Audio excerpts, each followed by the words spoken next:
I'm going to tell you a story. I'm not going to tell you why I'm telling this story, because I think by the end, you'll understand crystal clear.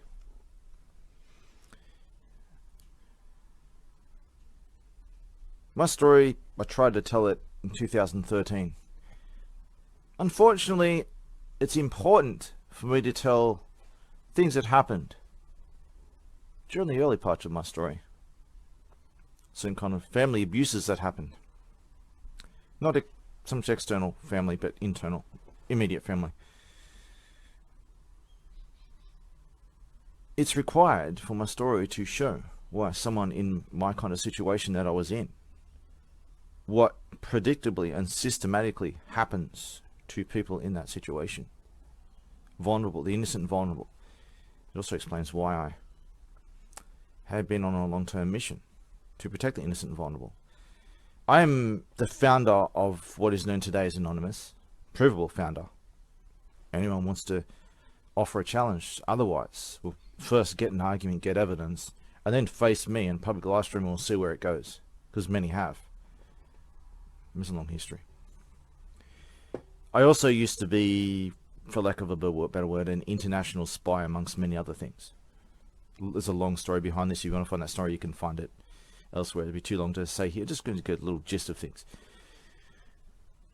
So as a child, my mother got involved in the medical system. I think it was the age of 15 or 16. I think she might have been illegally working at a hospital at the time or something. But she got indoctrinated into this psychiatric bullshit. Psychiatry is not a medical profession. It's a medieval cult of torture and execution for social control.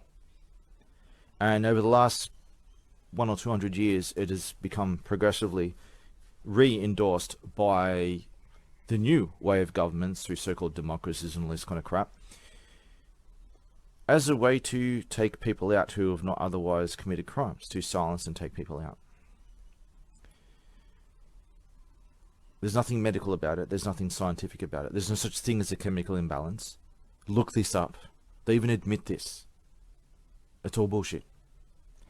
Their so-called medical stuff is poison. But my mother got indoctrinated into this shit for the short time she was working as a nurse at a hospital. And she saw the weaponization of this, and her mother used to psychiatrically bully her, with threatening her with lobotomies and mental homes and stuff like that. Obviously unfairly, as far as I can tell. My mother started doing that to me at a very young age. As soon as I'm able to even speak, a toddler of 2 years old, very quiet, too afraid to say or do anything, have to hide in the corner. Otherwise I get threatened with lobotomies. And lobotomy followed by strapped to a hospital stretcher in a mental home for the rest of my life, however long that is. I was an unwanted burden, the red-headed, unwanted middle child, the devil child without a soul, blah, blah, blah, blah, blah. All these things in every persecuted group today is what I am. And it's not an accident that all these traits have been persecuted. That's another long story in itself. I was easy prey, the ultimate bait. And there's a lot of adults and children today who are going through this currently, of this kind of psychiatric bullying, the singling out of an innocent, vulnerable child who's unlikely to fight back, easy target. This happens today. And my mother was a main force of this. Now, oh, don't criticize your mother. Oh, well, how will she feel? Humiliating her publicly. No. You do that kind of disgusting lobotomy threats against a fucking toddler, you don't get to fucking speak. You have no high ground. How dare you try to censor this? But my whole immediate whole family, just varying degrees, joined into this. And I was the so-called black sheep of the family. Well, it's really the white sheep of the family. They're all heavy smokers, and I almost died from passive smoking. Developed a severe allergy to it, life-threatening allergy to it. 1 in 10 people can die from passive smoking, me being one of them, usually as heavy exposure as a child. I had to live in the bush and everything to get away from cigarette smoke. All kinds of stuff. The smoking was where it was the center of it, all this. I was in their way. How dare you get away with my drug habit? You're a devil child. You're a mental case. Blah blah blah blah blah. Back in those days, they didn't use the term mental illness. They used mental case as the main term. But there's no such thing as a mental illness. This is provably. I can show you so much on this. So I grew up being massively abused within my immediate family. They wouldn't do it around others. It was always private. I was the mental case. I was the black sheep. I was anything I liked was proof of proof of a mental illness or something. Proof that I was mental. Music I liked, which what's the funny thing is all the things that I liked, I was just more modern than them, and everything that they liked was old school crap. Turns out, I was writing computer programs as a toddler. I was taking apart computers and doing electronics as a toddler. Fixes. I didn't get any toys. I had to fix things for myself. And they didn't understand all this stuff. There's something wrong with you. You're into computers and all this kind of stuff, and you're doing stuff with animals and stuff. Yeah. Turns out I was right about everything. A lot of could say on that too. But nonetheless, I was massively bullied as a child, and this is important for my story. I wasn't when I started saying this in 2013. I said so then too, that I'm not trying to take it go at my family or anything, but this is important to tell my story because I'm put in this vulnerable, easy prey situation, as many children are today, and many have in the past, whose lives are now ruined, if they're still the ones that are still alive at least. There is a very big dark secret going on with this targeting, usually at an early child age. Yeah, you can once you get targeted, it can happen as an adult too. They will never let you go. They'll chase you everywhere. So this happens to children, as it did with me and many others I've spoken to, the same kind of situations where you're targeted as the mental case of the family for no good reason. And just the other day, I was up at the train station up the road, and I saw a mother doing this to a child. Her child's just there, very defeated and bullied into submission. He's there, frozen, with a ball in his hand. He wants to play the ball. He's too afraid to move because he's going to get threatened with a lobotomy or some shit. And his mother worked in a so-called mental health system, and she's threatened him with all this kind of shit. He's a scourge of. He's not even alive. I was told as a child myself, I don't have a soul. I'm retarded. I don't have real feelings, or I don't suffer pain. I'm not really. There's no person there. I'm not a person. Right? That kind of shit I saw, and fathers who are abusive, that's nothing compared to mothers who abuse their sons with this psychological abuse and psychiatric threats. There's nothing worse than that. It's the ultimate power abuse. But I have to tell this to show the situation I was in and the consequences of that relating to the government and what they do to people. People who fall through the cracks. Those cracks are not accidental cracks from the wear and tear of a civilization that's just atrophying. No, those cracks are made on purpose to push people through those cracks. Wink, wink, under the table. And psychiatry is front and center of it. Now, before I continue, mark my words here. Remember this. The greatest and most imminent threat to the world is psychiatry. It is a single gear by which 99.9% of the corruption relies on in order exist and function. Without the abuse of psychiatry, it's like Lord of the Rings when they pull the dam, right? Psychiatry is that wooden section blocking up the dam. You remove that, the flood comes and destroys all that shit. So I hope you understand why I have to talk about this family abuse. I was bullied my whole life to the extreme, to the point where they went through their threats and tried to have me locked up a few times. One particular time they got caught lying, and I was promised that it would never happen again. That if they tried this again, their complaints would be ignored and they would go to prison instead of me. And I had human rights for the first time, at least for a while, for a number of years, and they stopped the threats. But any mention of the abuse that was done to me. Massive spoke out, massive attacks, threats start coming up again, freak out. It's one thing to do these things to children, and it's another thing to cover it up and make psychiatric threats against victims to stop them talking about the abuse you've done to them behind closed doors. Fucking disgusting. My immediate family has no high ground. I'm not the bad guy here, they are. It wasn't all bad, but the abuse I went through was absolutely disgusting. Chronic abuse, and especially the passive smoking, where I would have a massive fever, my face would blow up like a balloon. I wouldn't know if I'd survive every morning, like coughing up blood and stuff like that, and choking every morning from massive constant allergic reactions. It's caused me lifelong health problems. Disgusting fucking dirty smokers. The same kind of filth that goes up on bus stops. Like you go to the bus stop, the train station bus stop up the road. 20 people smoking. The cops walk by, they join them, smoking. Don't care. People like me can walk past. 1 in 10 can walk past, we can die. 7 in 10 have a moderate allergy that can ruin their day. But who cares, right? I remember the last guy I confronted at a train station. I politely asked him to stop smoking. It's illegal to smoke here. It's making people sick. Can you please put your cigarette out and go somewhere else? He threatened to slit my throat. So I pulled my camera out. What was that? You threatened to slit my throat? You want to say that on camera? Hit his face, and his face cowered and walked away. How many times do you say to a smoker, you ask them to stop smoking? How many times do they threaten to slit your throat? Make some kind of disgusting threat at you, right? Violent pieces of shit.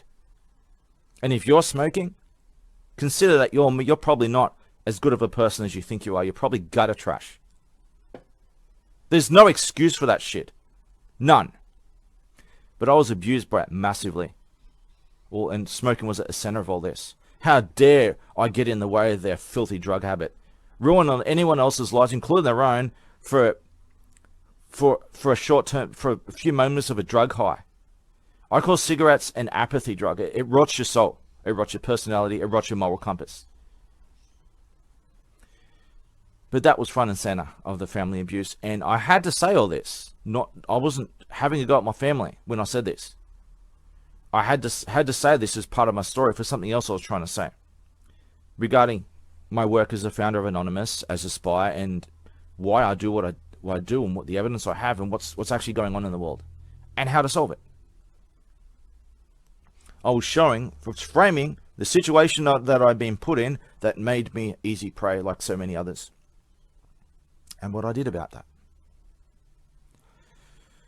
So let's go through a few things. Might not make sense at first. I remember when I was 2, I had a hernia. I had a hernia, and I had a massive wound on my face. Wouldn't get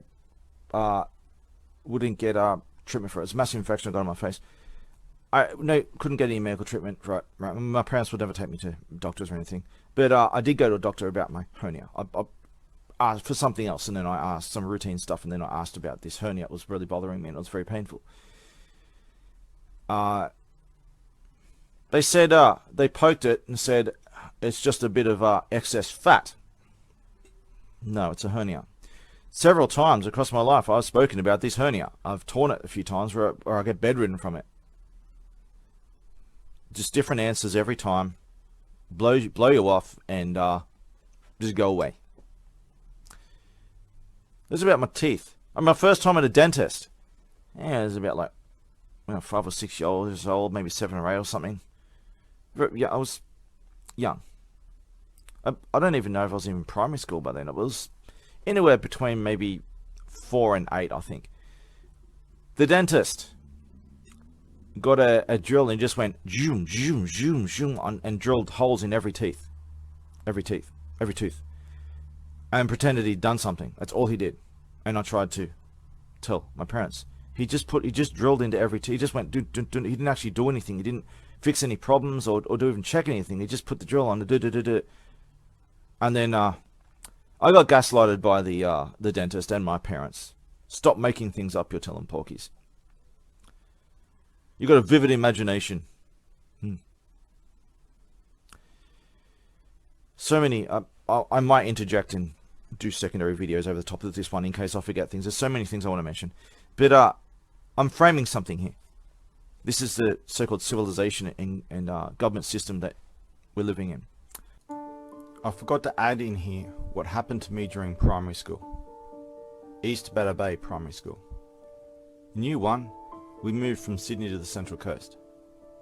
From everyone being happy and friendly, to all the children here being depressed, scared, and a dark cloud hanging over everyone and everything.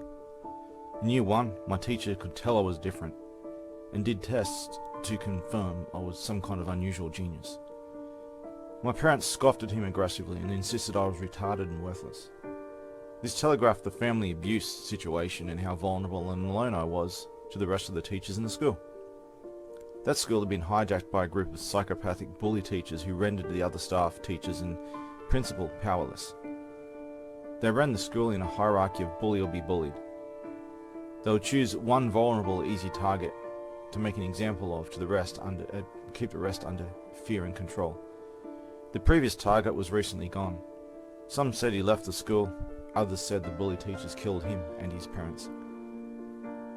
I became the new target, easy prey.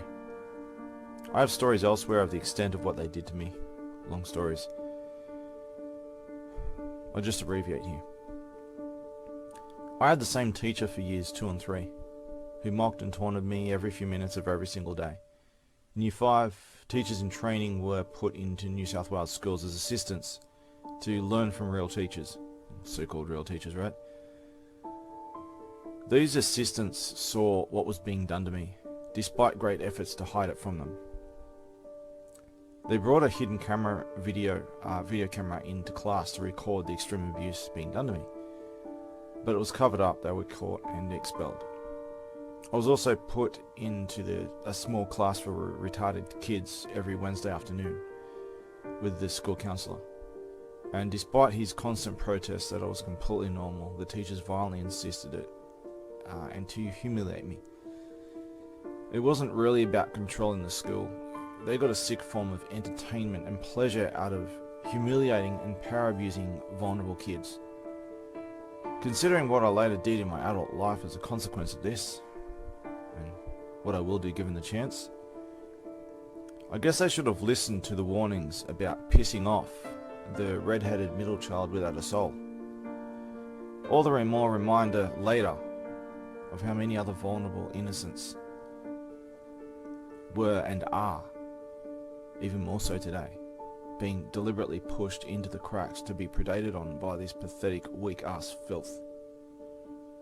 The victims all alone surrounded by monsters with no one to save them. The government are the monsters. The ones who are supposed to protect you from the monsters. They are the monsters these days, and have been for a long time. Unknown to me at the time, there was a growing resistance and power struggle against them, and I was the inspiration for it all. The bully teachers blamed me for it all, and with Captain Ahab vengeance. They made me watch as they put a boot to the neck and humiliated my brother and anyone else who got close to me as a potential friend. Trying to keep me singled out and alone, right? Very predictable tactics by police and otherwise. One day, my year 5 teacher suddenly and violently dragged me into an empty classroom and said, "We have friends high up in the education system. Nothing will come of this." I didn't understand. I didn't know they were being investigated and a big war was going on over what was being done to me. For 2 weeks, my year 5 teacher suddenly treated me normally. I didn't know why, but I was glad. Then the school counsellor came to me in tears and subjugation to my teacher a couple of weeks later as he started becoming nasty again. He asked if he could speak to me one last time before he leaves. He told me that he tried his best, but they came after his family and said they'll be back if he didn't withdraw his complaint and go far away. His final words in tears, "I'm sorry, I did what I could." And then the abuse stepped up massively, with a vengeance. At the end of year 5, the bully teachers got together and told me that they had someone special prepared for me. The big boss himself, and that he would dedicate every moment to breaking me. But you can't break something that never had a chance to solidify to begin with. What upset them most was that no matter how much they did to me, no matter what they did to me, they couldn't mold me. They couldn't poison my well. They couldn't turn me dark like them. They're even afraid of me. In year 6, the power abuse became so bad that they brought in extra kids from other classes, and others from high school that were sent back after not doing so well there. Every afternoon from lunch to home time, everyone had to go along with the chance under the threat of a cane and make their enthusiasm believable, or else. Jeremy's a retard, Jeremy's a spastic, Jeremy's ugly, Jeremy doesn't have a soul, etc. Then one day, a man comes in and watches it all. The teacher doesn't notice. He comes and goes, visibly upset at the door, before breaking in and grabbing the teacher, who cowered and grovelled. He said his daughter kept coming home in tears for what the teachers were doing to a boy. He didn't believe it, but thought he would come just to see if it was true, seeing it all firsthand. He said if he hears one more story, he'll come back and break both his legs. I've never seen an adult cower so badly. The next day, no schoolwork. Dead silence, everyone too afraid to say a word. The day after, late morning somewhere, the teacher suddenly grabs me violently, out of the blue, and throws me into the bag closet, where I had to survive for, I don't know how long, at least a week, maybe 2. With no food, no water, no toilet, and no light. I had to go to school and go into the hole before morning light, while it was still dark. I could only leave when it was dark and everyone had left school. My parents punished me for staying out late and threatened me with a mental home for lying. They didn't believe me and they didn't care. They banned me from being able to eat dinner every night as punishment for claiming I was being deprived of food. They took away my food, right? And all I could eat was one slice of bread with nothing on it every morning. And at other times, most of the time, I didn't have bread. We had honey to go on the bread because no one else ate the honey, and that's all I could eat. And didn't have milk, just had milk powder, right? So I'd have to eat milk powder and honey, and that's all I had. But at least I could have one slice of bread every morning with nothing on it.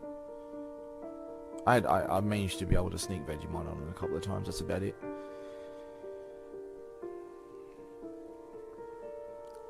So they blame me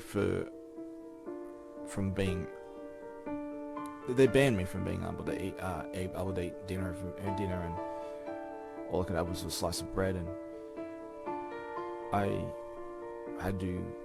never got to see light. It was always dark, right? I had to spend all the light hours in the bag closet for however long that was.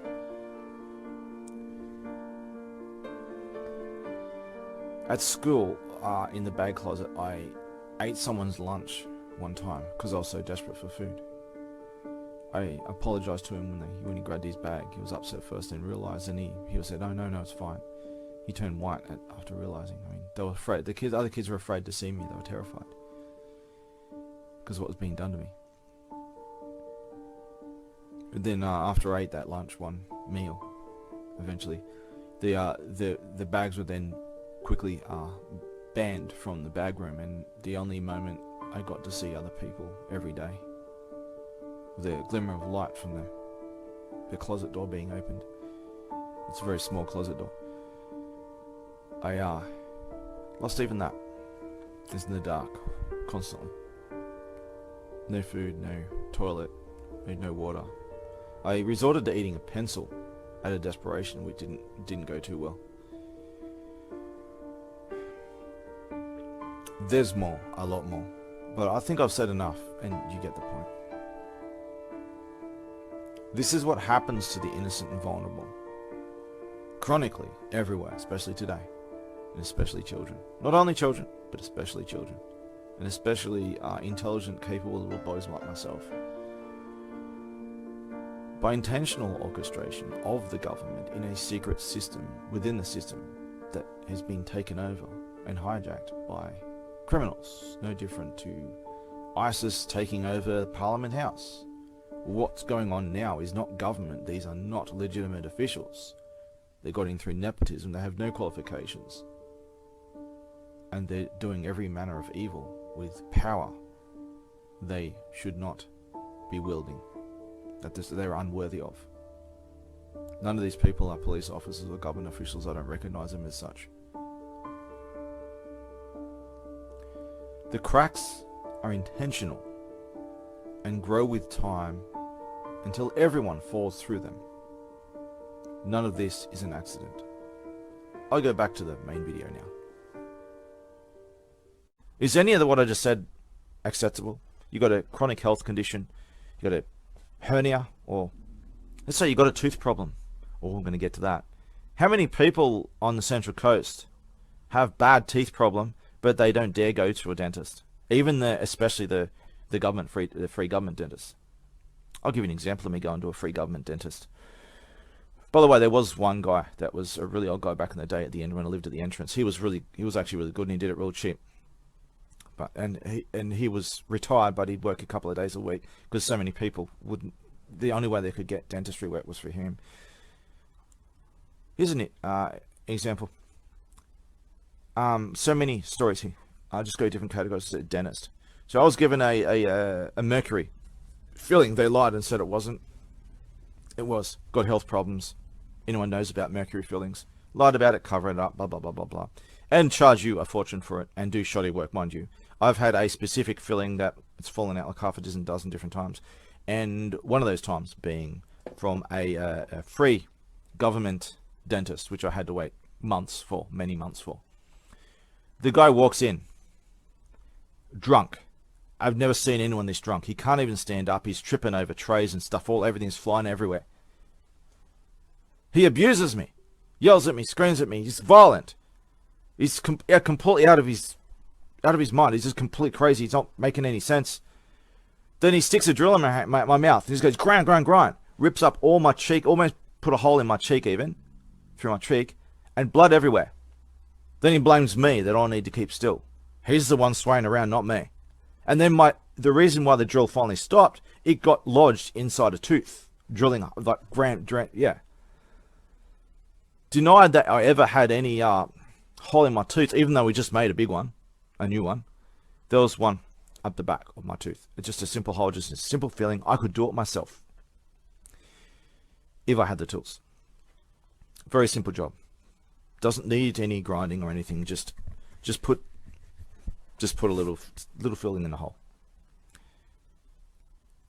He does it eventually, after violently denying I have any hole in my tooth, and then he sees it and says, "Oh, that's mercy."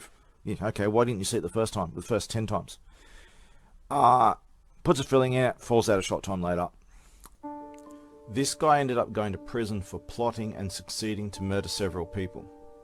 The same thing happened to various doctors, GP doctors I tried over the years in futile search for medical supplies for the injuries they and the government have done to me. Time and time again, they get done for mass murder, and who knows the others that didn't get done, right?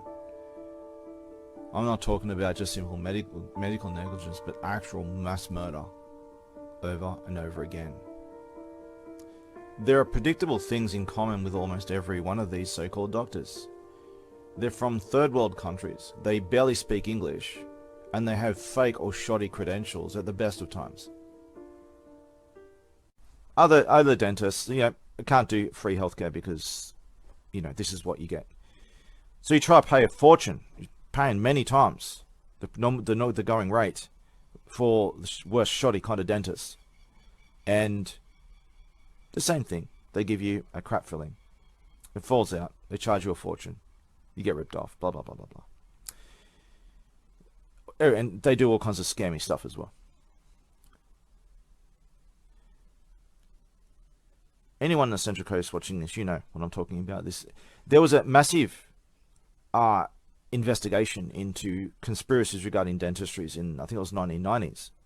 That they were doing shoddy work. They had a conspiracy to raise all the prices, do shoddy work, cover it up, Apparently there were some deaths involved in overdosing people with anesthetic or something as well. And it got confirmed. Yes, this was going on.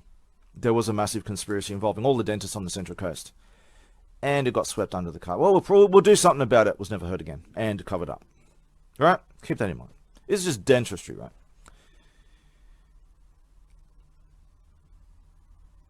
I tried to see doctors about environmental health conditions because of cigarette smoke. Oh, back then, cigarettes don't make people sick. You're mentally ill.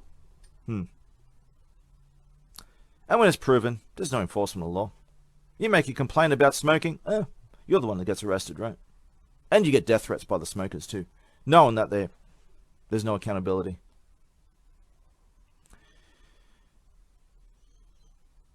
So much I could say. So I lived in poor conditions. There was actually mold growing all over the wall of my bedroom because the pipes were leaking in the wall. Everyone knows chronic exposure to mold, what it does to your health, right? And your immune system.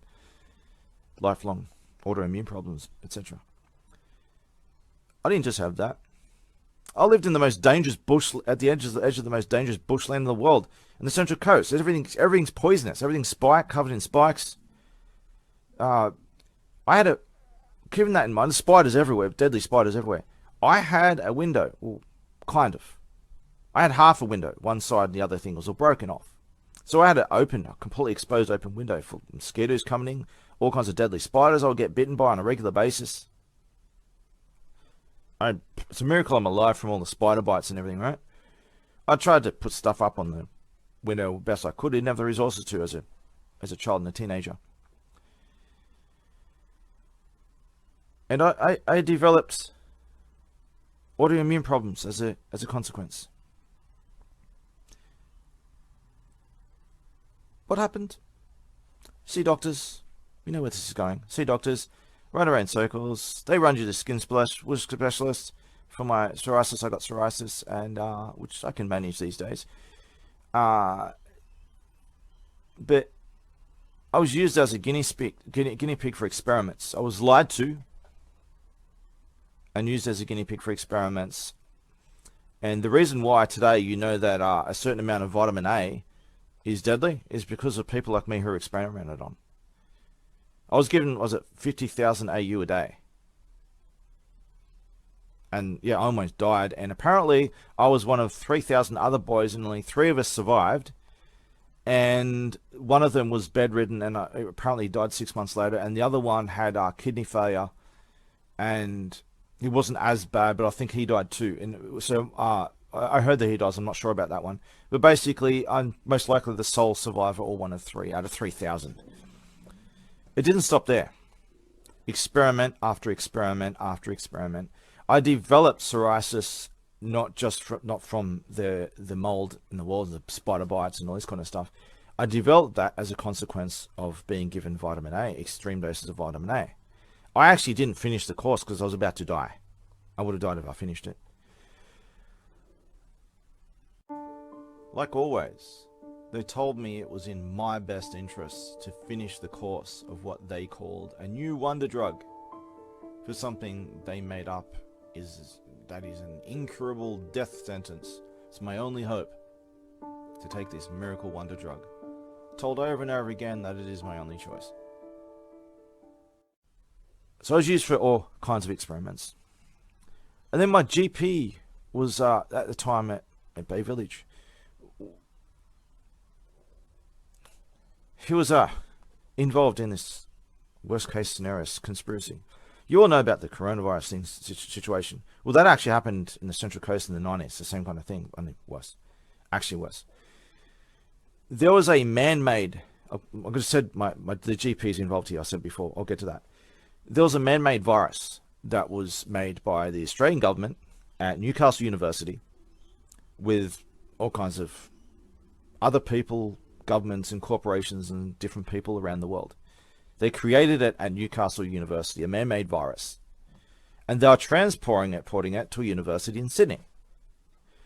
And they had a vehicle, I think it was like a van, I think. They are traveling with other stuff as well. transferring it from Newcastle to Sydney. They went through the Central Coast and through the entrance road. Well, the area at where Batter Bay and Foresters Beach meet is, everyone knows, there's a sign there of nuclear and toxic waste and all these kind of dangerous chemicals is banned there. They just drive through there anyway. They're supposed to go around the freeway as opposed to going through suburbia, which car crashes, people die. Yeah, they just do it. Government doesn't follow the rules. They just do it anyway, because it's who's enforcing those rules, right? I just wanted to add that since all this, they were caught transporting radioactive waste for years after. It was covered by the news, at least to some degree. No one was punished, and the government covered it up with a promise to be more careful in the future. That is, more careful of being caught transporting legal and illegal hazardous materials that include not just radioactive rods, but illegal experimental bioweapons for testing and use against the Australian population. And this was actually acknowledged publicly. They didn't apologize for doing it. They just apologized for getting caught and promised to be more careful and covert about being caught in the future. That actually happened as much as unbelievable as it sounds. So the car crashes somewhere at the border between Batter Bay and Foresters Beach. There's different stories. Some were saying it crashed into the very sign or crashed near the sign. I think it actually crashed just maybe 10 or 20 meters up. It was around where that sign was in a way. Very coincidental that it crashes right near the sign. The virus escapes. Infects the local population of the Central Coast. A lot of people die. I didn't live very far from there. I got infected. I got very sick. I went to the GP in Bay Village. There was a conspiracy going on to cover it up. Not just to cover it up, but hey, look, what we were gonna do. All the whistleblowers over this got killed. By the way, they tried to do what they could about this, and it was in the news and everything for a time. So they were going to take it down Sydney, and they were going to deliberately infect a population of Western Sydney to observe the results, to see. It's some kind of virus that was intended to kill, from what I can see, to cause harm and kill, not just to simply do some other weird shit or something. No, but it was meant to cause injuries, and they're trying to make it more controllable and more potent. So, crashing halfway there, it's escaped. We've lost the sample, but it's infected this population here. Well, we'll just use them as a target population. We'll salvage the situation and use them, and that's what they did. I went to the GP. He was in on it. They were all friggin' in on it. And this GP, he was about to retire with a massive bonus for experimenting on his patients like me. I just want to add that they gave us all an immune system suppressant to stop our immune systems from killing what was at the time a fragile virus that couldn't survive very well. They wanted to give it a chance to do damage and see how much damage it could do to the target population. I was a prime target for this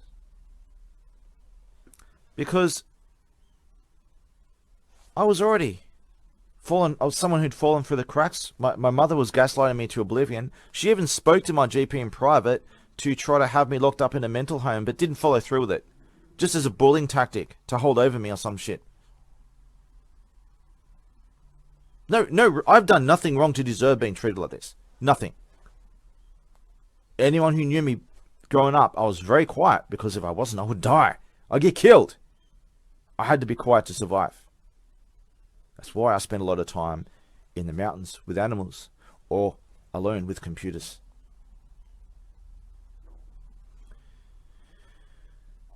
So that GP, perfect opportunity. We'll use him for experiments, like all the others. But with me, it was way worse, because no one will believe me. My parents had it in for me. Mostly my mother had it in for me. I was all on my own. I would have been gaslighted to oblivion. Perfect opportunity. If anyone gets caught, oh, that child's just crazy, right?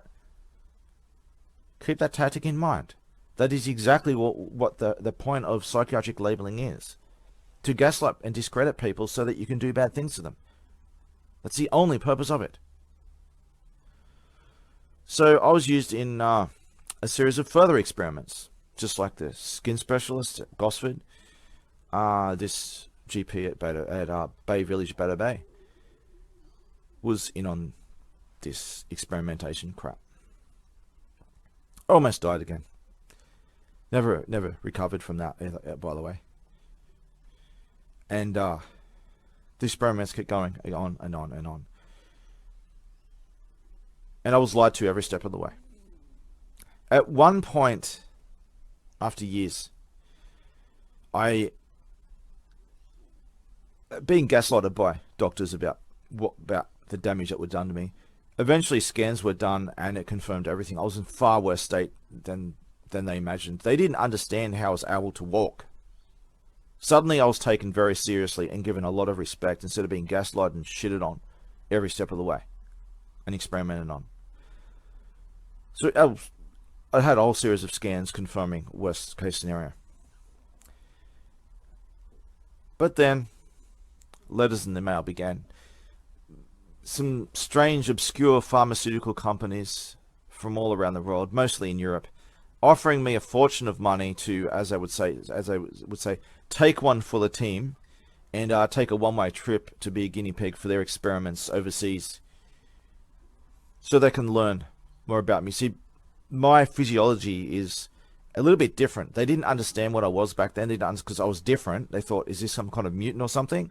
My organs were shaped different. My immune system functioned differently. And even my brain wiring and mechanisms, they couldn't read my brainwaves properly because it works different. Apparently when I'm asleep, I have more brain activity than a normal conscious person and all kinds of weird stuff. But they came to realize that what I am is perfectly normal for what I am. I am just a previously unknown branch of mankind to the point where it actually classifies as a different human species. I could look like, you see, like I pass as a typical white man of Scottish influence, but I'm of the red-headed people of Scotland and Northern Ireland. I lost my hair color now, but some people are aware now that we have some differences, and some are not have the potent genes as much as I do, of the full functionality of these strange genetics that we have, the things that our genes can do. For example, man-made viruses, like the one I was infected with. How do you think they grow those viruses? They need a human cell host. Where do they get those cells from? Well, in the likes of China, they kill babies and stuff and kidnap children and all kinds of stuff. And they use cancer patients' bodies and stuff. That doesn't go very far. Most of this is done through immortalized cells. So your cells will replicate to a certain point. They'll run out of replications because every time they replicate, at the end of their genes is a little bit of an empty section, and it chops a bit off every time, right? And then once it runs out, your cell's less likely to replicate. It'll just stop replicating, and then if it's forced to, it has to. It will. It'll get more reluctant as it goes on. It'll start eating into your active DNA. Then you develop cancer and stuff like that by replicating too much, and then your genes will try to fuse together to make it more stable, and it just breaks down more and more. You inevitably get cancer. Because of that, humans have a natural lifespan. My people have one of the strange genetics that we have is we are technically genetically immortal. We don't have a lifespan because we age and die like everyone else, but not for the same reasons. We have genetic functions that can be switched on and off, kind of like Deadpool, basically, real life version of Deadpool, which is the only reason I survived. This was triggered in my cells, where your cells keep replicating faster than your body can get rid of them. They replicate at like 10 to 50 times the speed. Well, normally that would cause you to quickly get cancer and die. But what our genes do, they run out of, as they get low on telomere, which is the blank section, they rebuild it, right? And the cells change and how they act and everything. It's like a self-defense God mode or something like. But nonetheless, this function was discovered a long time ago, and this is what they're growing viruses in. The old school traditional way that still most things are done, not like the new stuff. MRC-5. Look that up. This is an example of my genes from my bloodline group, with these genes switched on in a fetus, and they used the fetus lung tissue to perpetually grow those cells in infinite generations. The baby, those baby, you've heard people saying baby cells are injected into with vaccines and stuff. This is what they're talking about. They are. That's true, but not the way that people think. But baby lung tissue is being used as a host to grow and replicate the virus in, and they just keep multiplying the cells and using them as a host. That fetus was its mother, that boy's mother, and there's a female one as well. Just I think it was like a year or two earlier, but this particular one, MRC5, with these genetic functions of cell immortality, its mother was a patient in a long-term, lifelong, I think it was like a lifetime patient, so-called patient, because there's nothing medical about psychiatry, a long-term prisoner of a psychiatric facility. How does such a woman get pregnant, and to who is she getting pregnant to, and how many times has this happened, and is this some kind of attempt to impregnate vulnerable people in psychiatric facilities and experiment on their babies? Nonetheless, however it happened, that her baby was aborted against her will. It was aborted. She had no say in the matter. And no one knows who she is. And then the baby's cells were experimented on and which leads to a lot of the vaccines we have today. This is psychiatry. This is your government. This is the so-called medical system. But nonetheless, this genetic function was triggered in me. And a lot of discoveries have happened regarding my genetics and my physiology, and that it's understood now. Still not widely understood, but it's understood what I am and why my body is a bit different. And it's only because of those differences that I was able to survive what the government has done to me. And not just things I've mentioned so far, but things to come, far worse to come. So I was experimented on repeatedly, and I was the sole survivor over and over again. Right? That example of one of 3 out of 3,000, and probably been the only one who survived long term, just barely. All kinds of injuries they've done to me, all kinds of cover-ups, all kinds of conspiracies, over and over again, and it never happened. And if you talk about it, a white van comes for you at 3 a.m. All the whistleblowers of that man-made virus, people can go back in time in the 90s. It was like 1996, 1997, somewhere I think it was. I'm sure you'll be able to find evidence of this. Do you know who was in charge of all the government housing, the medical system, and all the stuff that is in trouble today with all these conspiracies? Scott Morrison. In fact, you'll find virtually every notoriously corrupt politician and corporate fucker from around the world, they have some association, especially decades ago, but also presently, with the Central Coast between Sydney and Newcastle. There's a reason. It's in the middle of 2 major cities, kind of out of the way of the cameras and the so-called enforcement of law, where a lot of all the dodgy shit happens out in the outskirts of the 2 cities, in this in-between place, in the perfect place. Bit hard to get to, takes time to get there, blah, blah, blah, right? Where no one's watching. The Central Coast is an international hub of all kinds of evil criminal shit regarding governments and corporations. So Scott Morrison, when he became Prime Minister, he left the country. He escaped the country. Went laid low, came back a couple of years later with a reinvented story. He's got a long history in the government under tourism. No. He ran the medical system like crap, just like Craig Thompson did.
Remember Craig Thompson? 120 counts of fraud. The same control of the medical system.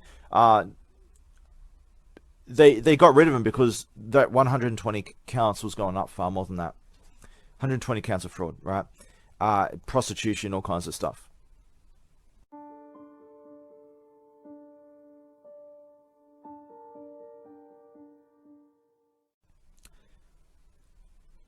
Craig Thompson, Scott Morrison. Let's go to Laurie Marr, the mayor of Gosford, which is now Central Coast. Gosford and Warringshire became Central Coast Council. We'll get to that.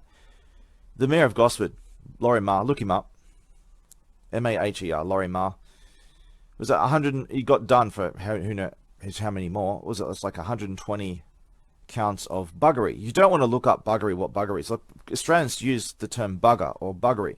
You don't want to know what that word means, but that was what he did at child homeless shelters for decades. And there's still new cases coming out.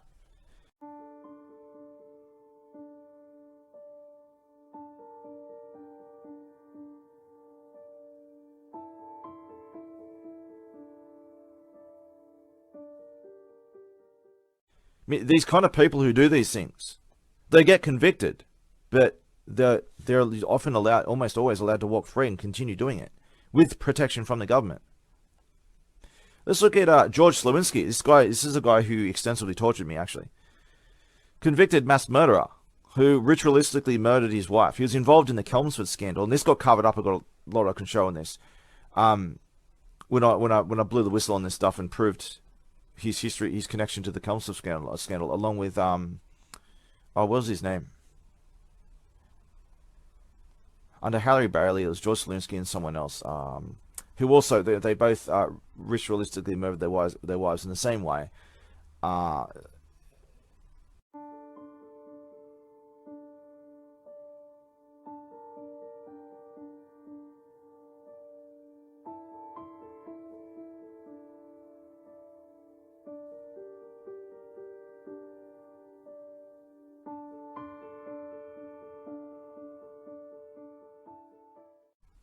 You know, George Slowinski, every abuse of government powers imaginable, he was used by the government to basically kill people, torture and kill people under the table through psychiatry. And look up the Chelmsford scandal. Who's involved in all that, everything you can possibly imagine, the worst conspiracies regarding so-called medicine in the history of the world.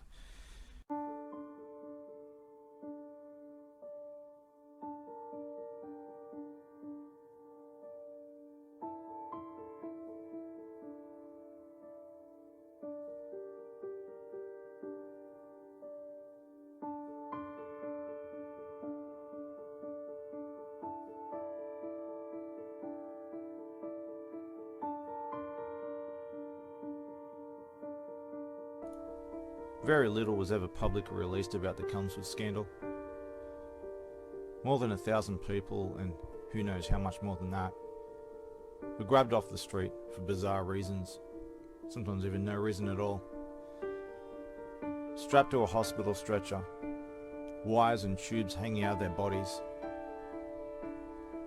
rendered comatose for months at a time, for bizarre reasons, for being slightly overweight or having period problems or just simply being a vulnerable child. Of course, there are many who didn't wake up, and those who did wake up quickly killed themselves. There were very few actual survivors, at least those who were able to speak. To prove a point, I tried to post evidence of Slowinski and Wilcox's involvement in the Chelmsford scandal. I posted it up on Facebook. Within a short time, the link was flagged by Facebook as a potentially malicious link, malware, a virus. The link was to two official government crime databases. At the same time, those crime databases entirely went down off the internet, completely dead.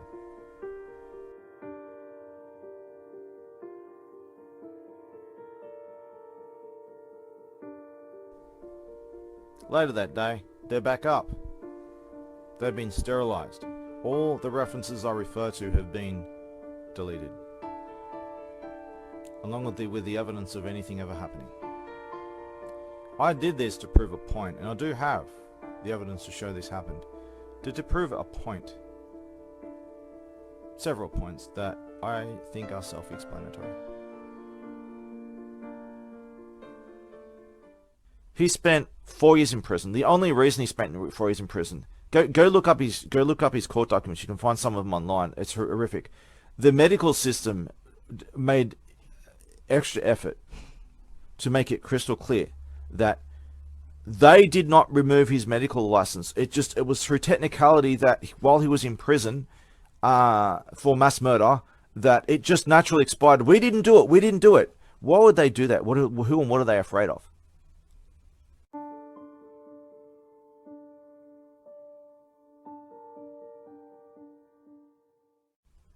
But he got his medical license back. He gets out after 4 years, and he gets put in charge of a Central Coast psychiatric facility at Wyong Hospital. He's the admin. 4 years in prison, mass murder, not just that, far worse than just mass murder, every crime you can imaginable. Gets out after 4 years and becomes the administrator of Wyong Hospital psychiatric facility. This guy is one of the key people responsible for my extensive torture, imprisonment, etc.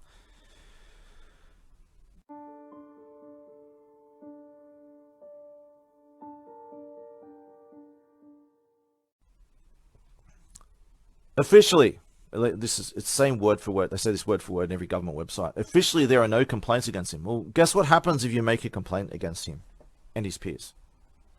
You're declared mentally ill. A white van comes and picks you up, and your complaint is nullified because, you got no credibility. We cannot accept your complaint because you're mentally ill. You're just crazy. You got delusions.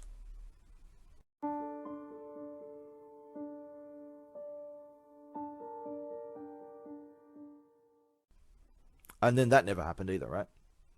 Oh, there's so much I could say and show.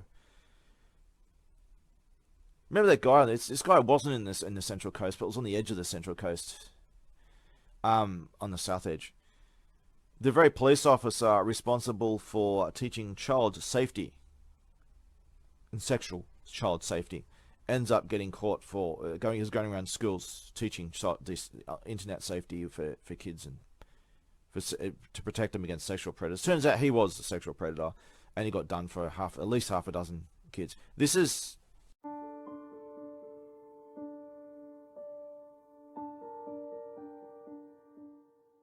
There's a pattern here, but it's get worse. I'm just showing. It gets worse and worse. Me being the founder of Anonymous, an international spy, and all these kind of things during all this. You think I didn't document things? There wasn't specifically orchestrated placement of me to be in specific places, in specific living conditions and government housing and all this kind of stuff, while legitimately injured and largely disabled from what they've done to me. There was more going on than they could possibly imagine. And I've documented so much. There's a time and a place for certain things to be revealed. But in 2013, I began, as planned, as the founder of Anonymous, it was my plan with the original crew, which was 120 of them back in the original crew, back in the day when we made the logo and all kinds of stuff, long story. But I am the original sole founder of Anonymous, and 95% of what you hear usually has no direct association with me whatsoever. This is just LARPers and opportunists. I'm not a hacker. I'm against hacking. I got my skills, computer and otherwise, maybe legendary back in the day, and still to this day for things that I do, but it's widely misunderstood, and people go around pretending to be mean, going around scaring people. The guy that can just grab anyone from the scruff of the neck off the internet, right? They just go around making threats in my name, and they represent everything that I stand against is what they are. And I have to deal with these people all the time, to take them out all the time. But nonetheless, as a founder of Anonymous, an international spy that started a resistance within the US government, actually within the FBI. I used to work with, not for, but with the FBI and Interpol and things like that. Long story, but they'll never admit these days, of course, right? But FBI whistleblowers have come out recently talking about this stuff that I've said along the whole time. And there's a lot of evidence of things that I say in all kinds of areas, Some things are very easily proven. Others you need to spend a couple of hours going through evidence to understand the context of evidence. But nonetheless, here I am with the knowledge, skills, and experience that I have, and evidence that I have, databasing so much stuff locally and distributing it around the world in safe locations everywhere. Then I go on 2013 as around the timeline, but not the timing was not of my control. I got screwed over. A lot of lies were being made about me by and to people I care about most, and I wanted to clear my name and set the record straight about who I was, what I had really been doing the whole time, and that all the things that have been said about me were completely untrue, and the people doing these have the worst reputations imaginable. I want to clear my name with the people I care about most, but also I was already a promise I made to the original crew when I dispersed and decentralized things temporarily long ago with Anonymous over what happened over 9/11, the big FBI investigation, and the close shutdown of the internet. It's all in my story. You can go find my story and see that those details. There's too much to say, but I had to go public anyway around that timeline because of the long promise to the original 120 crew. So I did. And what do you think happened? My family came around within the hour. I think it was like within 20-30 minutes or something. I started posting it on Facebook as a notes section. And they tried to violently get into my home. Threatened to break into my home and said that they're calling the police. As soon as the police came, they took off. They didn't want to be seen doing what they were doing. Right? Going to get caught what they were doing. And the police came, repeated the gaslighting threats of my family. I eventually convinced them after a long time to leave. But the police barely had any time to look, but they did look at they had enough time to look at the start of my first chapter of revelations of what's going on. See, in that first chapter, just like here, I had to explain my family situation and family abuse in order to talk about government corruption and what it happens to the deliberately and orchestrated targeting of children, of vulnerable children. That's the only reason I was talking about the family abuse. But my family constantly are in fear. Immediate family. I'm not talking about extended family, but immediate family. There was my extended family just seem to prepare. They don't talk to me anymore ever, but they seem to be just like a turn a blind eye thing or something. Don't want to. But maybe they're scared of my immediate family. They don't want to take sides. Or too scared to take sides because I'll get targeted too. Maybe I don't know, but they don't really speak to me anymore. But my immediate family are the ones that are persecuting me, not my extended family. Right? I'll make that clear. It's my immediate family. They're afraid of my extended family knowing about these things. And I'm sure at first they might have thought that maybe I did go crazy, maybe I was lying or whatever, but these days abundant proof shows otherwise. But nonetheless, I was all on my own, and I had my team members and stuff internationally and stuff, and all kinds of stuff that weren't local that could help me. But I had people uploading, and I'm giving the evidence that I was recordings I was doing and everything. So I wasn't alone, but locally I was. But the police barely had enough time. My family had barely had enough time to read much of just the first chapter of this, and they went after me. But I escaped. My home having to be barricaded for the first day of raids. So 2 weeks went by after that. Right, my home is barricaded, and I think I'd told the 3 parts of my story within like a day or 2 or something. 2 weeks passed by. Nothing.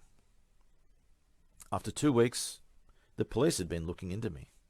They'd put certain puzzle pieces together. I already knew that the police had been spying on me for a long time. I've got like proof of this. They already knew who I was, but then they realized they put the dots together. That guy, this is him. And they became very afraid. They put the pieces together. They knew who I was, what I'd been doing. They knew I was the thorn in that big thorn in their side the whole time. And I was who I say I am. And I hadn't outright directly called myself the founder of Anonymous back then, but I gave enough evidence to show what I had been doing, enough to make it obvious. And they knew who I was, and they panicked. What do you think, police? Well, why would the police panic? I'm the founder of Anonymous. I've been documenting all kinds of evidence of government corruption. If they're innocent, why would they be? Wouldn't they want to congratulate me and help? Hey, you got evidence? Let's go arrest some government officials. No, no, no.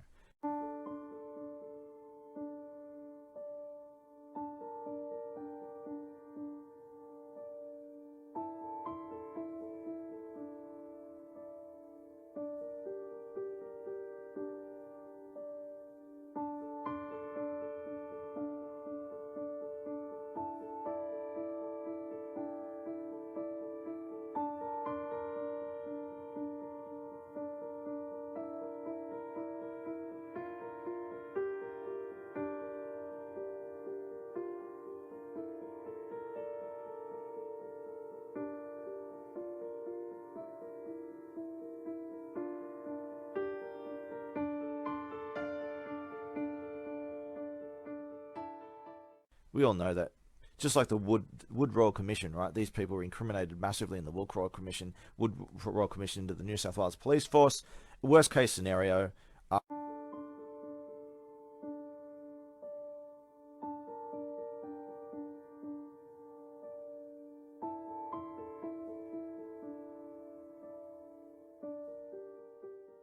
Was it Peter Ryan? Was it? He said, "It is that bad. The culture of entrenched corruption, it is in every single corner without exception, and the only way to save the country is you need to completely destroy, burn it to the ground, every trace of this New South Wales Police Force. A single shred of it remain, it will reinfect and destroy the country in a very short time. It is that bad. You need to burn it all to the ground and never let any one of these people or their families ever work in a position of power or government ever again. You allow any of this, game over. Worst case scenario. And then the Police Integrity Commission was created as a consequence of that. Oh, I'll get to that.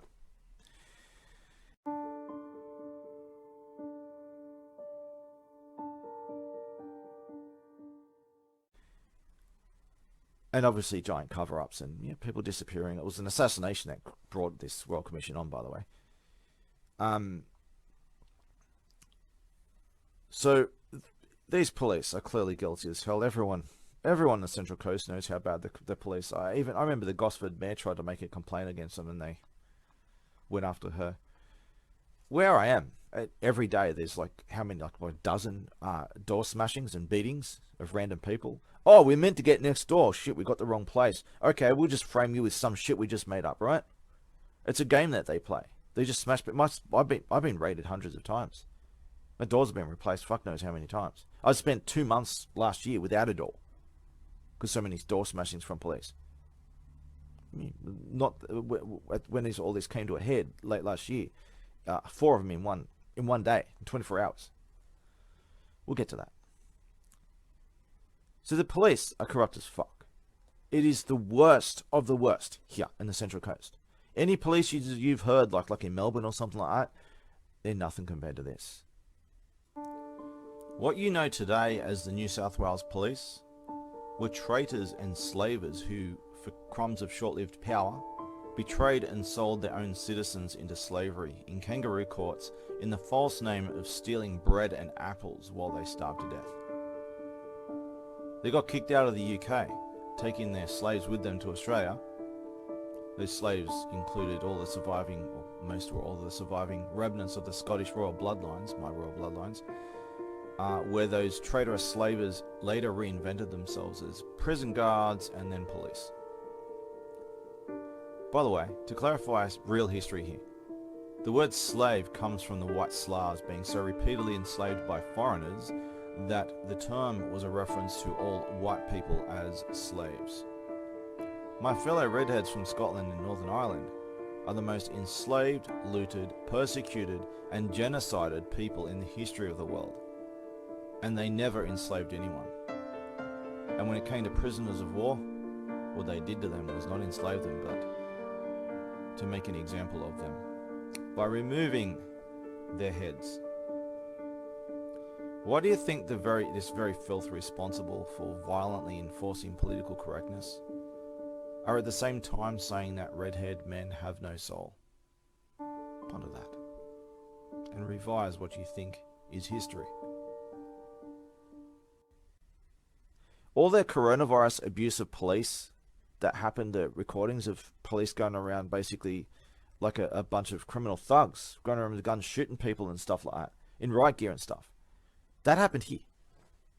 Like almost all of it happened here. There was one event that happened in Melbourne, and that was from Predator Security, who weren't actually police. They were private contractors who were walking around in fake police gear, going around shooting people with rubber bullets and live bullets, and rounding people out like a crowd and shooting at them and stuff, and chasing them around for entertainment. They were private. That was PMCs, private security, pretending to be police officers who had no power or authority whatsoever. The police didn't want to get busted doing this themselves, so they hired some thugs to help them.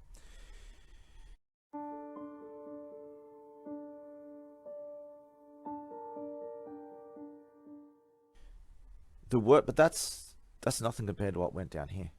And most of those police abuses in Australia regarding the coronavirus times was done by Wyong police. Wyong on the entrance police, and Toukley as well. That'll Wyong Shire, the northern part of the Central Coast, to the south as well, but mostly surrounding the big station of Wyong police. They're the ones doing all this shit, and they do this shit all day, every day, anyway. Everyone has a story. So these people came after me. 2 weeks, they panic. They start raiding my home, trying psychiatric kidnappings and threats. And at one point, they came to my door, a big crowd of them, pointing guns at me, 30 of them, to let me know the courtesy of letting me know that I've already been convicted in my absence of being a vampire and a werewolf. And they called up the magistrate on a mobile phone to say that the court case it's already happened. I've already been convicted in my absence, and they're just going through the formalities in a few days, and they'll be around again to grab me, and I'll be spending life in prison for being a vampire and a werewolf. I went to the club that day. I was followed by the police all the way up, right? It's several times they do this, and they get out of the car and follow me all the way to the front door to the club. Went to the club, got us a grilled melt and a coffee or something, I think. And I tell the girl there that I used to know the staff there, right? I tell her what had happened, and her jaw dropped and she's turned white and frozen. And I said to her, "I'm not crazy, you know." And she's like, "No, that's not it. I believe you. The problem is, you're not the first person I've heard this exact story, the vampire and werewolf police raid shit. She's known several people who this has been done to." Now it all makes sense. This is like when they gaslight people left, right, and center. They do crap like this, stupid, ridiculous crap that you wouldn't believe, so it makes you sound crazy. That couldn't be happening. You must be having hallucinations. But they do that. This is part of the gaslighting. They with me, they went around to pubs and clubs and all kinds of public places. Where I am, they just out in the choke points of a park. They're waiting in ambush, telling people they're looking for me. I've done this, I've done that, making up lies to gaslight me to the local community. So many people came to me warning that they were going to the in and out of uniform to pubs and clubs and stuff, spreading lies about me, pretending that they're after me to report me, they see me and blah blah blah blah blah, gaslight me. And this is part of this campaign that they do. Obviously, it's like a campaign on steroids with me. But I'm not. Everything they've done to me, they've done to everyone else. So many people, others, right? It's just more focused, and it's documented in my case on hidden camera recordings and shit.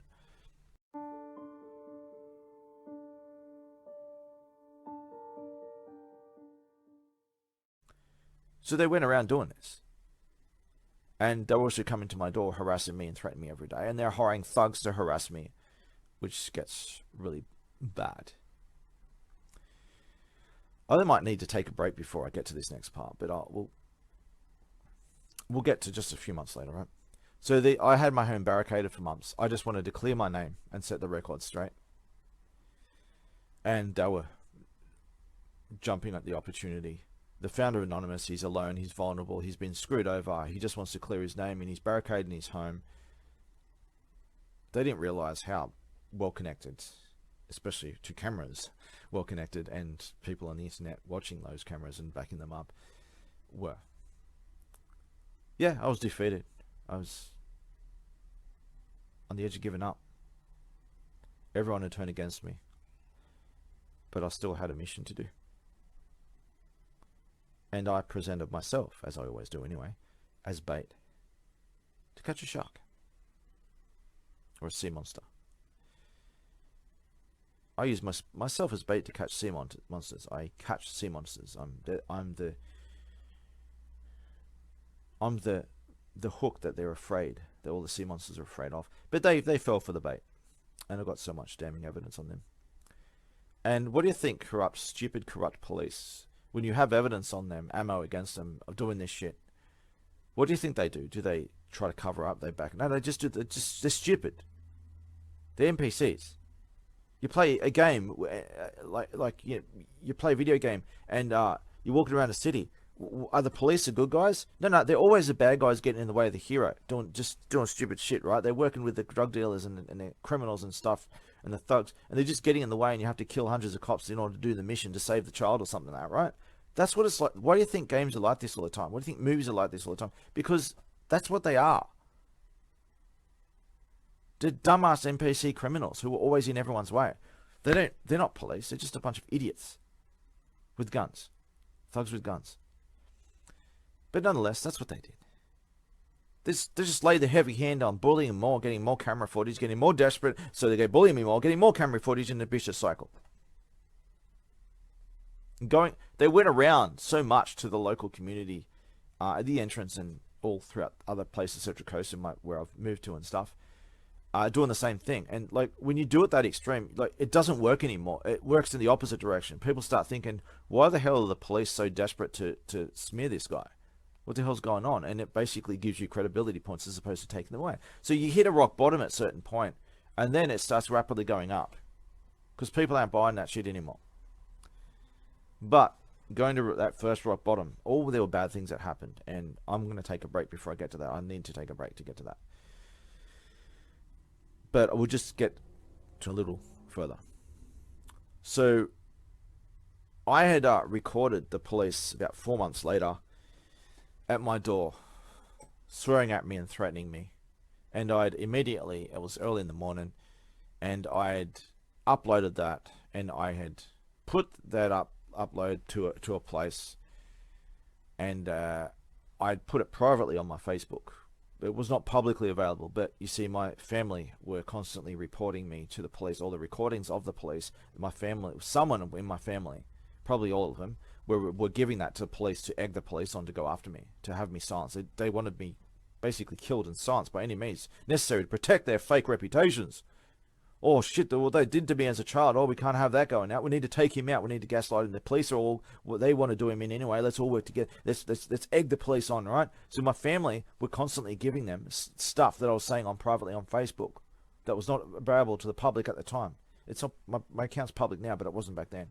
And so these recordings of the police, my family were giving to them to egg them on.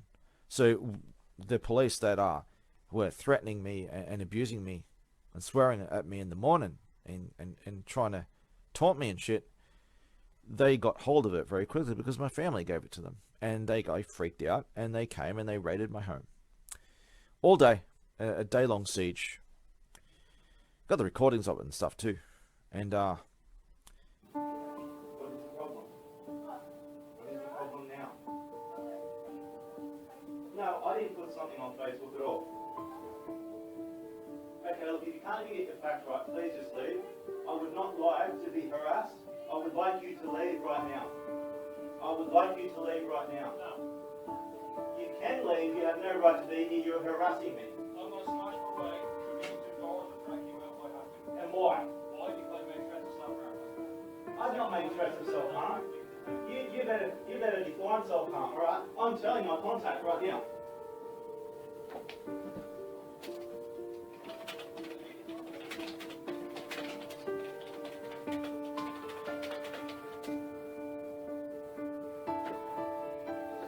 I've just informed my contact, not been informing other people. Now, I have recorded you swearing at me last time. It's been uploaded and it's been backed up to a safe location. The whole conversation. Yeah, pretend you can't hear. I will not be opening the door. I have not committed a crime. I have not committed a crime. You have no right to violate. I will defend myself any way I see fit if you violate my space. And I will defend myself. And I will defend myself. Well, you'll get tased if you don't.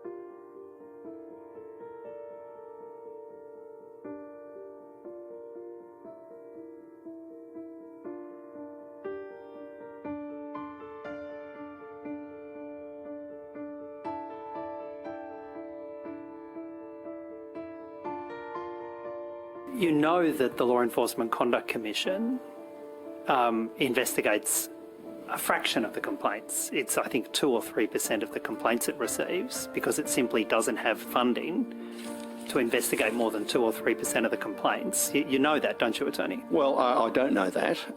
It may well be. Well, you're the Minister responsible. I haven't finished my answer.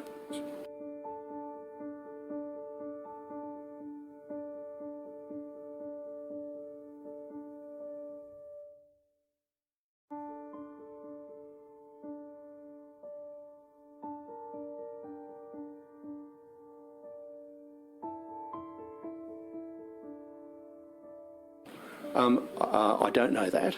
It may be that only a minority of complaints are investigated, but LEC would also have a vetting mechanism where if they don't think a complaint is sufficiently serious or well-grounded, they won't pursue it. But if a complaint is made in this case, then well, I don't want to hint at what LEC might do, but there's no reason to think LEC won't look at it.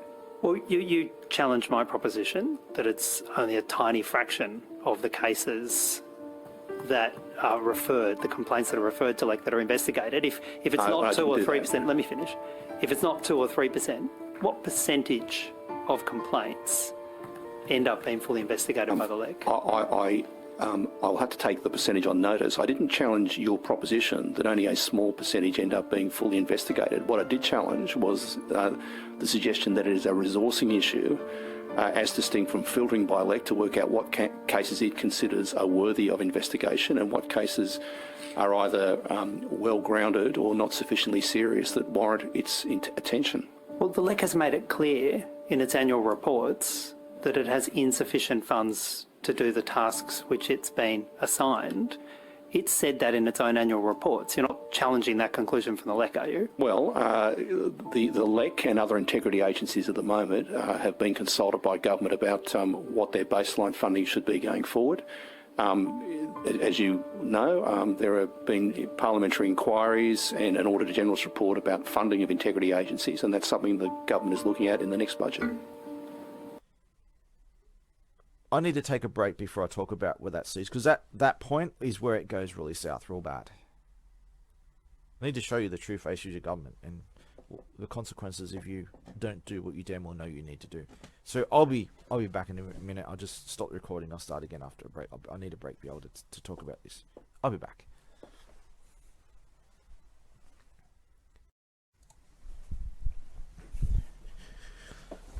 Right, I got a coffee from a Dare Quad Espresso that was previously owned by the CCP, mind you, but I heard that they were forced to sell it back to somewhere in Australia.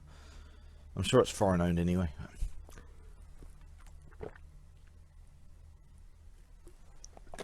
Probably made in Somalia or some shit. Well, I know that the coffee has to be processed in the UK. Everywhere around the world. That's a bit strange. Long story there. Alright, so let's go back to my story. So, the siege. I think it was like January 7 or January 9, somewhere around that early January in 2014. A whole day long siege. It's bad. Like the whole police force, not just the local police, I'm a fucking army of police surrounding my home all day. Their initial story was that they were just having a picnic in my unit complex, downstairs in my unit complex. They were just having a picnic. Obviously the narrative changes all over the place. They brought it. I had my home barricaded. They were trying to grab me. For what? I've done no crime. They haven't decided yet why they need to do this. It's all right. They just make it up after the fact, right? That's what they do. I got them on record saying this is what they do. That they make things up after the fact and no questions asked. But nonetheless, they said I had my home barricaded. They couldn't get in this time after previous smashings and shit, and many future smashings. They couldn't get through my barricade, so they at first, at least, I'd security locked myself in, as I'd spent 4 months with my home barricaded, right? Constant assaults by police and raids and shit, and psychiatric kidnapping attempts and stuff. So obviously, they're going to do another psychiatric kidnapping, but they hadn't decided how to come across it yet. They were just there to get revenge on me at first. They want me to suffer. So a whole day long siege. They brought in a negotiator, a so-called negotiator. All this guy did was he was there for like 5 hours straight, calling me every foul name under the sun, abusing me, threatening me and abusing me and all kinds of shit, calling me every name under the sun. Eventually they came up with an excuse. I think it was by 5 p.m. I think it was. There was the excuse was that they're pulling Section 22 of the Mental Health Act, because I'm apparently going around waving knives threatening to slit my wrists. Of course, there's no evidence of that happening, and it certainly didn't happen at all. And I got recordings showing. But that was the excuse to raid my home, siege my home, and kidnap me for my own good, right?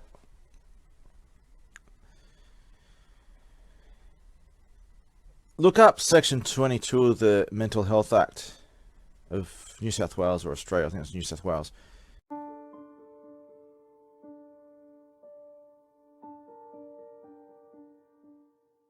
What this means is basically police want to raid your home and grab you and make you disappear or something. If you haven't got a crime, you've got rights, right? No, you don't. That's what the mental health system's for. That's what psychiatry is for. They need to make you disappear. That's what psychiatry is for. It's outside, beyond, and above the system. They just use the magic words mental illness. They don't need to prove anything. All they do use those two words, and they can just grab you, make you disappear. And they become immune to investigation in the process. It's not an accident. It's intentional. It's how the system within the system works. So apparently I was waving knives around, threatening to slit my wrist, which was abandoned as soon as I was grabbed. But let's not get there yet. When they smashed my door down, this was the first door smashing of countless more. Smashed my door down, beat me up at gunpoint in my own home. Well, I'm down the ground, face down the ground. They're beating me up at gunpoint, threatening to shoot me if I move, right? And then after tenderizing me like a steak, they paraded me around the neighborhood. Sorry, I just bumped my mic. They paraded me around the neighborhood in handcuffs, and then took me to Wyong Psychiatric Facility, where as soon as I got there, the accusation was immediately abandoned. Turns out I wasn't waving my knives around and threatening to slit my wrists. Well, okay, let me out. I can't do that, Dave. Why? I can't tell you, Dave. Or Jeremy in my case. So it's just going to be really hard to tell what they did to me this and other times. A woman, an Indian woman who can barely speak English, is gaslighting me and accusing me of everything under the sun that I've never done. And say, just prove it. I have not done this, done that. And the narrative changes, the story changes moment to moment. And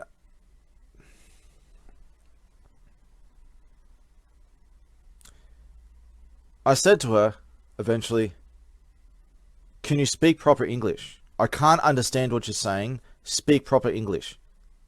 And she says, so that's how it is it? You have a delusion. I respond, okay, what is my delusion? 10 seconds, pause, nothing, awkward silence. I ask again after 10 seconds, what is my delusion? She finally responds, I can't tell you, I have to go. And like that, I was violently brought in, where I was extensively drugged and tortured. I'll just give you an example. I remember actually later on, I recited articles, was it 10, 12, and 29.2 of the Universal Declaration of Human Rights. I wrote them up on this board when I was in the public area instead of the maximum security. When I got out of maximum security, and then I was threatened over the loudspeaker that my stay here will be longer if I don't shut up and lay low or something like that. But no, so when I was taken in violently, sensitively drugged and tortured, and just to give an example of when I just barely survived being drugged already and covered in injuries, and I'm huddled in the corner outside. There's a small outside area which is like cement, stained cement and shit everywhere. This is skipping ahead a little bit, but I was extensively tortured numerous occasions. Cat and mouse, gonna get you. Every time I try to make a complaint, anytime I go near a government building, anything, they come after me with psychiatric kidnapping attempts and gaslighting, and you should understand what I mean. Every time I was there, one time for a year, I would be, especially in the maximum security area, there was a tiny patch of grass. I would walk in a circle all day, saying, I can't handle the pain, I can't handle the pain, I can't handle the pain, due to the extreme torture they were doing to me with the forced drugging and everything else. They have developed ways over thousands of years of perfecting the so-called art of torture, that through specific chemicals that can disable your brain's automatic shut-off, where you experience a certain amount of pain, it'll be replaced with a euphoria that can shut that off and amplify the pain beyond the natural human capacity. And that's what they have done to me over and over again, and threatened to do to me. Gonna get you, gonna get you, gonna get you, playing Jaws. I walked in a circle saying, I can't handle the pain, I can't handle the pain, over and over and over, all day, every day, to the point where I would always wear a groove. I would wear the grass out in a circle and build a trench. And at one point, when I was locked up for a whole year with these tortures, the trench was about a foot deep.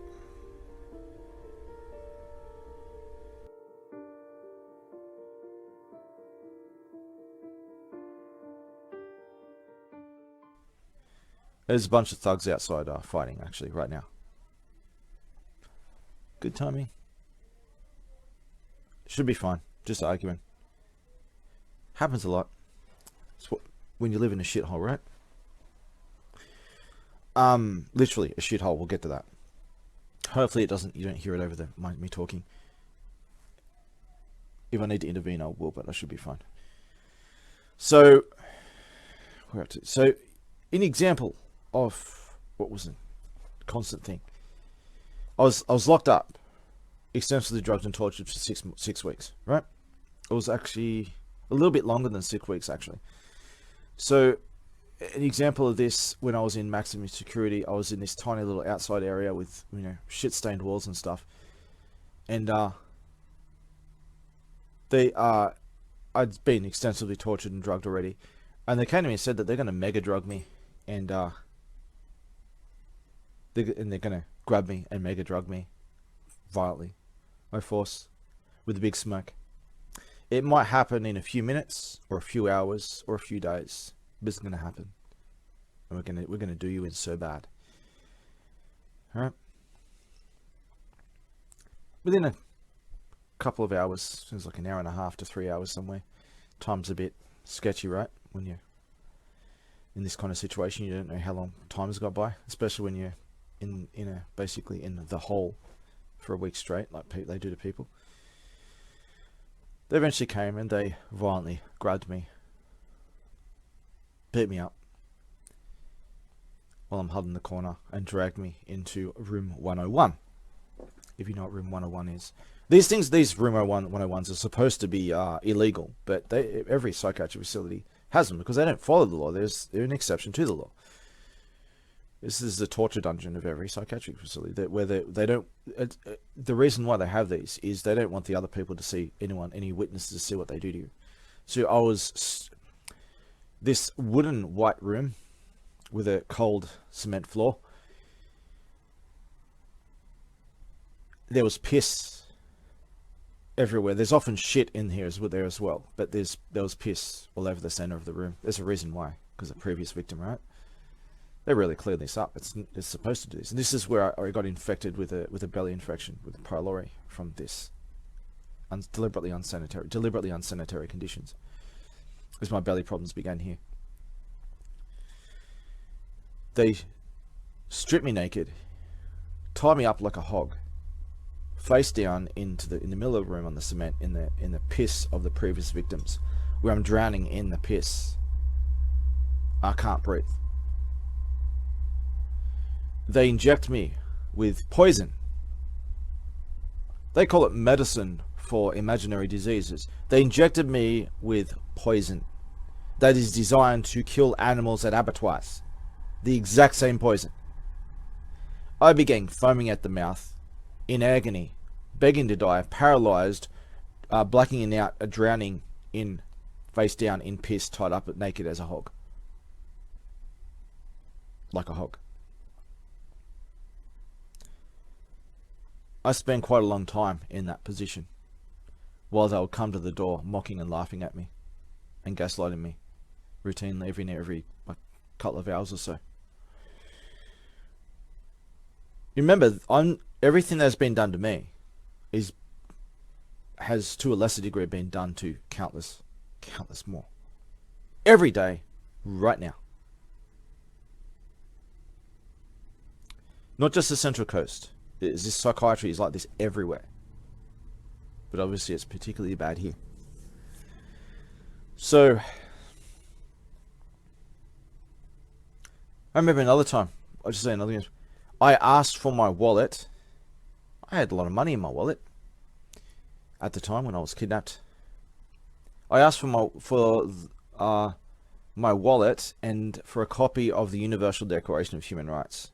For the trouble, I was violently attacked, drugged so badly that I woke up days later. In a very bad way. Of course, when I did get my wallet back, all the money was gone. And I was told that's just how things work here.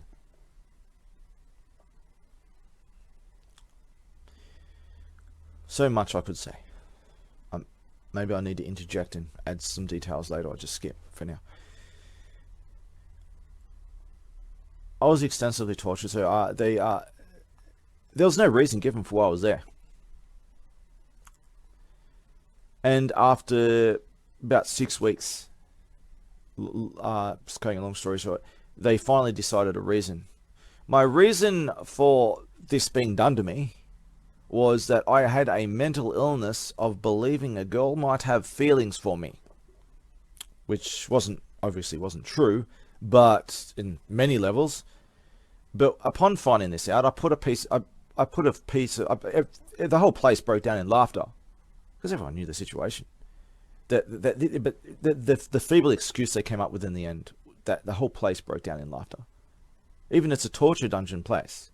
Even then, it was so ridiculous that everyone couldn't help but break down in laughter. I walked around then with a piece of paper hanging by something around my neck, saying that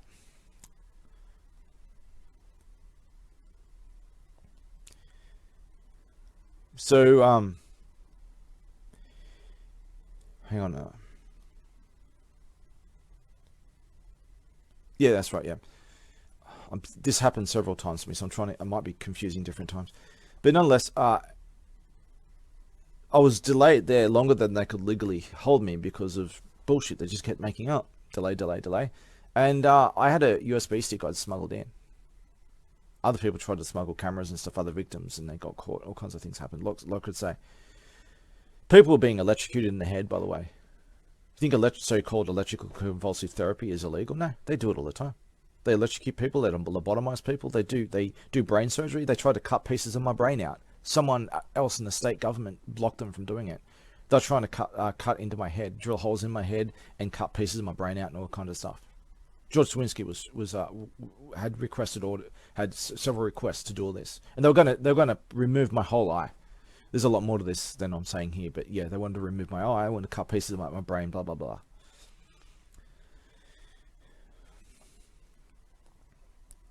I was gonna say. So, in that, we'll skip to the later sections of this first six weeks to become like 8 weeks or something, I think, later. But this so-called court, there's not a court hearing. It's all fake. It's all bullshit. It was delayed because they had no evidence against me. They had no ammo, and I pulled out a smuggled USB and said, "Look, here is confessions that what they're doing. The evidence to proves my innocence and proves their guilt and malintent. They're admitting I'm a political prisoner who's been tortured, who they're trying to imprison, torture, and kill me behind closed doors to cover up their crimes. I have them admitting it on camera. I have all the assaults and everything on this USB. Adjourned.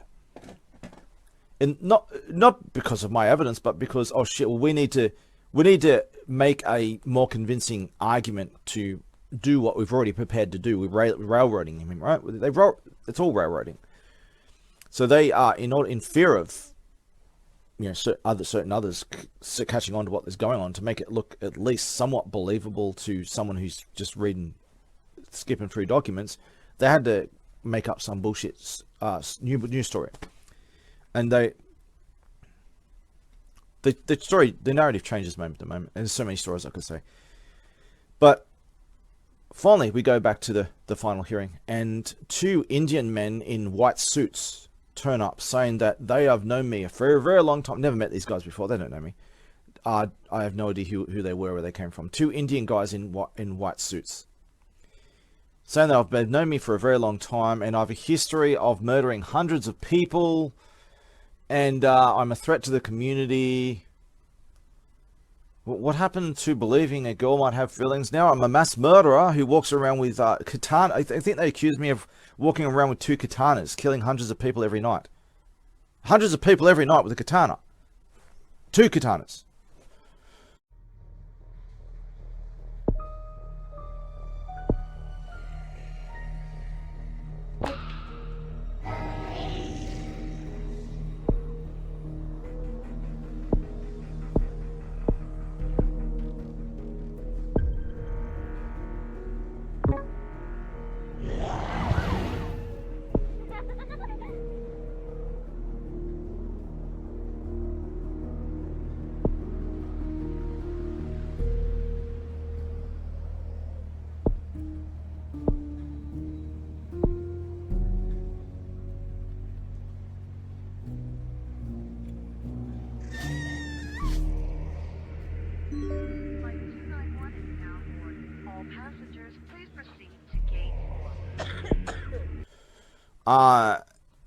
And that's their justification for putting me on what's called a community treatment order, where while they're forced to let me out of this imprisonment, they still have complete control over my life, and I have no human rights, no freedom, and they can do anything they want with no oversight, and they can drug me for the rest of what's left of my life. They can drug and torture me out in the community, as I would say. I was supposed to be given painkillers on the way out. Waited hours, no painkillers. Went home. Within a couple of days straight into a hospital emergency, almost dying, seizures and everything from the poison, foaming at the mouth, blah, blah, blah, from what they've already drugged me with. Body curled up like a cockroach, blah, blah, blah. I've got a lot of recordings of this. It's horrific.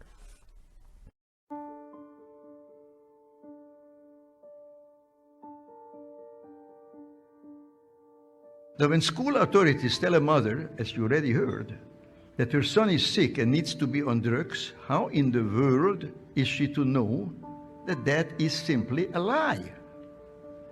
How is she to recognize that what experts now call attention deficit hyperactivity disorder is simply not a disease? Now, such a mother is not an expert in the history of psychiatry. She does not know that psychiatrists have, for hundreds of years, used diagnostic terms, so-called diagnostic terms, to stigmatize and control people. I will only give you a few dramatic examples. When black slaves in the South ran away to freedom, it wasn't that they wanted to be free. They suffered from a disease called drapetomania. From drapetes, runaway slave, and mania. I'm not making this up. This was a legitimate diagnosis, just like attention deficit disorder is. Women, half the population of mankind, of course, if they were foolish enough to rebel against domination by men, well, then they had a serious disease called hysteria, which was due to their wandering womb. Now, none of those behaviors was ever a disease, and of course it's not a disease. But nor is attention deficit disorder a disease. No behavior or misbehavior is a disease or can be a disease. That's not what diseases are. So it doesn't matter how a child behaves. There is nothing to examine.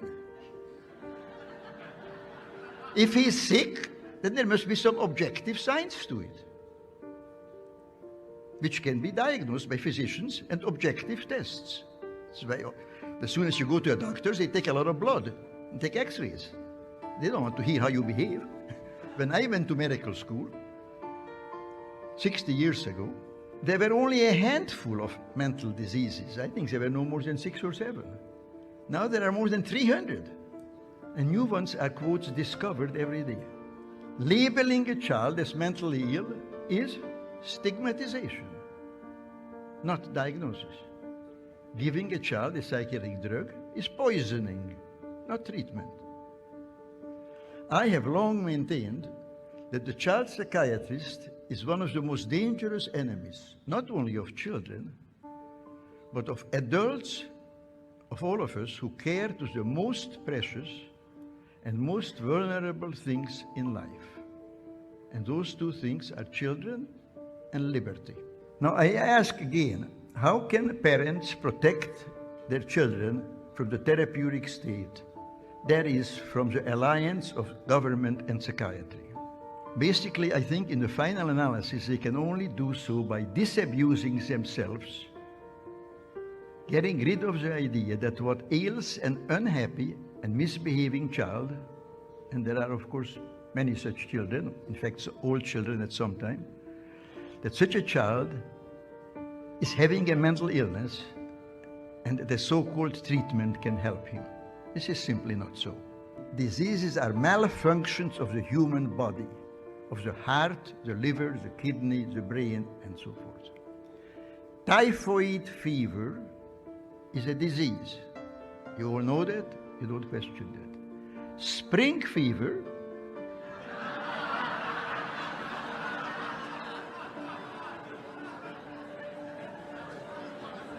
all you have to know is English. Spring fever is not a disease. Now, why not? Because we all know that it's a figure of speech, a metaphor, a little piece of poetry. Now, so are all mental diseases. Mental disease is a metaphor. The task we set ourselves to combat psychiatric coercion is important. I think it's important. You all think it's important. Not enough people think it's important.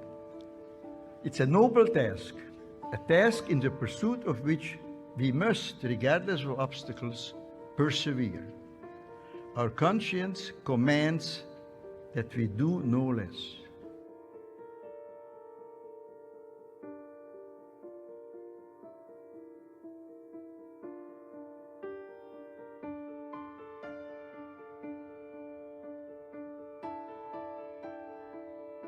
What about your psychosis? I don't have psychosis. I never did in the first place. The whole condition for me being put on the CTO was an absolute joke. I have a 15-minute video that I put up with evidence and everything. You don't want to watch that. I guess we are not here to debate on whether you should have been situated because that was a decision. Well, I don't have any psychotic symptoms. I never did to begin with. So unfortunately, look, I do get your frustration. But don't go down to the Police station. yeah. No, I wouldn't. Look, I wouldn't deal with police. Don't do anything right now. Talk to some legal aid. Talk to some legal aid if you have any concerns about that. That's the way I'd probably go about it. Look, mate, you're on the CTO. If it was going to be viewed, it should have been viewed then. It wasn't. We can't do anything about that. We're just the community team. Yeah. But if you have concerns about all that stuff, talk to legal aid.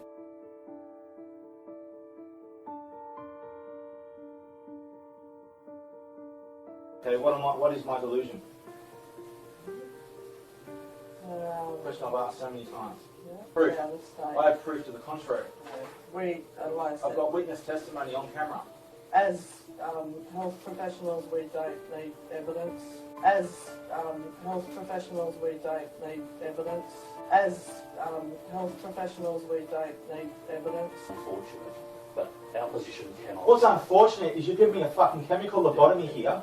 I'm basically hearsay. Look, I can give you another copy.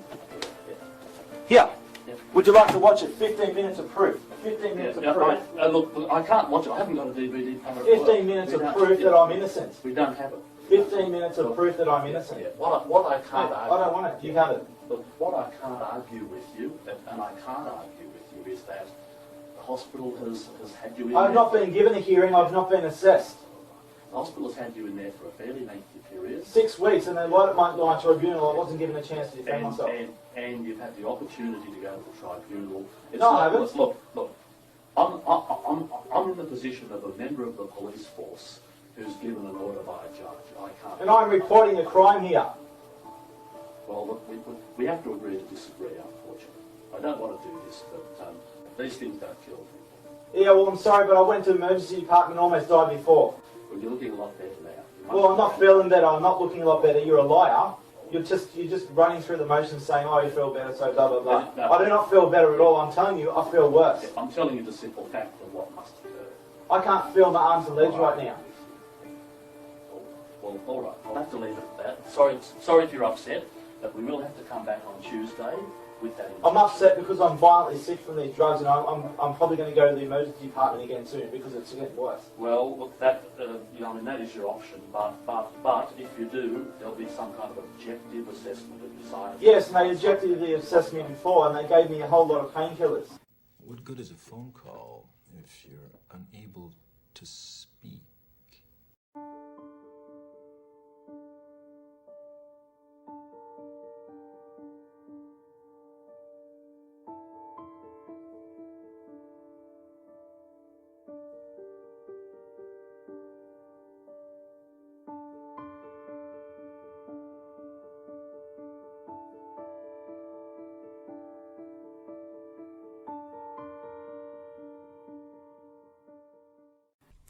And I was in enough hospital emergencies, and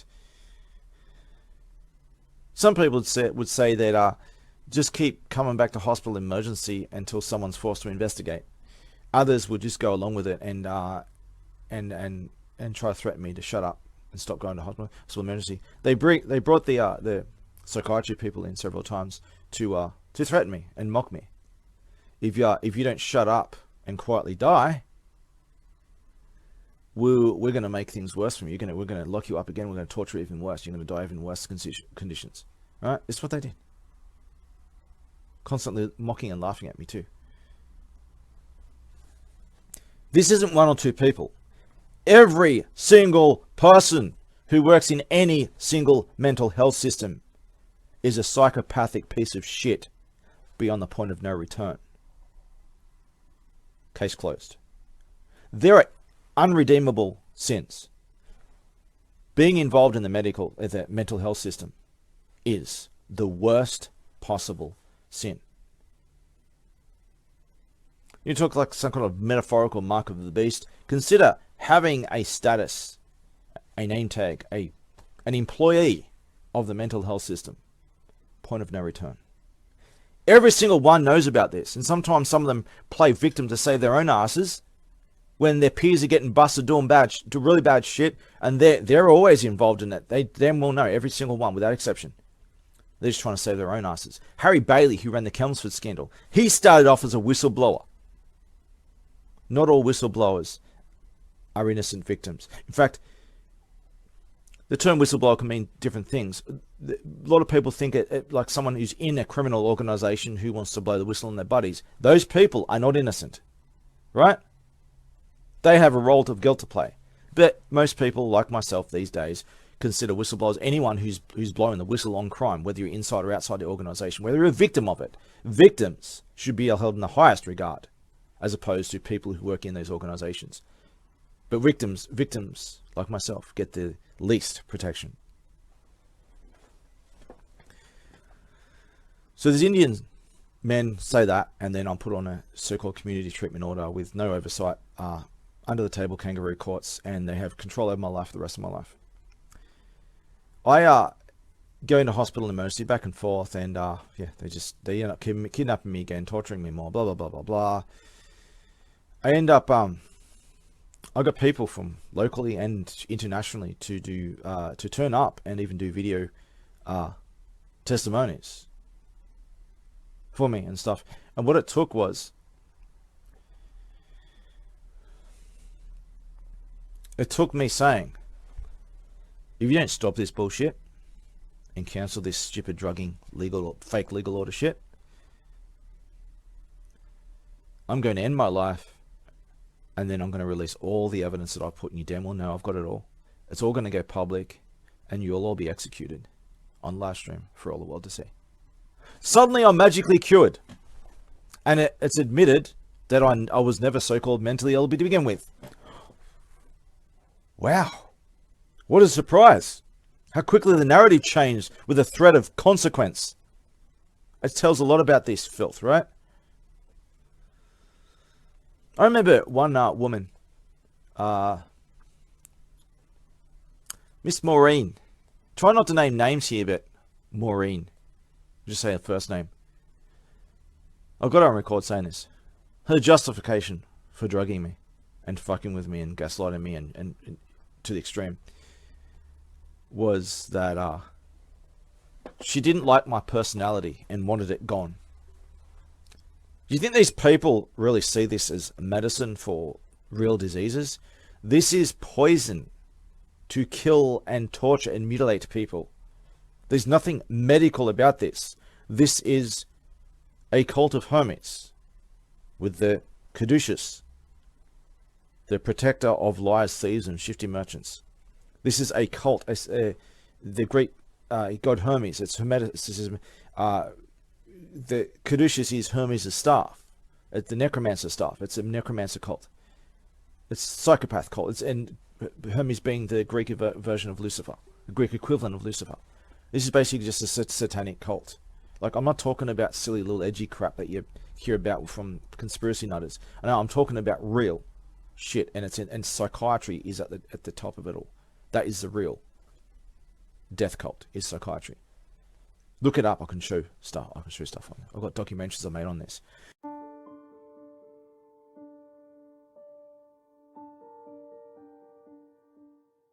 But anyway, a friend came in person when I said that, and yeah, I'm finally free again. I try to recover from the damage, but the police and the government and the local government are still going around spreading lies about me as much as they can, gaslighting me to oblivion, portraying to me like trying to make out I'm some kind of sexual predator. I'm a hacker. you imagine how it was like the founder of Anonymous? Everyone thinks I'm a hacker. I'm the anti-hacker. I'm the guy who goes around protecting the innocent, vulnerable, and their privacy and security and stuff against power abusers. I'm the opposite of a hacker. I'm the anti-hacker. But they're going around spreading all these lies about me, and especially fixated on this, trying to portray me as some kind of sexual predator. And it gets worse and worse. And they start messing with the people in my unit complex. They're bribing people and giving them money and cigarettes and stuff like that to fuck with me. One of them was smoking outside my home all day, every day, at my window, blowing smoke in my window, with money she couldn't afford. She ended up going to hospital over and over. I think she's probably dead now. With all the cigarettes that she was given to fuck with me. Another guy, an Iranian terrorist. I've got him recording. I'm recording making bomb threats. They set him after me. He's got actually history with the police. He does all the dirty work, all their dealings with terrorists and stuff, because they use terrorists to do all their dirty work through and stuff. He's their middleman who they speak to them in Arabic and shit. He can speak 4 languages, so they use all these Middle Eastern languages. They use him as the interpreter, and they give him Porsches and all kinds of stuff to use, and they use to keep his mouth shut about it. And they used him to go after me, and me and my home's getting raided on every day.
You're lucky you haven't been blown up so high. The civilization I come from, when I came from the civilization, you were on like an ape living on the tree. I'm not threatening you, but when it happens, it'll happen.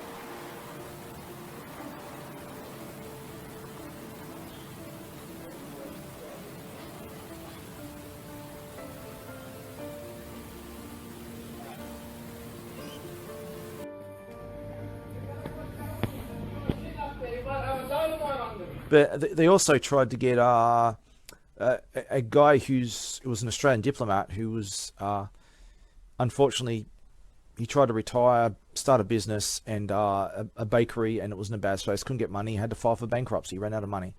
And then he got stuck in the government housing system. He's a guy who represented our country for 25 years overseas, protecting citizens abroad and stuff like that, as a diplomat. And then he comes back, this happens, and he's living in like this shit, massive corruption everywhere, in like lowest quality standard people, police with 20 IQ points, totally corrupt as fuck. It was a very, like, what the hell's going on here, right? They put him in there. He was obviously upset with some things to begin with. And I think that they probably put him in there as well, thinking that Jeremy or Terrence against the government and stuff. I'm not against the government. I'm for government. What they have is not government. It's anti-government. I have a different definition of what government is and should be. I can prove it all, and everyone agrees with me when they say I can prove things. I'm the only one who freaking can. But he was being encouraged to go after me, and for a short time at first, he went along with it. But he quickly realized there's something wrong here. He started to ask questions. He started talking to me. He realizes, hang on, this ain't right. They're the ones who are lying. You're the good guy. You're very capable. You're intelligent. You're not crazy. You're not a liar, and you have goodwill. We became friends, and we got to learn more. And guess what? Oh, the police didn't like that. Me and him being friends. Oh, they didn't like that. So they went after him.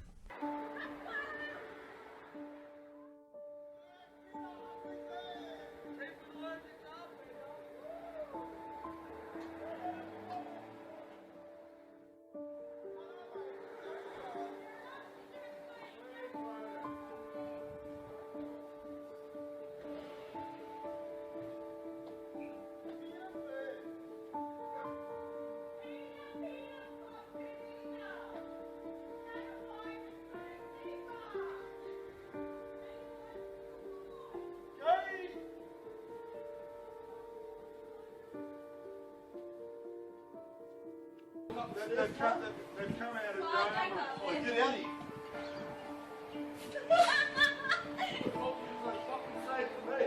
Lock your door, Peter. They're just drugs, mate. Lock the door, Peter. Shut this door, you drug, mate. And they were threatening him with psychiatric kidnappings. They did it to him twice, by the way. They gave him 2 psychiatric kidnappings. At least 2. And they really fucked him up bad. He's not doing too well as far as I heard. But there were constant home invasions, thugs, assassination attempts, blah blah blah, going after him like me and threatening him that if he talks to me, if he doesn't stop talking to me, he's gonna have a mental illness, and they're gonna go grab him and do to him what they did to me, right? And I've got recordings of all this stuff. It's ridiculous. I've even got police numbers of case numbers and stuff with this constant assassination attempts and shit on him and me, separately and together. There's constant warfare going on, and the police were behind it all, and the housing department were behind it. The police and the housing department and psychiatry, those 3 are the big 3. It's corruption in every corner, but those 3 are the big 3, the key 3 that work together to fuck people over. It's Natasha from the Assertive Outreach Team on 43965111. Could you please give me a call when you can? I'm here. Oh, you're there. Hi, Jeremy. How are you? I was asleep. Oh, I'm sorry. Is it... I need to have a chat with you, so if you're just waking up, I can... No, it's alright. I'm waking up now. I slept in. It's alright. You slept in? It's probably a nice day for a sleep in. What's up? Can you talk into the phone? I can't hear you. Oh, sorry. Sorry, I wasn't talking into the phone. Sorry. No, that's okay. Jeremy, I just need to let you know this afternoon, I've had a phone call from someone within her health who has let me know that you have uploaded to YouTube a conversation, a phone call between yourself and myself that actually identified me. I identify myself when I make that call.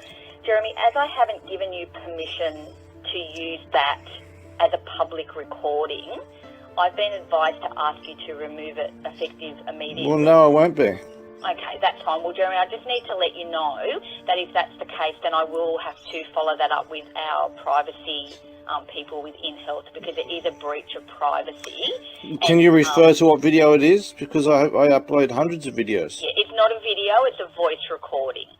Yeah, well, I don't know what it is, so I can't take down something I don't even know what it is to begin with. Well, Jeremy, you can go and have a look, because you've uploaded it. It's on there under a link, apparently, that you have put up yourself. So, again, I'm not going to take responsibility for that being up there. What are you afraid of? What are you afraid of? I don't recall you ever saying anything but the name... I'm asking you to remove it. I don't recall you ever saying anything but the name Natasha. Speaking with the New South Wales Police about that happening. Well, go on, go ahead. All right. Okay. And I'll see you soon then, Jeremy. Thank you.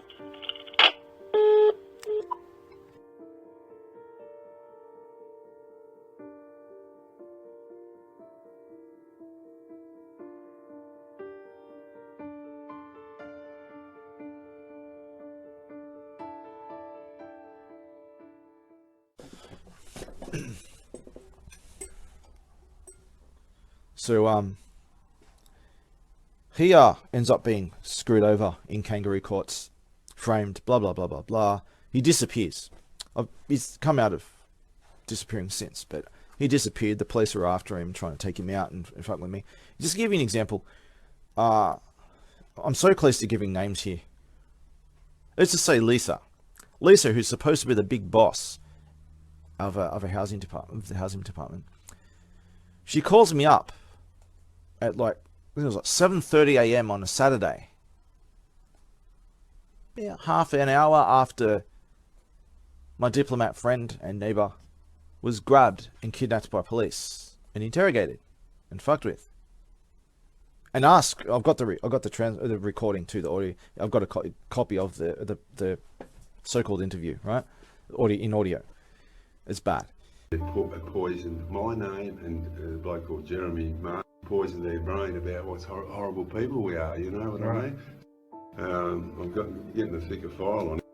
You've said that you've recorded some stuff. Yeah. So are you?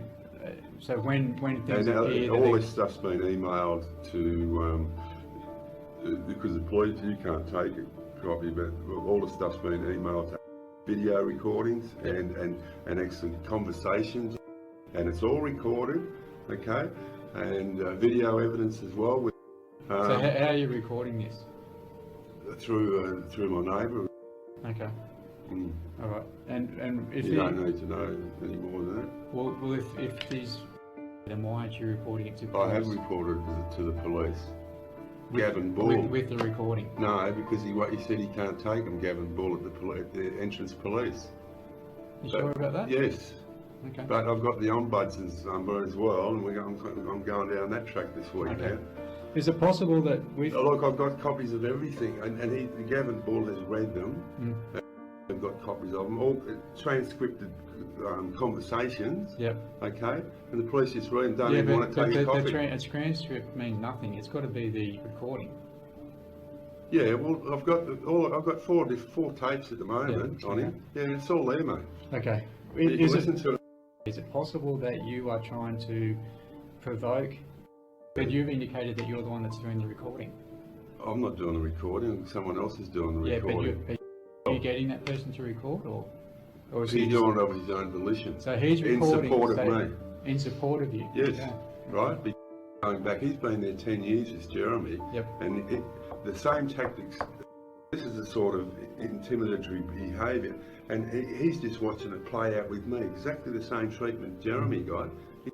So that's why Jeremy, of his own volition, has offered to do all this stuff. He said, mate, and it's all documented. It's all Reggie did. So you know. Is this the Jeremy? Is this the person that you rang when we came to your place to arrest you this morning? Is this the person that you rang on your mobile phone and spoke briefly to? Yeah. Is that the same person? Yeah. Yep.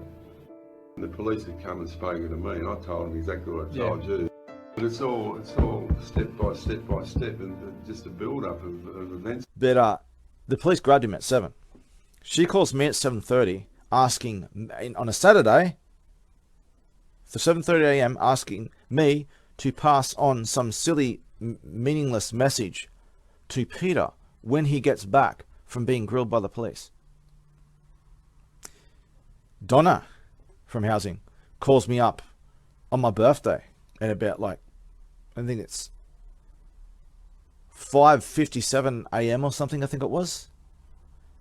Just before 6 a.m. on my birthday, to let me know that her eviction threats and everything, she got the she's threatening to evict me and fine, imprison me, blah blah blah, and she got the date or something wrong on one of the documents. She just called me up at that time early in the morning of my birthday just to let me know she's sending it twice, to send the corrected ones. So I'm going to get 2 copies of these threats. there's so much I could say. I can't get a car. I used to have a car. The police and local thugs at their crest, while the police are around the corner watching, giggling, smashing my car up over and over. I couldn't go near my car. They were guarding my car 24/7, using my car as a technicality to try to pull technicalities and legal shit on me and fines and stuff on me. I couldn't get to my car to re-register it, see? And they were damaging it. So I've got all kinds of photos and videos of the threats. Every time I go near, I get beheading threats, terrorist beheading threats going near my car, and attacks. What was left of my car. As soon as the registration one's out, the very next day, Donna from housing calls me up saying that my car has run out of rego. It's illegal for me to have it parking there. She's going to do all this legal shit to me and have police raid my home. Blah, blah, blah, blah, blah. Right? All orchestrated. Oh, there's so much I'm skipping so much, and I'm not doing it in the right order either.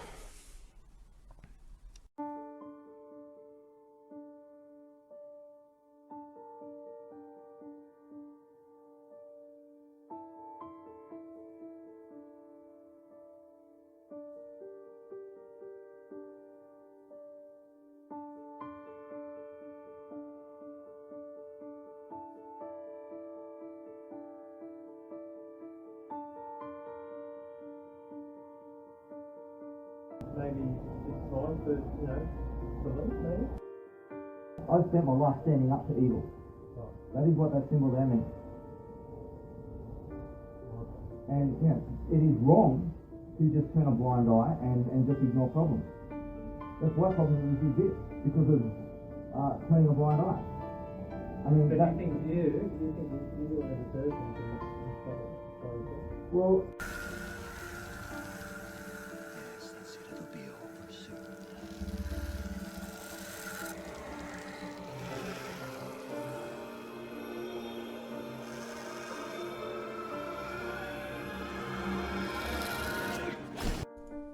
I think the question you need to be asking yourself, Mr. Police Officer, is do you, all of you, have what it takes to stop me? Is it already too late?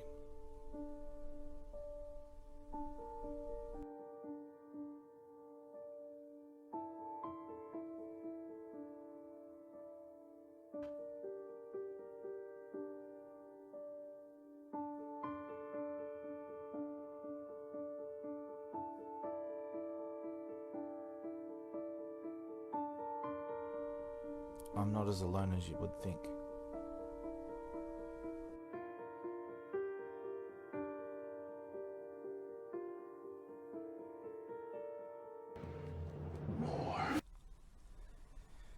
One other thing, is there a search underway for Anonymous? Remember Anonymous? Yeah, there is.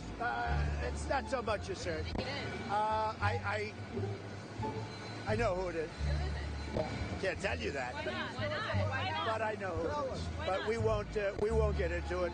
But no, I know all about Anonymous. I know a lot about the leakers too. We know a lot. In fact, when I want to get something out to the press, I tell certain people, and it's amazing. It gets out there. But so far, I'm leaving it that way. But yeah, there's just so many stories. Like, the ambulance bills, like other government departments, everything from every angle has just got worse and worse. The ambulance bills, all the ambulance bills, like $400, $500 or something. It was like $450 to $500 ambulance bills each time. They're supposed to be covered and dealt with and paid for, blah, blah, blah. Only they're not. I keep getting debt collectors calling me up, making threats and trying to threaten me to give them my personal information or are going to do shit to me. Violent debt collectors acting in the name of the ambulance services. I call up the ambulance services. What the fuck's going on? Fix it. Oh, it's fixed now. Why is it happening? I don't know. Definitely fixed now. Yeah, it is. Within the hour, more. Again and again and again. Every corner of the government, every single angle. But those three are key. Police, the Family and Community Services, they call it now, or Department of Communities and Justice. They're all different names. Basically, the social people of the government, the housing people and stuff like that, right? Social services, you might call them child protective services, would fit under the category of this. We all know that in America, the abuse of child protective services. It happens here, it happens everywhere. But these kind of people, the social services, we just call them social services. I think they formerly fax or something. Formerly docs. A lot of people, old school people from my generation, will know them as docs. Department of Community Services. So there's police, there's the docs kind of people, and there's the social services people, and then there's psychiatry. Those three are the key players that work together to fuck people over. Now, obviously, your local MP is heavily involved. David Harris, local MP. Why not say it?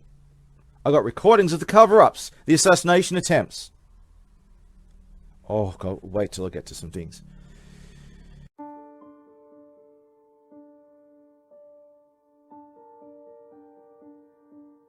So we got the David Harris MP. Here's a USB stick, member for Wyong, and here's the secretary at the front desk. I just gave her the USB stick of that evidence. Thank you for accepting the evidence. Thank you.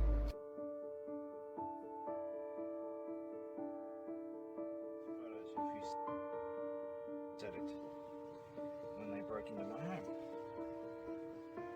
And city's still up there, of course. Everything's still up there. Right. Just thought I'd show that. It's all still up there. So if anything happens. Okay, as you can see, shot 4 is up. You can see it's David Harris's thing on shot 4. Like a member for one, David Harris. So I'm going to stick it. This is the delivery for. Whoop, let me just fix that up. Zoom up. Delivery for David Harris, Member of Parliament, shop 4, 142 Pacific Highway 1, New South Wales 2259. Just to confirm, I am delivering it. I am delivering it. In fact, it's not going to. Yeah, it's going to go in. It's going to go in. There we go. It's in. Shop 4. Anything happens?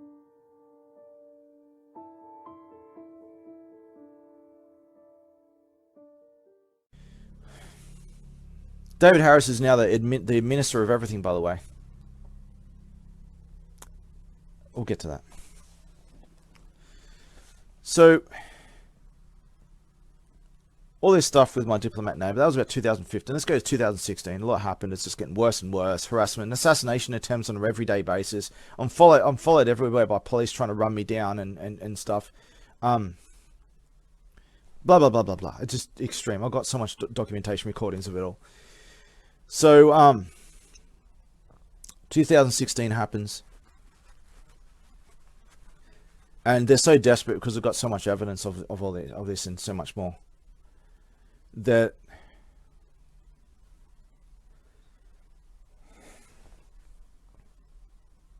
they send assassins, a group of assassins after me. After what I done, I'll back up a step. I went to every mainstream media organization in the country on the 11th of the 11th, 2016 at 11 a.m. 11. I chose that exact time, exact date, for a reason, to show that if something happened, it ain't a coincidence. I have no criminal record I still have no criminal record to this day, but I had no criminal record prior my whole life. Nothing. Not so much as a fine. Nothing. Despite all this harassment, nothing. Despite the kidnappings, tortures, and imprisonments without charge or trial or a crime, no criminal record whatsoever. Just psychiatric accusations, that's about it, right? Of things like believing a girl might have feelings for me. So, I do that at 11 a.m. I'm really sick, right, at this point. And I do this. It's really hard for me to do. I do it. And I do it not just privately through emails and their own website forms. I also do this on social media. And I have the screenshots and stuff to show with the time codes, everything.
So I do all that, and then I go on my lounge to rest because I'm so sick, I'm so fatigued. I wake up an hour later.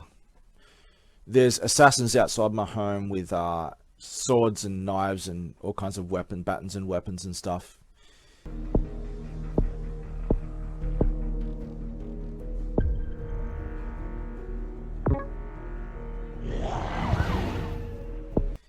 And they're running these knives against my railing outside, running back and down, stabbing at my door, slashing my car up with swords and knives and everything. And so I go out with my phone camera facing them to record this being done.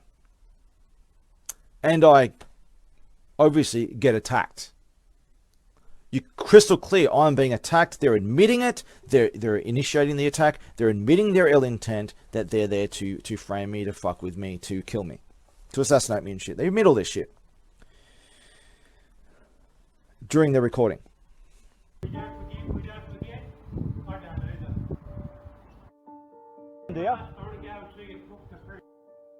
Here I am, you little shit. Here I am. Where are you? I'm not a little shit. Yes, you are. You're a nobody. You're a nobody. I've got you on camera already. Have you learned your lesson? Have you learned your lesson? Get off me. Have you learned? Fucking stop it. Never. Ever. Never ever what? Will I stop it? I have the right to self-defense. So do I. You might want to take me twice.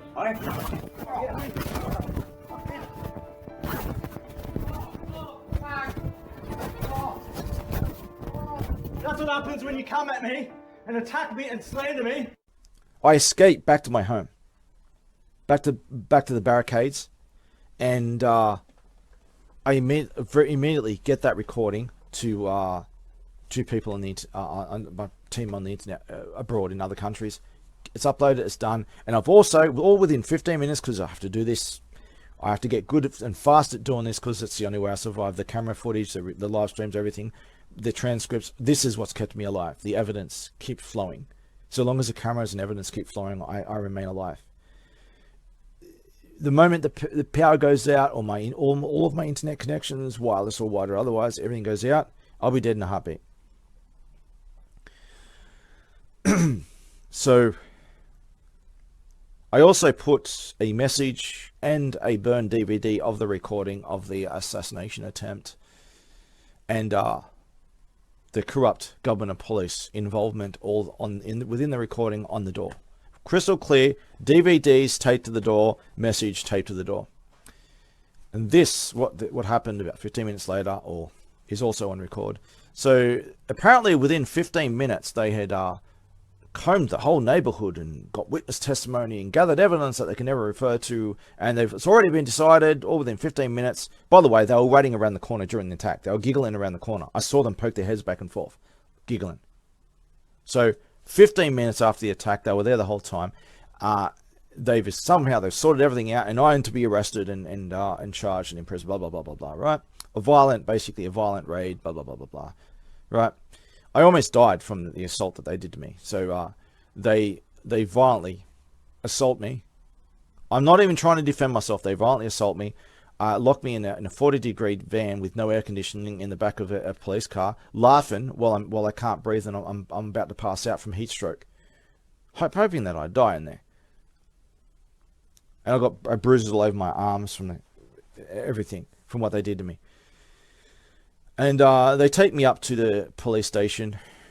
Hello officers, I cannot open my door. I'm live streaming right now. I'm being framed by corrupt police officers. I have extensive footage. Well, funny I have for it.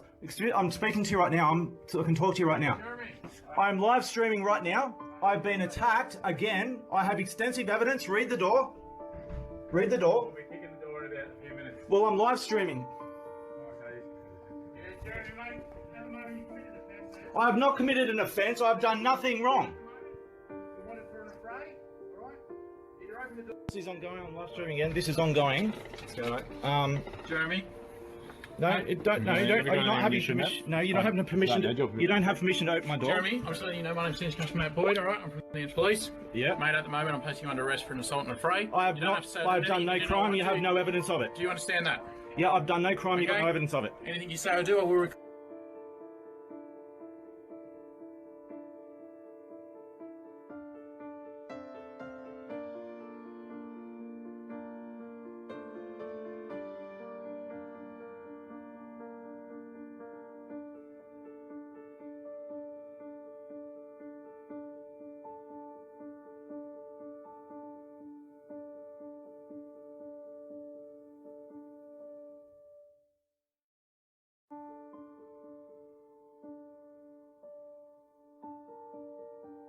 No, I'm recording because I'm. Continue recording. No, I've. Seize this in evidence. No, you can't. I'm sorry, but you can't. I'm in my own property. I'm sorry, but you can't. That's fine. But if we're going to take this matter to court, You can you can send someone to get a copy of the footage. Sure, but you cannot. You can no. I'm sorry, but you can't. And this is on record, okay? And I'll be uploading it. They'll put me in their tiny little cell and they fuck with me and all kinds of shit, change their narrative, blah blah blah blah blah. And I'm saying I don't need I want a lawyer. I don't need to wait here for 5 hours to sort a government lawyer or a private lawyer. No, I don't need one. I can represent myself. Let's do the internet right here, right now. You want to interview me? The only reason you're kidnapping me here is to interview me, are you? Let's go right now. I'm ready. No. Their excuse was they made up later that I was not willing to answer questions and I was not willing to go for the interview, and they thought it wasn't worth the hassle, so they let me go, gave me the paperwork for the charges and let me go. When they charged me for assault and affray, which affray is fighting in a public place inside my own home. This is a recurring theme, remember. Fighting in a public place is inside my home. My home is a public place. Inside my home is a public place. That is a recurring narrative for the government and police here. I don't have any privacy or personal space. Where I am right now, this is a public place according to them. So assault and affray inside my home, and I'll produce the documents. It's bad. The antecedent to this these charges are, it says. Something like, was it has no employment and makes no contribution to the local community or something. It's somehow not it's as untrue as it gets, but also like, what does that have to do with me assaulting people apparently in the public place of the privacy of my own home, who against assassins who are doing a home invasion of my own home inside my property, outside my front door, but inside my property with knives and swords and shit and batons.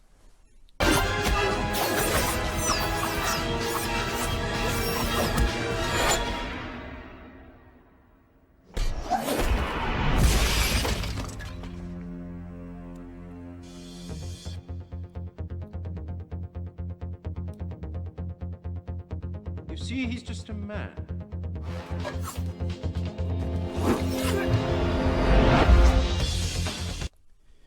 So, get this. I assaulted people who cannot be defined and don't exist because there are no witnesses. There's no civilian witnesses. The people who I assaulted don't exist and they aren't witnesses. Damn, I'm a charge for assaulting someone, and the person who's been assaulted doesn't even know they've been assaulted and doesn't exist. But you know how many witnesses are? There are 4 witnesses. 4 police witnesses. Somehow 4 police witnessed the whole thing. Well, there was 2, not 4. They were there the whole time. But somehow they just happened to be there by freak chance. Maybe having a picnic again, right, outside my home. 4 police and no civilian witnesses to this supposed assault inside my own home. Assault and affray inside my own home. I eventually go home. At the end of the day, I go up the club. Is it to have a a beer and a rest. There's a police, as I leave my home, there's a police car right out front of my home, waiting. It's still daytime. It's not dark yet. It's not long from dark. It's still daytime. It's like summer and it's 5 p.m. It's really light still for a couple of hours still. A few hours still. This police car does he's on the wrong side of the road, driving on the wrong side of the road in the gutter at 5 kilometers, driving in the gutter 5 kilometers an hour with his high beams on, following me all the way to the club at basically at point blank with his high beams on, just to fuck with me. And as soon as I get to the club, he parks his car, or they park their car out the front of the club, and they get out of the car and they follow me 10 meters behind all the way to the front door, just to fuck with me. And that would, if there's camera recording still of that club of 2016 of the front of the club, you'll see. If there's the recording still there, you'll see. And obviously, at the court case at the end of the month, and it was just under a month, in that time period from then until that court case, countless assassination attempts and shit, right? Attacks and assaults, assassination attempts and everything, to prevent me from turning up to this court case. I turn up to the court case with a massive amount of piles of recordings and documents and photos of their crimes and shit, and of the incident itself, showing that I was attacked by police conspiring with assassins to frame and assassinate me. And I beg for protection, political protection from them. Judge isn't interested. Adjourns the court case. I walk outside the door, inside the court building, but outside the very courtroom door. A crowd of police were waiting for me to violently grab and drag me out at gunpoint. I forgot to add, on the way out, I was trying to tell everyone in the court building what was going on, that I can prove everything. They're grabbing me and they intend to kidnap, torture, and silence me for whistleblowing. As soon as I get out the front, there's a TV crew right at the front with putting their camera right in my face. Of course, it never went to air, right? But they'll put it in my face as if to taunt me and record for the police to watch over and over for their own amusement later. I begged the camera. I said, they're going to torture me. Back up my evidence. Not a word. Just push the camera further in my face as I was taken away. To take me to, guess where? Wyong Psychiatric Facility. Under the accusation that, of course, was withdrawn as soon as I get there, as usual. The accusation that apparently I was going around in a mask scaring little old ladies. They must be thinking about an anonymous Guy Fawkes mask. But that obviously wasn't true. I mean, there was a time where I scared police, apparently in a mask. Me and another guy walking around with the heroic join us message on Australia Day at one point. I was in a year prior, and where we got assaulted by drunk police who were drinking in a public place. We got assaulted by them and threatened by them. They threatened to frame us with magical police powers. And they tore up my sign.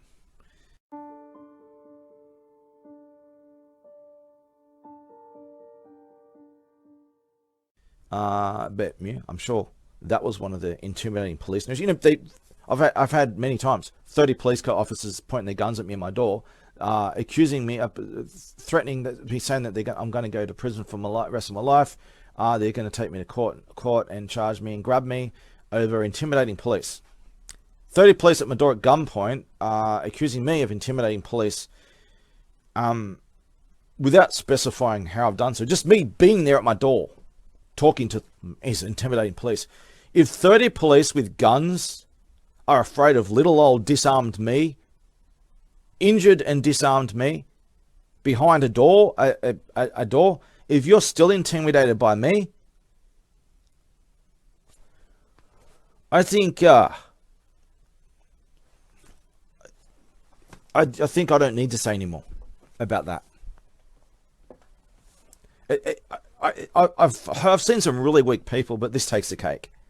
Weak and pathetic as it could possibly. You think it can't get that low, and this just takes the cake. Not only should they not be police officers walking around with guns, I think they're the ones that need to be locked up, that are a threat to the community. And you're so triggered. Are you afraid of the grass? That grass blade's, it's scaring me, man. It's waving too much in the wind. Look at it, and it is coming right for us.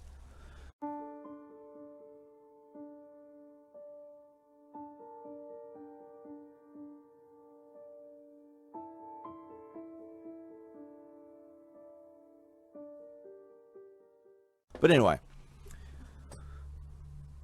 I walk outside the courtroom, I get grabbed, taken to Wyong Psychiatric Facility. They take me to a police station first, and they taunt me and shit for a while first, to let me stew, and then they take me, imminent drugging and torture, right? Gonna get you, gonna get you, gonna get you. This gonna get you thing is the constant countdown threats from the housing department and the police, mostly the housing department, doing the countdown threats. They come at me from every angle, entrap me so I'm stuck, I can't do anything, and I'm barricaded, and we're going to pull some technicality on something something we made up that's not even true, but we're not going to allow you to defend yourself. Yeah. So then I'm eventually taken to a Wyong Psychiatric Facility at Wyong Hospital, tortured, imprisoned for a whole fucking year. After 50 days before a megadose, I escape, and I do an interview where, like, I go through a list of like 21 different stories, ridiculously unbelievable stories of why I'm even in there, and it can't be decided. It changes every day, sometimes multiple times a day, the narrative of why I'm even in there. I get police illegally access my Facebook to find where I am. And at 2 a.m., 5 police cars managed to corner me in a place at 2 a.m. and grab me and take me back. I was extensively tortured, even worse than before. Like, the hair off the top of my head has fallen off because of being tortured. It's called telogen effluvium. It's a condition from being extensively tortured for prolonged periods of time. It's not natural hair loss. It happened suddenly, months after I was free. So, because I escaped after 50 days for a few days, a lot of word got out what happens. And you know what things are like. You have to die and be a martyr or something until people give a shit. So after it's too late. It kind of happened, but I was still alive, right? I'd been definitely grabbed. I'd been taken out. And word got around what had gone, and yeah, things started happening. Eventually that led to an international political intervention to get me out. There was no reason why I was being drugged, locked up, and imprisoned in a psychiatric facility. There's no reason specified the whole time. But they did decide on the very last day that I was there. I was finally handed a document that gave the reasons why I was there. The 2 police came in to manually hand in the document. I wasn't allowed to keep it. I was allowed to look at it and stew on it for 15 minutes before they take it away from me, and then I can leave. The document said that my mental illness was, word for word, documenting government corruption and being too smart for his own good. That was my so-called mental illness. And to be drugged for the rest of my life through community treatment orders, so psychiatry, under the table and kangaroo courts, blah, blah, blah, blah, blah. At which point I had to go on the run again, and constantly raided over and over by police, basically playing solid snake, hiding in boxes, sneaking suit. I had to make, in 2015, I had to friggin' make an armored sneaking suit to survive all the assassinations and shit. And my anonymous, I call it Medusa suit. Now, there's more to it than meets the eye. It looks quite simple, but there's a technology basis behind it. It can actually, I call it Medusa suit for a reason. You turn it on, my one only works in the dark. It was given to Russia and the US governments to for the war to come, but you know, Russia is turned it into the 5P42 fill-in. They got an armored shield version of it and a warship version of it, but it's the same technology. You look at anything that looks at it, cameras, people, anything, it stuns you like and disables you like Medusa, like looking at Medusa. So you don't have any recollection of replying to an FBI account, and you've mentioned about making it armored suit. But my one's not powered enough to work in the light, only in the dark. And it was meant for the dark. I sneak around in the dark. I had to survive in the dark. I had to like sleep in holes or bins or anything while I'm on the run in the daytime. I have to stay dangerous in the daytime. So I'd be moving around as much as my broken body would let me at nighttime. And I had to freaking build my armored anonymous suit, my Medusa suit. But nonetheless, I was on the run. Over and over, I've been persecuted by the government trying to grab me. Psychiatric kidnappings over and over and over and over. Made up story. New narrative changes moment to moment. Grab. Raid. Just never fucking ends. I get sicker and sicker. Because the times I had spent in my new home, which took an international political intervention to get out and get a home. You see, they evicted me from my previous home, and through technicality, they could keep me there forever. Because I don't have a home. They evicted me. The narrative changes. Now they're saying that I willingly let up my lease. I didn't get evicted. Yes, I did. I got documents. But I got a place right next to a sewage plant. A leaking sewage plant, mind you. And that has caused me and all the local neighborhood to get very sick. I've almost died so many times. I'm very sick right now. My belly sticks out because of bloating. I'm not fat. It's up. Massive bloating. We've all got the same thing. And several people have died. Other people have tried to move away to get medical help. Because you can't get any medical help. It's all been covered up. I'm going to get to that. So I got very sick. I've been trying to get, for years I've been trying to get medical treatment. I'm blacklisted from the whole medical system wherever I go. Every I walked near a government building. They suddenly close, and they close the blinds and lock the doors. Blah blah blah.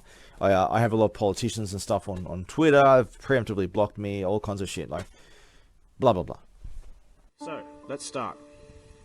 Okay. So I'm not going to name your name. I'm going to do a video, and I'm going to show your Department of Defense government contractor ID with it censored, your name and everything sent, all the details censored, just so people can see.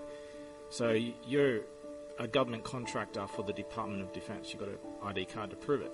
Is that right? Yes, that's right.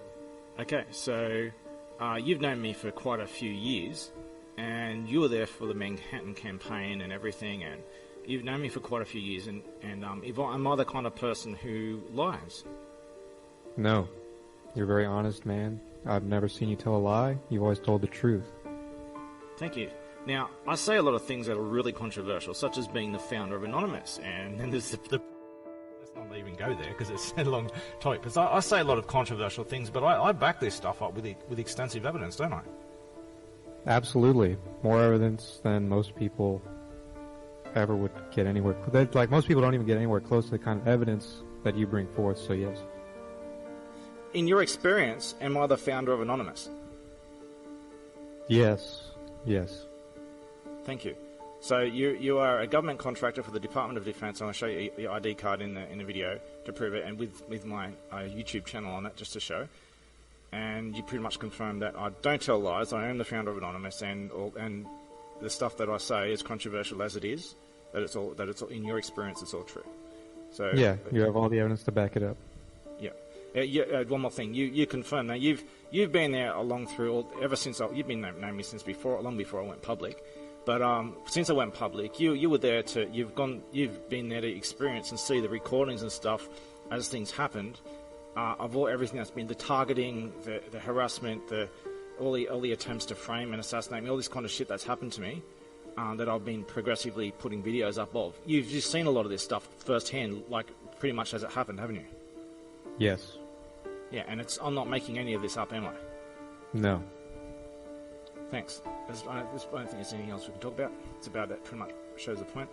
Thanks for the time, just for a couple of minutes, just to confirm this stuff. No problem. Thanks. Bye. This is my testimony that Jeremy Martin is not a liar, and he is not crazy. Jeremy is in very poor health, and he needs to see a doctor as soon as possible for the damage that his own government did to him. I am also a personal witness to the fact that whenever he tries to get medical treatment, his own government tries to gaslight and discredit and kidnap him. He needs political asylum and a medical intervention to save his life, and he needs it as soon as possible. I've chosen not to disclose my name in fear of my own safety. I'm voicing my testimony on behalf of Jeremy Martin as a personal witness to his honesty and sanity. He's in desperate need of emergency medical attention. He needs help badly. He's of sound mind, and there is no need for psychiatric intervention whatsoever. I fear for Jeremy's life if he does not get the medical attention needed without law enforcement or any department's intervention. My social media was infiltrated while helping Jeremy before by the above mentioned. Please help my friend medically and don't report him. You've known me for a while now, and I'm just doing a little recording just to back up what I say. So you know me for a while now. Now you know my situation. You've seen at least a sizable amount of my evidence. So about the government persecution, my medical situation and stuff. Can you tell me? Can you just in your own words tell me what's going on and what you can confirm yourself? What's going on? Hello? Yep, just tell me what's going on, your version of the situation the situation I'm in. Sorry, my computer went all black. So I've known you for a while. As far as the situation goes right now, I would say you're in a bad health state, and it happened after you came out of, I don't remember the name of the exact place, but it was the mental health place after you got taken from court. Which is Yeah, like I got kidnapped outside of it, yeah. Yeah, I got kidnapped outside of a courtroom after they failed to frame me in court, and the police were waiting outside the very courtroom, and after they failed to do me in court, they kidnapped me outside the very courtroom door. So I was in prison for a year, right? Yeah, and then they like did some stuff with you there, and I helped you like get messages up during that time too. Yeah, I was there for like a little while before no one knew what had happened to me. I went to court and I got disappeared. No one knew where I was, and for a while. So I came out. It took a help from around the world to get me out, and and they didn't leave me alone. And I became a fugitive. My new home was also completely raided over and over again. Stuff, right? Mm-hmm. You know about that, right? Yep. Yeah. I'm not making this up. It's all happened. Yeah. So as a result of what they did to me, they extensively tortured me and stuff, and did horrific things to me, and interrogated me and all kinds of crap. A lot of the stuff from the cops was like trumped up charges, and then with the court case, it was like flat out lying, because I remember you showed us the documents of the accusation that, like, I think one of the main things was like it happened while you were not provoked. That's trying to make you seem like you just went crazy on somebody, when it actually was provoked. Not just during the incident of being provoked, but we had been watching that person also involved in that court case provoke you for a long time. It's just basically trumped up. It's lie on top of lie, and it's just none of it makes any sense. And like I've got tons of documents and stuff, but basically like, it's just ridiculous, crazy sounding shit. So like when I say that I've been kidnapped, I've not kidnapped, I've had police at my door telling me I'm going to prison for 10 years for being a vampire and a werewolf. This is the kind of bizarre shit that I actually try to do. And some of this shit actually goes into court. Right. But so you know I've been persecuted by the government for a long time, right? And it's related to things like government whistleblowing and releasing evidence, especially evidence of them persecuting me. So they persecute me to try and discredit me and all that stuff, and I keep uploading evidence of what they're doing to me. Right. And they're losing their shit over that, and they've kidnapped me multiple times and stuff. And I know, so buddy. You know that I have definitely been persecuted to the extreme by the government and police. Yeah. Definitely, yeah. Yeah, and I have no criminal record to this day. Like, you wouldn't be able to know that for sure over there, because, you know, who knows, I could have got a parking ticket or some time that no one knows about. But to your knowledge, I've never, to anyone's knowledge, I'm saying that I'm claiming this. Like, I don't know, I guess you could say like your personality or credibility, or, you know, like as a human, you're not like a bad person, and you're not like a type of person who would go out and like commit crimes and stuff. I could see you like having a crime for, you know what I mean, not wanting to go with something like being kidnapped and tortured, sure, or trumped up charges, yeah, but as far as your character goes, you're not like a criminal type person at all. Yeah, I have a 100% clean criminal record to this day. Never been convicted of any crime. Never so much as had a parking ticket or a fine or anything. I'm in a lot of pain trying not to black out here because of the pain. Because I need medical emergency. So, have you known me to be a liar? No. Have you known me to like I say things. I sometimes say things that are outrageous, but I intentionally do so, and I also prove them to be true, which people get upset about. But I don't have a history of saying bizarre, crazy stuff that's definitely not true. That I don't have. I say things that I back up with evidence. So I don't have a history of just making crazy sounding shit up and then just, you know, like delusional psychosis kind of stuff. You're that's one thing I noticed about you too, is you back a lot of it up with evidence and documentation of like what's going on. It's why, like, when I saw when the whole court thing happened and then you got taken away and then you disappeared for a while, like, it's when I realized that, like, fully, like, wow, like, that was really corrupt, and it was essentially illegal in their own system to do that to you, but they did it anyways. And there was documentation, they do it in broad daylight, like, and there was evidence of it, and you brought that up to the judge, and you presented said evidence, and they didn't care about that. They just wanted to put you away. Yeah. So I got an adjournment on the trial. I said, look, I've got all this evidence. I'm being persecuted. Here's all the footage to prove it. I'm on the run as a fugitive, without a crime, and here I am in court due to accusations that, if you just look at their accusations, it's not even possible. It just makes no friggin' sense. Right. So the judge didn't want to look at my evidence. At least this was the best judge I've ever had, actually. And I'm not supporting the guy. He's corrupt as a whole fucking lot of him. But this is the best as it gets. So he wasn't interested in any of my evidence or anything. But it wouldn't help me with any protection or third party perspective or nothing. Because you have to go after. But he did give me an adjournment. So I was to go to get an adjournment and do another and have time, because I was already on the run and everything. I was going to have time to find a lawyer, because I've been trying to find a lawyer for a long time. No lawyer would represent me, and because they were too scared, I've contacted all the best ones, and they're all too scared to take on my case. I've been rejected by legal aid. I've got documents to show how bizarre their accusations, their justification for not defending me. It's just all bullshit. So I got an adjournment. I walked out of court, and the police who did all this to me, they were waiting inside the court building, outside the very courtroom door, to kidnap me, and in case they failed to get rid of me then and there.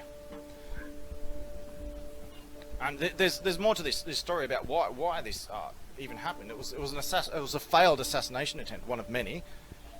After I released evidence to every mainstream media network in the country, all at the same time, on the 11th of the 11th, 2016, at 11 a.m. I chose that time and date to show that if something happened, here's me with like 40 years of life with no criminal record whatsoever, and suddenly, on this precise time, 11/11/11/11/11, I release evidence and I document myself doing it, and then suddenly, I'm arrested for the first time. Yeah. All these bizarre shit happen. I did this to show that, you know, it's to show that there's no chance whatsoever that this wasn't, you know, what it obviously is. So anyway, you said I'm not a liar. I don't have a history of making up bizarre shit. I say things that sometimes sound outrageous, but as you said, I always back it up with evidence. And I could be wrong about any given thing. Who knows? Anyone could be. But I seem to be generally the one that's saying, hey, look, change my mind, prove me wrong, let's debate it. You look at my evidence, I look at your evidence, our arguments, our premises, and we go through it. I'm prepared to be proven wrong about anything. I don't have any fixated beliefs about anything. If anyone can show me to be wrong in debate, this is what I do. As much as I'm able, I debate and debate and debate. Right. And I don't lose, because I prove my case, and I'll win people over. And people... So, so according to you, what you're saying is I'm not a liar, and the things that I say, the most sane sounding things and the most insane sounding things, I back it all up with evidence, and I prove myself right every step of the way. Yep. So according to you, I'm not a liar and I'm not crazy. Is that right? I would agree with that. I don't think you're crazy or a liar. Thank you. I'm going to die any time now if I don't get emergency medical treatment, and I can't get it because the government blocks me from accessing all government services, and they try to make me disappear every time I try. Here I will provide a few examples of some written testimony just in social media as an example to show that I'm not insane. I do not have a history of saying crazy or lying things. So here's one by an Emma something. Jeremy, I have known you for years and know you're not crazy, and what you have been through, you have only ever spoken the truth. Here's another one. Notice to all, Jeremy's being held at blah blah blah blah blah location under the false accusations. He's being drugged and tortured because of Anonymous. He was kidnapped while showing up to court under the false accusations of attacking others. This was proven to be false and is well documented. In order to take him to the hospital, he was beaten on the first night and forced into a padded room with someone else's piss. He is being questioned about whether he's uploading files to WikiLeaks. He's supposed to be released on XXX date, but the doctors are pushing for a tribunal to keep him longer, 3 months. Well, this actually was extended to an entire year, but they have already done this to another person, and they have been keeping them for 7 months now. Here's another one. I honestly don't know whether to be extremely angry, sad. I honestly don't know whether to be extremely angry or extremely sad at what I saw last night. At around midnight my time, I was shown a chat log of a conversation Jeremy was having with a supposed friend. What I saw was absolutely disturbing. When Jeremy says he's being fucked with, accused of random things he hasn't done, doesn't have, and hasn't even had the chance to do, he isn't joking, he isn't lying, and he isn't telling any kind of half-truth. What is so much worse is that this is one small example in a huge chain of tormenting events that is now Jeremy's life. It doesn't get better. That's what this has taught me. And do you want to try and guess what happens when you try to tell someone about these things? They call you a liar, or what is worse, insane. They don't listen to proof, or to evidence, or to anything, and just go off believing whatever the hell they want. Not only because it suits them, but also because it suits whatever purpose they wish to use it for. In the end, it doesn't even matter what you do. It doesn't matter how many corroborating witnesses there are, or how many piles of video and audio recordings there are, or how many transcripts, because it all, and I do mean all, falls upon ears of the willfully deaf. How sick and wrong is that? I've been here since long before this whole mess began, and if you were to tell me these things were going to happen to him at some point in the future, I would have laughed at you, because it is so unfathomable that such horror is beset upon someone who deserves it the least, out of anyone else I have ever met in my entire life. Here's another one. Message from Jeremy Martin. This is obviously someone who's sharing my message, who's confirming my message. It says in the message itself, I'll get to it. Message from Jeremy Martin. Share the shit out of this quickly. I'm the one behind this expose of One Nation. This is the One Nation political party, and a big controversy that happened over it. My life is in imminent danger. I am receiving more imminent threats after surviving one assassination attempt already and being paid a threatening visit in person by the top boss of a government organisation who confessed to everything on hidden camera. I have been threatened, slandered and gaslighted by government shills to the extreme. I have been banned from Facebook for simply posting an image of a defensive shield in response to beheading threats. I'm now being threatened imminently through official government channels with another kidnapping and torture where I will be quietly killed behind closed doors. I have all the evidence you need and more. This scandal is far bigger than you realize. Don't listen to the shills. They have tried to get all the evidence deleted off the internet, but so far failed. And all they can do is gaslight and try to desperately steer you away from looking. The fact that you are receiving this message from a third party should confirm that I am not alone in this, and others can confirm everything I say. I urge witnesses who have previously come forward to stand up, be brave, and post confirmation of everything I say on my Facebook wall. So, I get very sick, and I'm so sick I'm going blind as well, and I can barely walk. I'm vomiting blood for 5 hours a day. I had to crawl. By the way, I'm trying to live like Solid Snake. On the run from, all alone, on the run from government and police, every corner. Constant home invasions, regular. They went after my neighbours too, which didn't work because they sided with me and others. They even got drug dealers involved, and the drug dealers sided with me too. Said, fuck these fuckers. They're so fucking weak and pathetic. No, this guy's I have a way of inspiring people by standing up against these pieces of shit. Big tough monsters. They're just little fucking weasels. So, but I'm physically all alone, locally all alone, and I'm sick and dying. In 2020, I was that bad, sick. By the way, I'm doing like all massive campaigns, taking down like all kinds of villains around the world, with army fucking hackers after me, and I had to do this without my team, all by myself and shit. I have to deal with practically every degenerate script kiddie hacker in the world after me at the same time, having to fucking trying to protect the innocent and vulnerable. Well, I've got the government police coming in from this angle. I've got people who meant the world to me. The only thing that kept me alive was that, who've all turned on me because of lies that have been made up about me, or they just betrayed me, just don't give a shit. Every angle, and I'm still trying to save lives and try to survive myself while I'm vomiting blood every day, blacking out over and over too.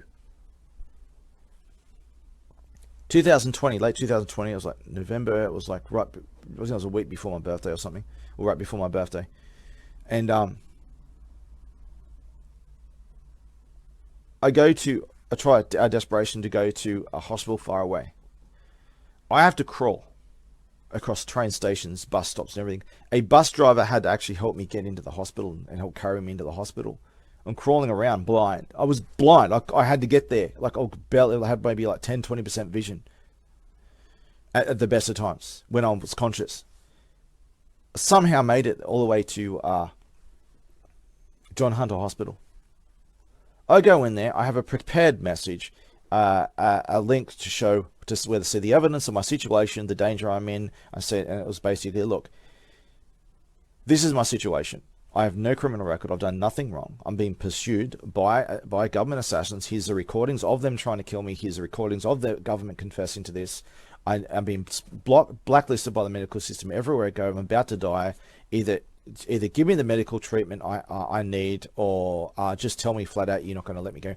I need my security guaranteed above all else. I need my security guaranteed, and you to give me a clear answer if you're going to help me or not. If you're not going to help me, I'll leave right now. If you're going to help me, be very clear that you are, and that you're going to give me the security I need. So I'm put in a room inside that. I said, I don't want to be locked inside. I need to be free to run if I need to. They insisted I go to this room, and they had a security guard a couple of security guards watching over me. But by their dialogue, they knew what was going on, and they didn't think they were protecting me. They were stopping me from getting out. While they looked into it, and so the staff were looking into it. They looked at the video footage I've given the sample stuff, and I remember one of the girls there was saying, one of the nurses who was doing all the research on this, while they had me in this room for 24 hours, she's saying what, it's all true. Everything he's saying is true, right? And they freaked out and panicked. And what happened was a giant cover-up. So they they panicked and they got bullied, and it wasn't just that. It all got hush-hushed. They tried to stop knowledge of this situation being known. And people were moved off their shifts, new shifts of people come arrive and who didn't know. So in the process of this 24 hours, I was never given any medical help whatsoever, but they did scans and extensive scans and stuff, which confirmed massive damage. And they said this looks like they first thought I might have received a lot of blows to the head, but there's also signs of extensive poisoning. And I said, no, I haven't been hit. I've been hit in the head, but not like excessive like the way that you're saying. They said that I've lost the front 2 inches of my brain from brain damage. It's gone. It's gone. Atrophied. It's something as some recurring injury, and if it's not from blows to the head, this is from the extensive poisoning, such as like psychiatric poisoning, drugging, right, which has caused massive brain loss. I have massive brain damage. People might not think that by the way I act and my capacity, but being half blind now is kind of a part of that. But if I have this capacity that I am right now, imagine what it was like before the brain damage. Why they're so afraid of me. But they confirmed massive brain damage and massive systemic damage to my body, and they said it's so serious that we need to take you to a special poisons place urgently, and we need to get for your security in this situation. We need to get the national ambulance service, not the state ambulance service. I wait like a whole day, 24 hours, and no national ambulance came. What happened was there's a little cover-up scam going on. They orchestrated to get they orchestrated everything to have me taken out basically, or whoever did. I don't think everyone was in on it, but you know, word gets around. Cover-ups happen everywhere in the medical system is like this. Do you think if an alien crash landed and needed to go to a hospital for medical help, you think they get medical help, or do you think they get grabbed by the government, right? I'm in more danger than an alien would be.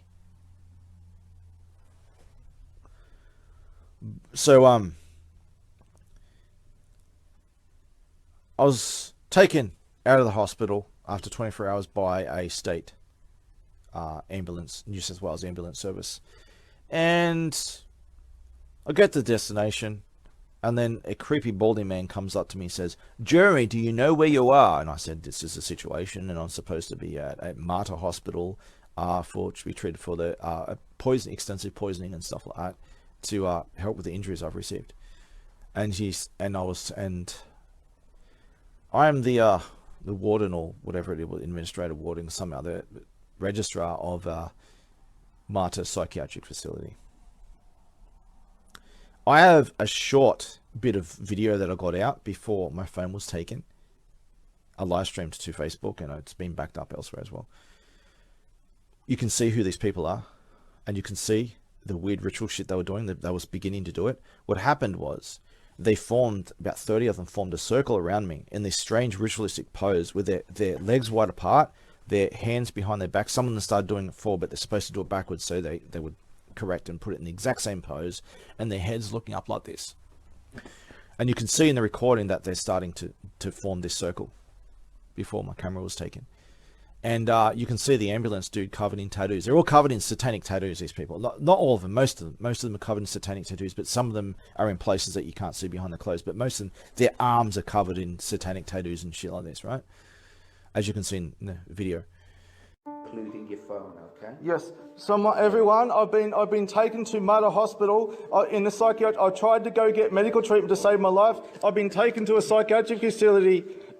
I was lied to. They would transfer. And this guy at Marta Hospital, this registrar dude, baldy guy, he force injects me with stuff that causes extreme excruciating pain, agony, worse. This stuff that they inject and torture with, this is the stuff they use in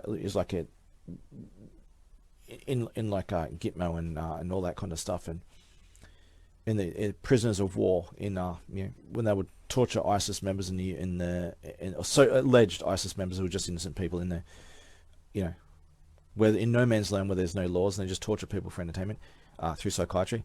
The torture drugs, this is what this is. It's not medicine for imaginary diseases. It's torture drugs that cause massive brain damage. So this is why I've got brain damage and all systemic damage around my body.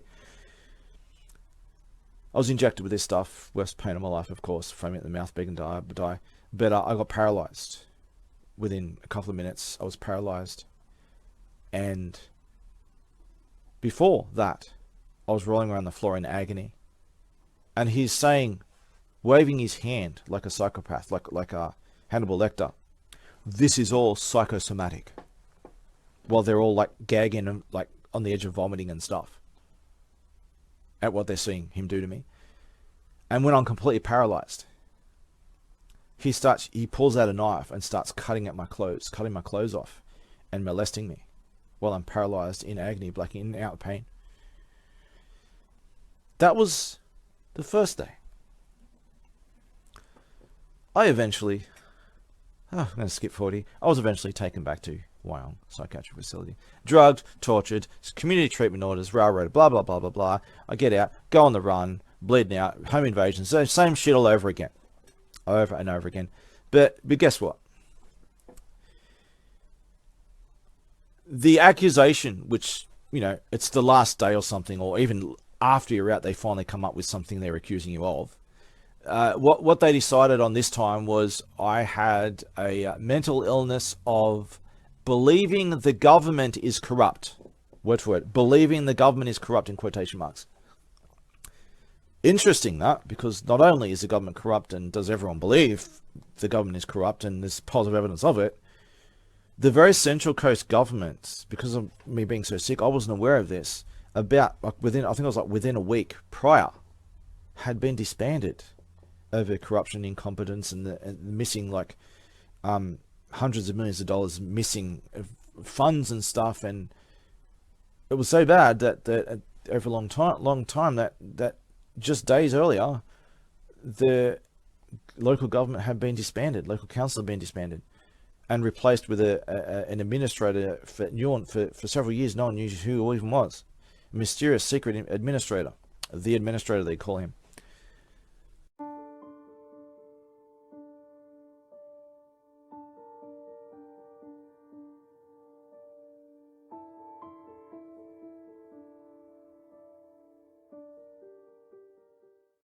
So, in the worst case scenario, proof of that corruption, literally the very government had just been disbanded days prior. But still, I have a mental illness of believing the government is corrupt, even though the government itself admits it's corrupt so bad that they seized control of the whole region. And the whole region, to this day, is banned from having a government, a council, while the administrator, the state and federal governments take over and do a massive clean-up operation, cover-up operation. This is a giant cover-up operation. No victims have been helped. They've been disappeared, and all the evidence has been covered up and shit.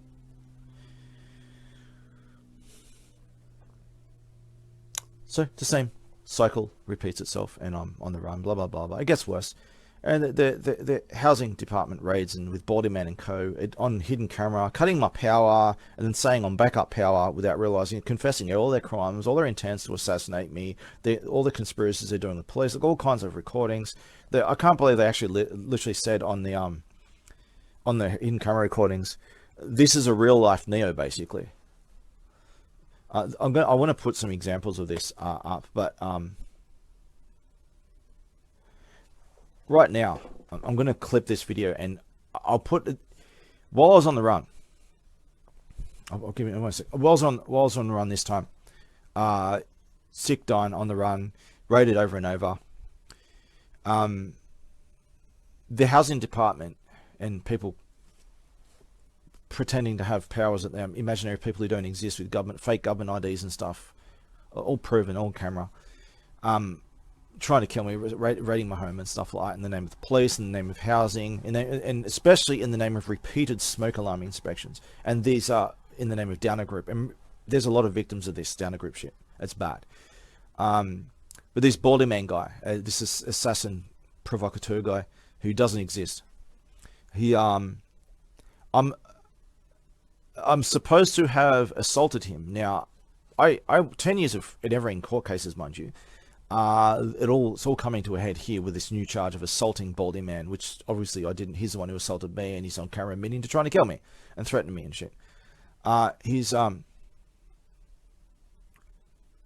I have an altercation with him at my door. He doesn't expect me to confront him like that. And I scared him off the house. Didn't touch him. I acted in self-defense and didn't touch him, and he ran with his tail between his legs.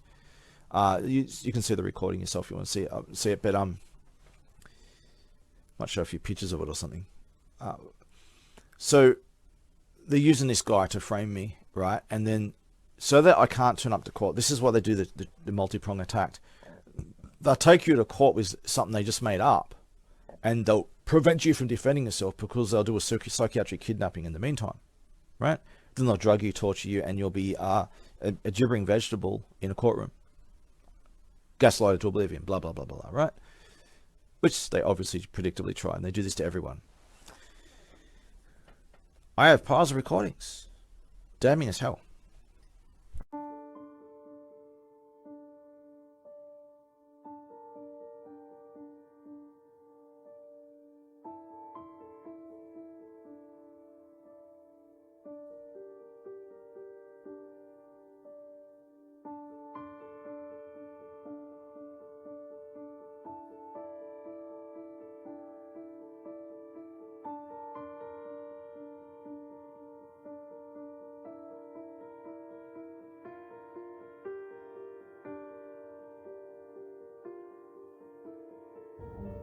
Coming on the board.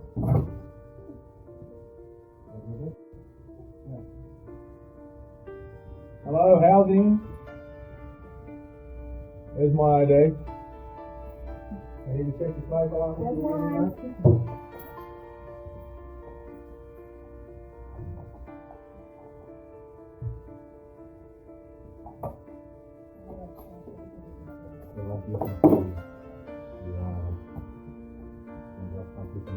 Well, unfortunately, part of today's test is I have to isolate the tower, which is going to shut me on the computer.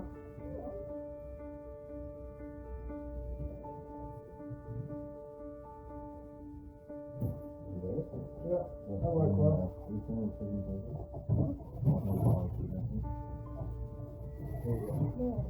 Cool, off now. Did you read it? What are we saying on the floor, sir? Something about my life. Yeah, no, the political file and the political representative.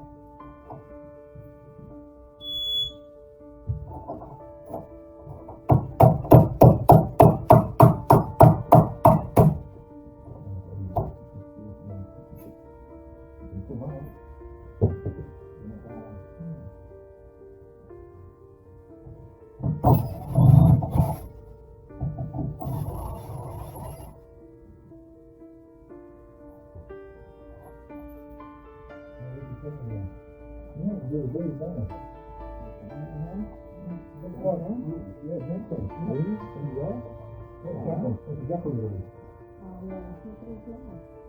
This is when you do like license video. Yeah. Alright, brother.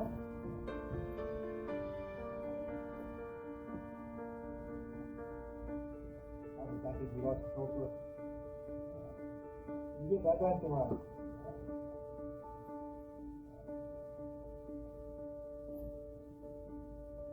Now on it.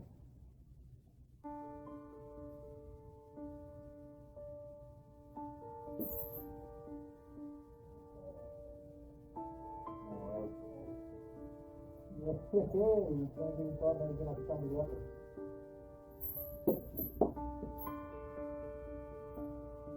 What is it?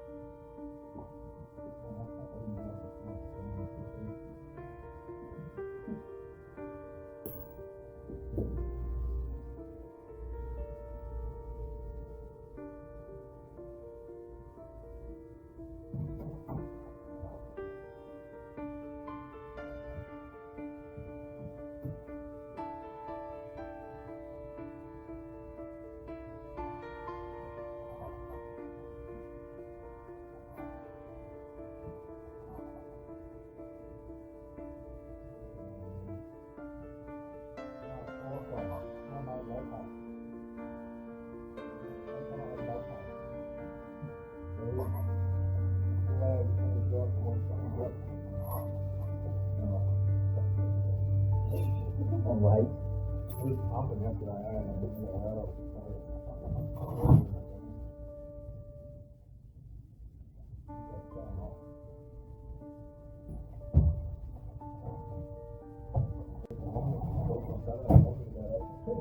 Yeah? I turned up just to take photos with the boys. And one of the boys lives here and they all know about the injury, but they know I'll turn up like that. So one of them just turned up and said, "Boy, we went to the car for it."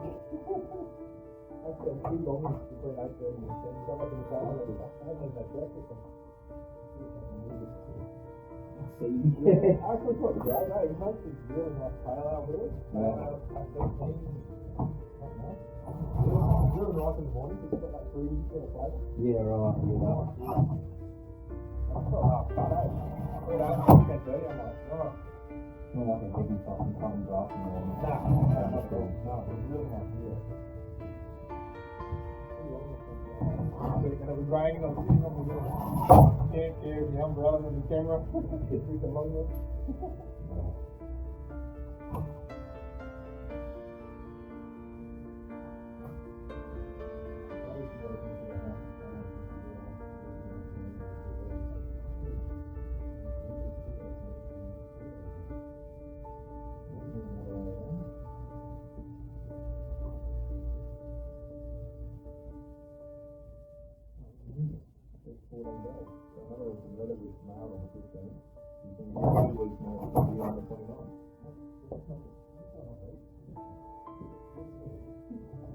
Have you made?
Yeah, I think.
Hello?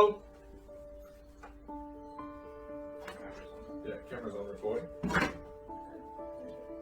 Right, you good? Yeah. Hello, housing. There's my ID. We're here to check your smoke alarm if you're in smoke.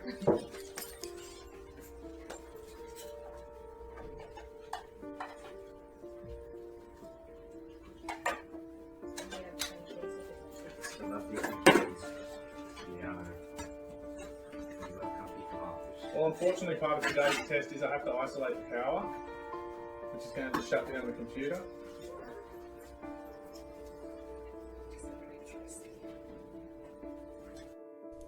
This is all a heavy abbreviation of what went on over and over again.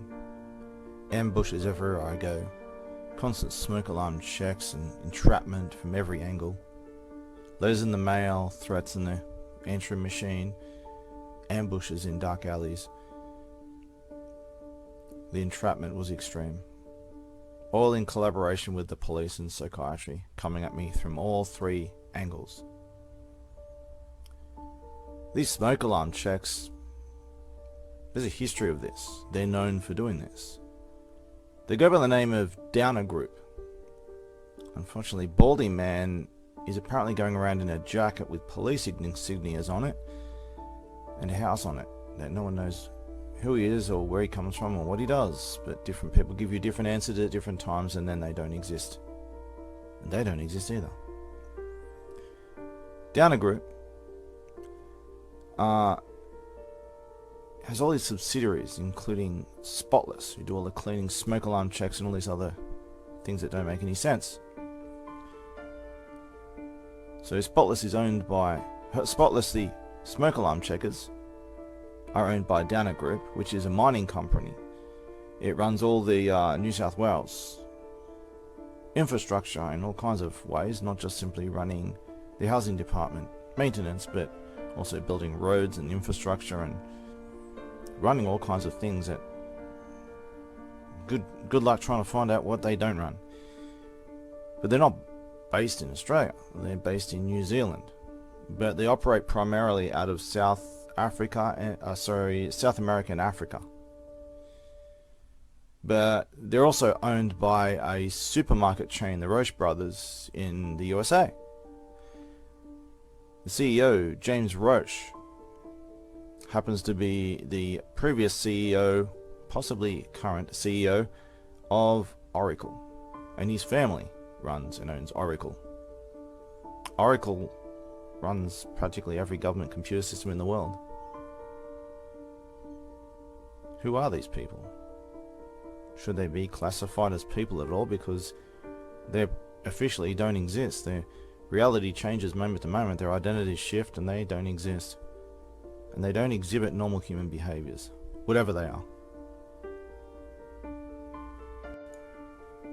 Oh, and to be fair, I guess I don't either.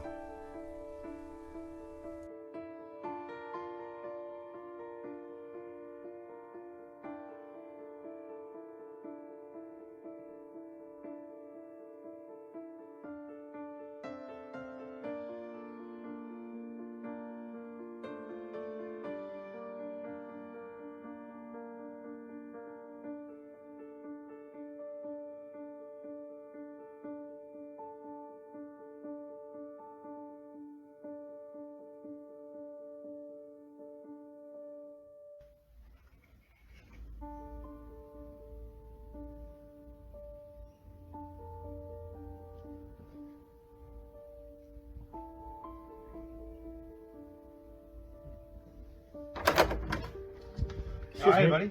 What the hell do you think you're doing? Leaving a note, you're doing? No, you're taking photos. Yes, you're taking. No, give me a tour right now. You're taking photos. You're taking photos of my home right now. It's illegally. Take my home. You're in front of my home taking photos.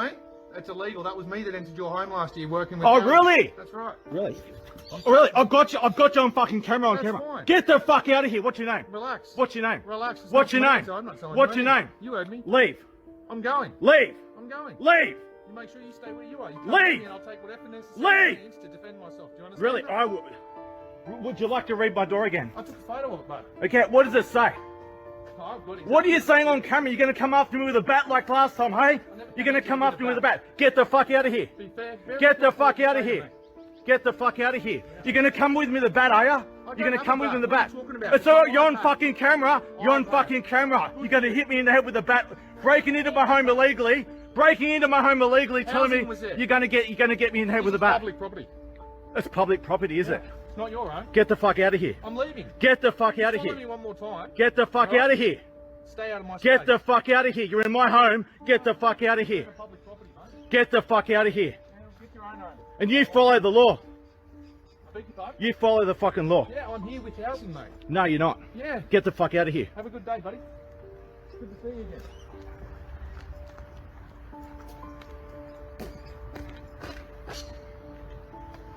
You're not following me, mate. Yes, I am. I'm going to find your car.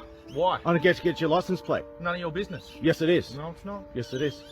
Not today, it's not. Yes, it is. No. I'm going to follow you. You're not following I'm me going to find anyway. which car you're using. No, you're not. Yes, I am. None of your business. What do you got to hide, son? All I'm here to do is check your smoke alarm. Oh, really? Same Like as last year. time? Like That's last time? all I did. Really? Yeah. That's Like all I last had to do. time? Yeah, you recorded it. I remember your whole little setup. Yeah. This is my job, mate. That's I'm your not here job. to upset you. I'm not here to hurt you. I'm here to check your fire. Really? You don't seem to be following any rules or regulations here. And what are they? Really? You're asking me for the rules and regulations. Come on. Get on. No, I'm Get, asking. leave. Come on. No, I'm not going anywhere. Get the fuck out of here. Want to come for a walk? Let's go. Really? I'll We're tell you going where to... my car is. What? You're going to go that way now? None of your business where my car is. Yes, it is. No, it's not. Yes, You it want is. to push this? I'll have the police here in 5 Really? minutes. Really? This is all live stream, baby. I don't care, mate. Get the fuck out of here. Live Leave. stream whatever you Get the want. fuck away from my home. It's not your home for starters. Get the You're in fuck a- out of my home. You're a Department of Housing, Get the mate. fuck away You from my understand? home. Yeah? Good. Get the fuck away from my home, I son. have every right to be here, and I'm not Really? your son. Don't call me son. Get the fuck out of Understand my it? home, son. I'm not your son. Get the fuck out of my home, son. I'm not in your home. Now Get you're the on fuck street. out of my home, son. You're actually standing on somebody else's Get the property. fuck out of my home, son. You take it. You just caught you taking photos of my home. Yeah, I certainly did. I'm going to be forwarding I that caught to you the breaking. tribunal and I to the caught you Department of breaking Housing. into my fucking home, saying you're going to hit me over the head with a bat and everything. Oh yeah. I'd Oh, like to all see your that crimes, recorded. all on fucking live stream. I'd love to see it. Put it at court. Let's go. Come on. Oh, put it with a big smirk. Take it into court because you're all brought out, right? I beg your pardon. Because we're all brought out, right? Listen, mate. If you've got your issues against society, that's up to Get you. the fuck out I'm of not here. to give Get you the any- fuck away Don't from my speak to me home. like that, and I'm not going anywhere. Get the fuck out of my home. No. What are you going to do about it, mate? No, I'm gonna go get some fucking. I'm gonna get some fucking bodyguards right now. Yeah.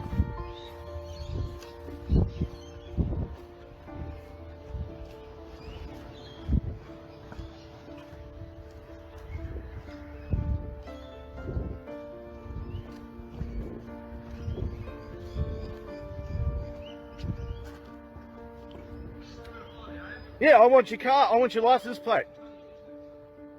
None of my business. Really? Really?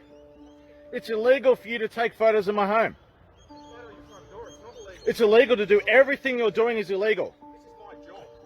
Really? That is my job. Give us a look at your ID badge then. Don't come too close to me, buddy. Give me a look at Keep your ID. distance. Okay. I'm warning you, Okay. keep Give your me. Give me. distance No, from me. you're in my home. Keep your distance. I'm Put not in your. Put home. your ID. Take it off. Take it off. I beg your pardon? Take your ID card off. Good luck with that. Really, you won't even show your ID card. It's right there in front of you, I mate. can't If see you- it. if your little It's too Samsung far coming out, away. that's It's your too problem. far away. Maybe you should get a job and buy So a you real won't phone. even show your ID either. Have a good, it's right Come on on. display, Come on. Get the publicly fuck here. out of here. I'm not going anywhere, mate. Don't speak to Really? me like that, and don't threaten to come to follow my car. Yeah, I'm You gonna make get. it I'm gonna threaten me? find out who the fuck you are. You just some random dude coming to my I home. was here last year, the year before that. I've been here for about 7 years. Yeah, Maybe right. an I haven't been application. here for 7 years. No, I know that. I know that. Yeah, of course you do. Because I've been coming to that property. I'm a property Really? inspector. not You've been people- coming to people's homes saying you're going to hit them over the head with a bat and shit. No, I've never said that. Why the fuck are you still here? I beg your pardon? Why the fuck are you Can still make here? an accusation Why the against fuck are me? you still here? Because you're going to follow me, so I'm not going to allow you. I'm to going to do that. find out who you are. I'm going to find out your ID. Really, you're going to go around the back, really? Why don't you come for a walk with me? Come on. No, no, no. No, I want to find your car. You're going to go the other way, are you? Simple as that. Okay, I'm just going to keep waiting until you go to your car. Look at this. She's standing right up from her home, waiting for an opportunity over and over. Not your home. It's not my home, really. It's not my home. Department of Housing, you may lease it. No, no, no. This is my home. And part of your This is my home. is to allow me entry. This is no. I'm not obligated to allow you under these conditions whatsoever. I'm not obligated to allow you into my home whatsoever. I'm fine. I'm not going to argue with you. If you Come don't on, want me get here, fuck that's off. fine, but Fuck you don't off. follow Get the me fuck and out of do here. not grab me because Get the that's fuck your out of home. here. And No, that's no, your no. home. You take photos of my home. You take photos of my home after hitting me, threatening to hit me with the head of the bat. I can do what the fuck I want. I can do what the fuck I want. Show me where I threatened to hit you with a bat, mate. No, it's on camera. It's all on camera. Get the fuck out of my home. Get the fuck out of my home. Get the fuck out of my home. Get the fuck out of my home. Right, now you're going to stay here in my home. Look. Yeah. I'm taking a seat. Ladies and gentlemen, does this sound legitimate to you? I'm going to get a fucking weapon right now. If you're still here by the time I get back, I'm going to fucking use it. If you're still here by the time I get back, I'm going to fucking use it.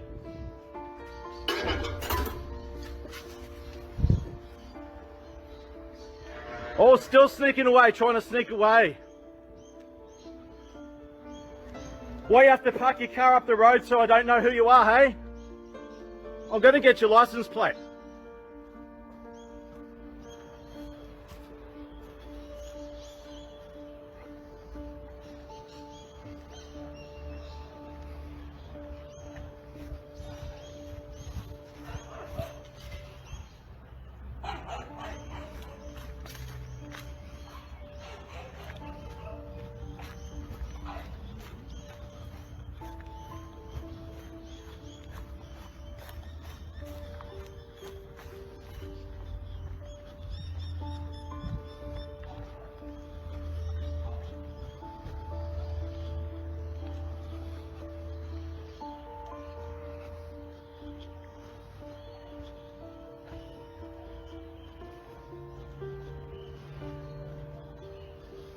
Lewis, won't even park nearby. Streets away, right? Won't identify himself, breaking the rules, comes to my home without no warning, claiming from the government. Look, see, he's coming back again. Coming back again. Coming back again. Look, he's going to chase me. I'd have to be a prisoner of my own home. Look. Prisoner of my own home. I'm in a public street following you, am I? Yeah. Really? Really? Look, he's chasing me to my own home. Yeah, I was work. What's that? Sorry? Worked my whole life, have I?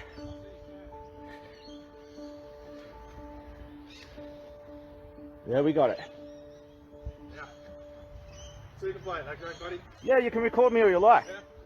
Yeah. What are you going to do with my information? What, your information? I'm going to publicise it to the whole world. Oh, is that right? Yes, I am. Yeah, good. Thank you. You're a stranger who's trying to break into my home, claim to be someone you're not. Won't identify yourself, breaking the law on every single step, inside my home threatening to hit me over the head with a baseball bat, breaking into my home illegally and everything. All on fucking camera, you piece of shit. All on camera. All on camera.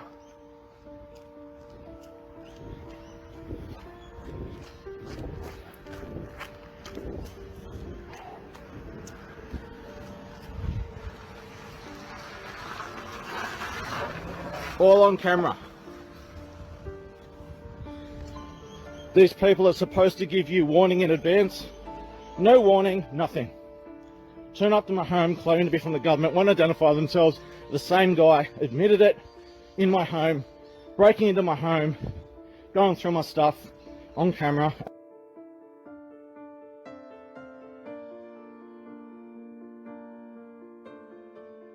Get the fuck out of here. Leave. Leave. Leave. Leave. Leave. Get the fuck out of here. Get the fuck out of here. Get the fuck out of here. Get the fuck out of here. Get the fuck out of here. Get the fuck out of here.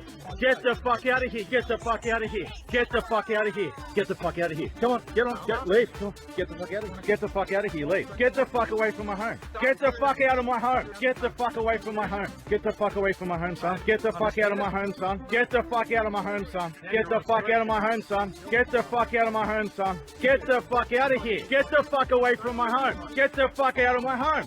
Come on. Come on. Get the fuck out of here. Why the fuck are you still here?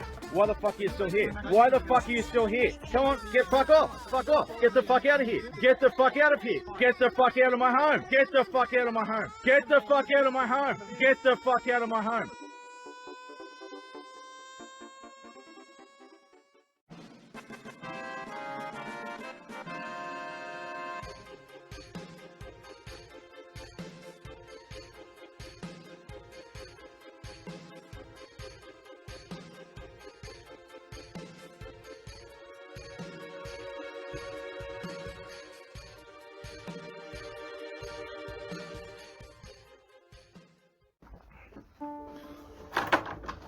How may I help you? Good day, sir. Senior Constable Smith here from Warren Police. How you doing? I'm not too well. I've been harassed today by someone who tried to break into my home again. On the door, on my home, on my door, breaking in again. Contractor fella?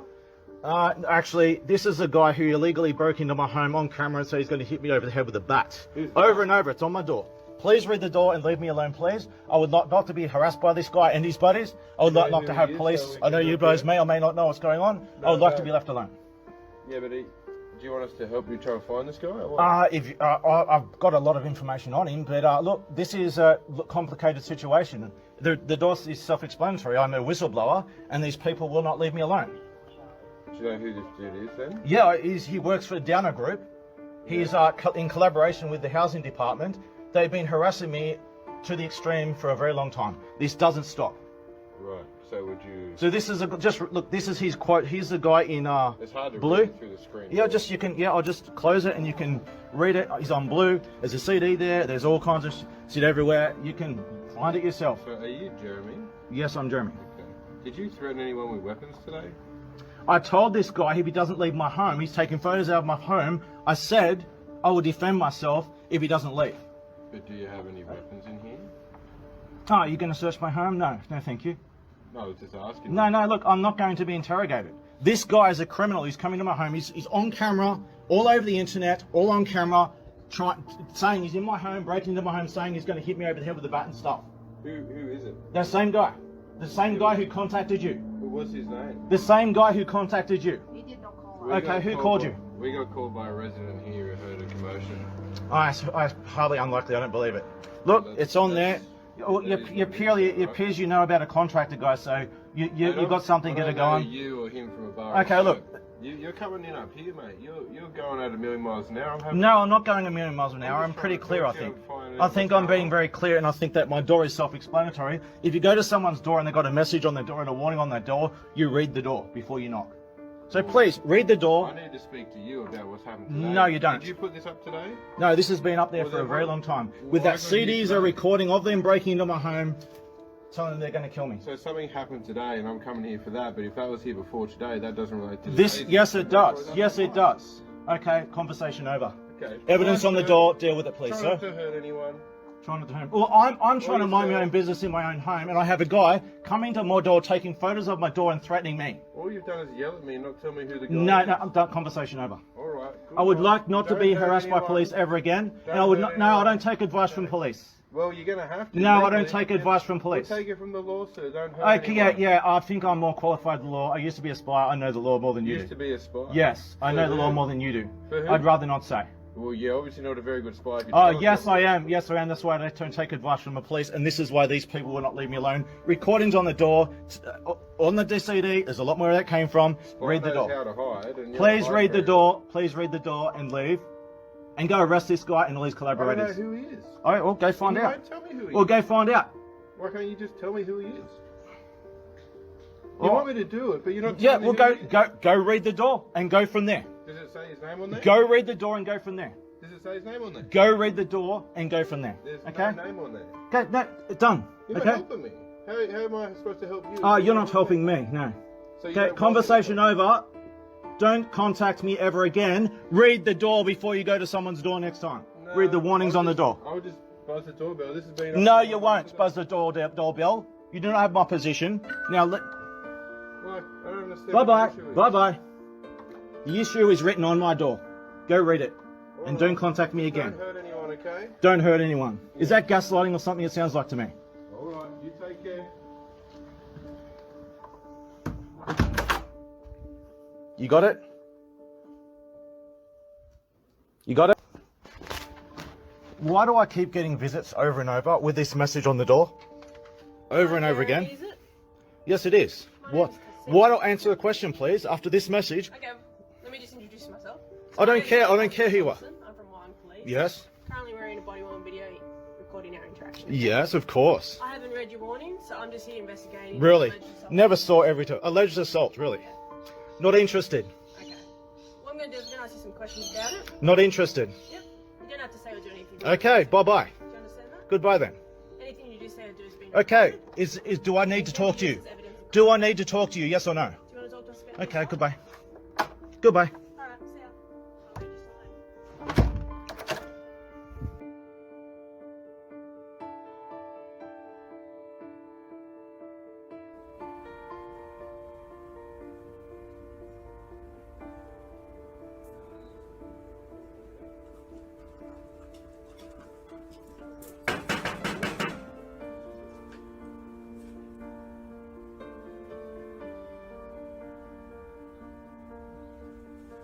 Jeremy, you there?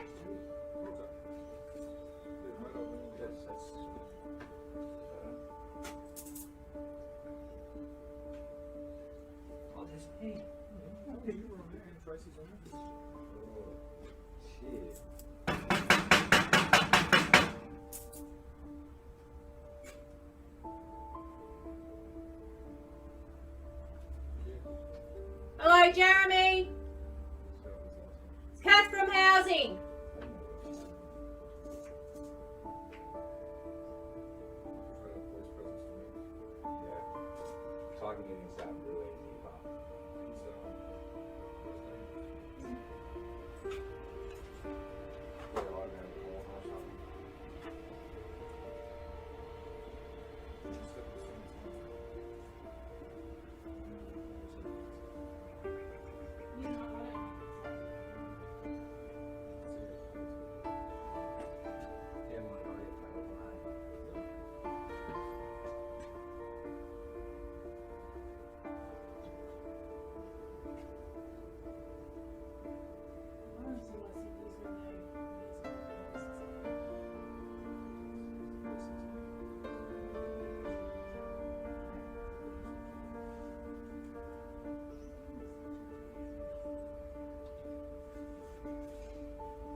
Yeah, there is a sign for now.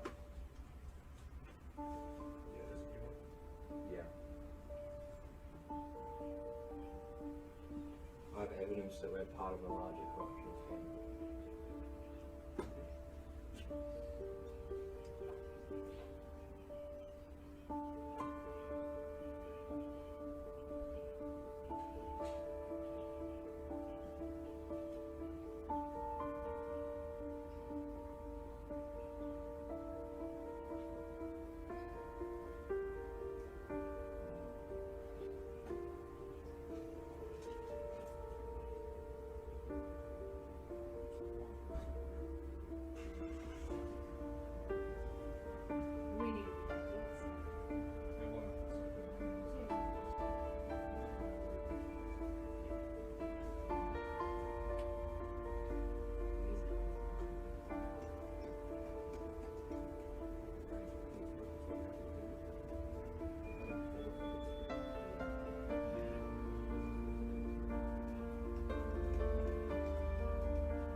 Just shut the fuck up and go back to where you came from, bald asshole.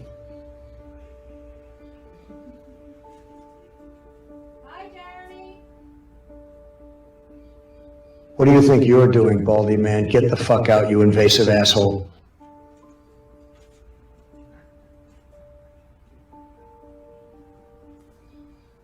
Are you here for a smoke alarm check?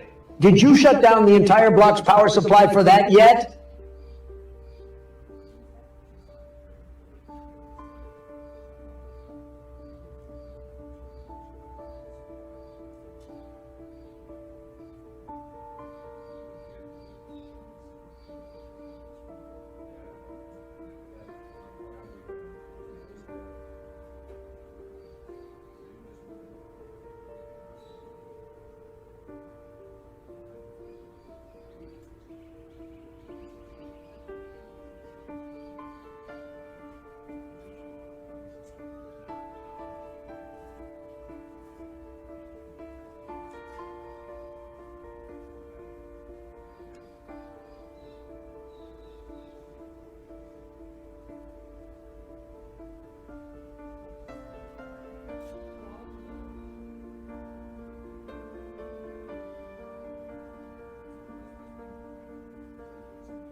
What do you think you're doing?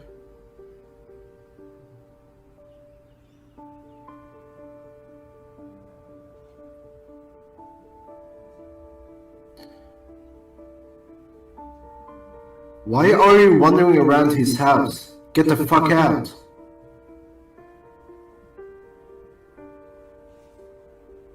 Gee.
And by late 2023, I'd say we'll go back a bit. I think it was November 2021. They sent they were firing gun bullets. I think it was 2022. No, it's 2023. But it's got worse and worse on timeline here. At some stage, they were firing guns out front of my 30 bullets, pistol bullets in the air out front of my door and everything to try and scare me off and not turn up to my appeal, to try pull technicalities. So I had a court case. They prevented me from turning up because they're surrounding my home with guns and stuff, and intimidating my neighbors and everything as doing this kind of shit. And the whole neighborhood's witnesses to this and they testified to this shit as well. But so the first court case happens. They prevent me from turning up. Therefore, they convict me. I go to appeal. and they do silly technicalities to try and delay me and divert me and everything. But I have to get an appeal. So I got convicted once. I appeal. I successfully get the appeal. Then I go to court again, and I got convicted again. I paid for the transcript. They censored the transcript. It's still bad. I got the transcript. It's really bad. Condemning as hell. Corrupt as hell. Kangaroo court bullshit, lies and everything. But the worst parts of it they censor. So knowing what I'm doing, I appeal before leaving the buildings, because they'll grab me if I go out. I can't risk that. Before I get out of the building, I go straight to the appeal thing. I pay for the appeal, right? So in 3 months, I had an appeal. I have to get the appeal application approved, right? I have to turn up to that appeal, or I don't get it, right? If I don't turn up to that appeal application, game over, convicted, irreversible. So I leave the court building, pending appeal, and they're desperate to stop me from turning up to the appeal thing, so they can get me through technicality and reestablish this for a third time, the conviction of something I didn't do. So it's got that bad that they're firing guns outside my home. There are assassination attempts galore. I take all my hard drives, whole piles of documents, and I stash them in the bush, in places all over the place, in like a pirate with treasure chests.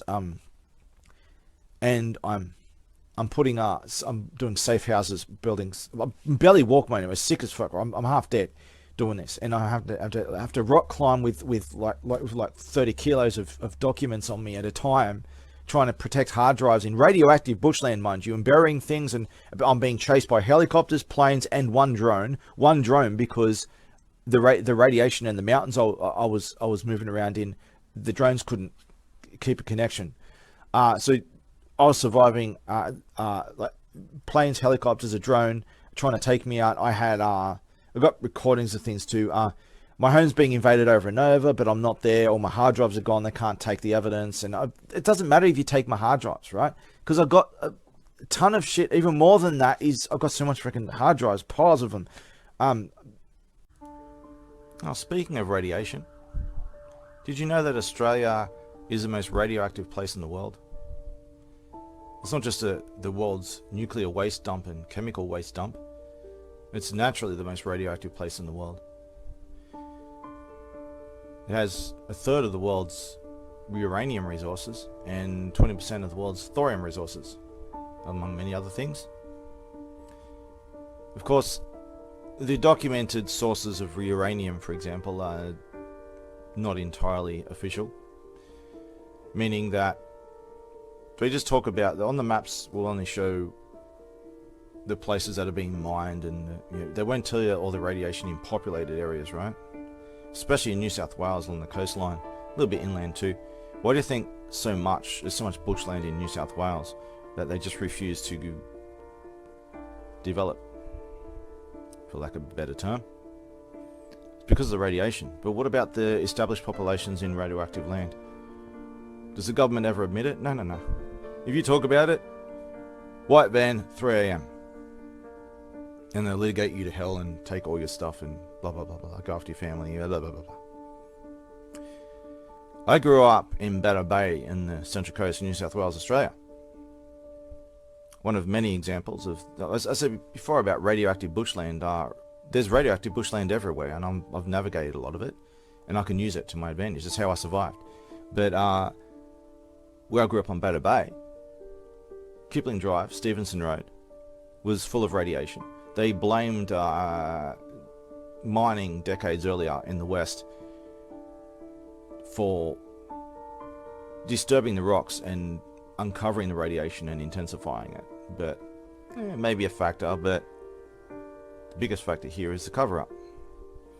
People started dying everywhere, especially Kipling Drive, Stevenson Road. Where I grew up in Kipling Drive, there was like neighbours who they'd be lucky to last 6 months. Owner after owner, all dying of cancer. All my pets would die of cancer. My father died of cancer. So many people died of cancer over and over and over and over, swapping hands with owners of houses. Eventually, the local community was suspicious of this, became aware something's going on. Those who were at least well enough, they can't access the medical system. They want you to quietly die because the government knows all about this. They know what's causing their health problems, and they have to cover it up. So you get banned from the medical system, blacklisted under the table, and you just shut up and quietly die. So when this private investigation was done, all the citizens got together. The government threatened them in the name of keeping social and public order, stopping people from chaos because of a panic. We need to cover it up. Not allowed to talk about it. Nothing we can do about it. You're not allowed to talk about it. So you got two choices. You can just shut up and die, or you can sell your home to someone else or die and don't tell them about it. Because if you talk about it, we're going to go after you. 3 a.m. white van, etc. Really? Well, as far as I know, the threats worked against the local community. Doesn't work against me. What are you going to do to me? I got an armored suit. 11-11, motherfuckers. Let's go, round 2. So much more is out on the internet. Things that are like time coded to go public at certain times. You can't stop this, dude. But you know they have to try. But they're trying desperately. It's not so much getting their hard drives in. They're trying to stop me. They're trying to take me out. Because they can't. They're going to mitigate some, temporarily mitigate some of the evidence coming out. That's all. But they're trying to take me out. I'm the big threat, and they're trying to stop me from turning up to the appeal. And I'm doing like solid snake stuff while doing the solid snake radioactive chamber shit every day. Literally doing the radioactive chamber. I'm in radiation, and I have to insulate my hard drives that I'm protecting and everything. So magically they work after all this. I don't know how. And I'm getting bitten by it. I'm living in some of the most dangerous bushland in the world. Like everything's poisonous and deadly. Everything's spiky with venom on it and poison and radiation and running from police, planes, helicopters, drones. Fucking ridiculous.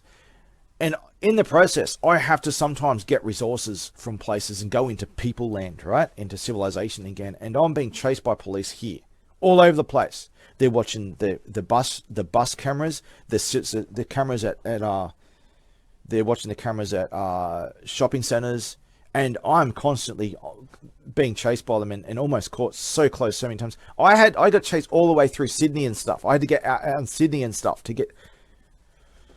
I lost him in Sydney.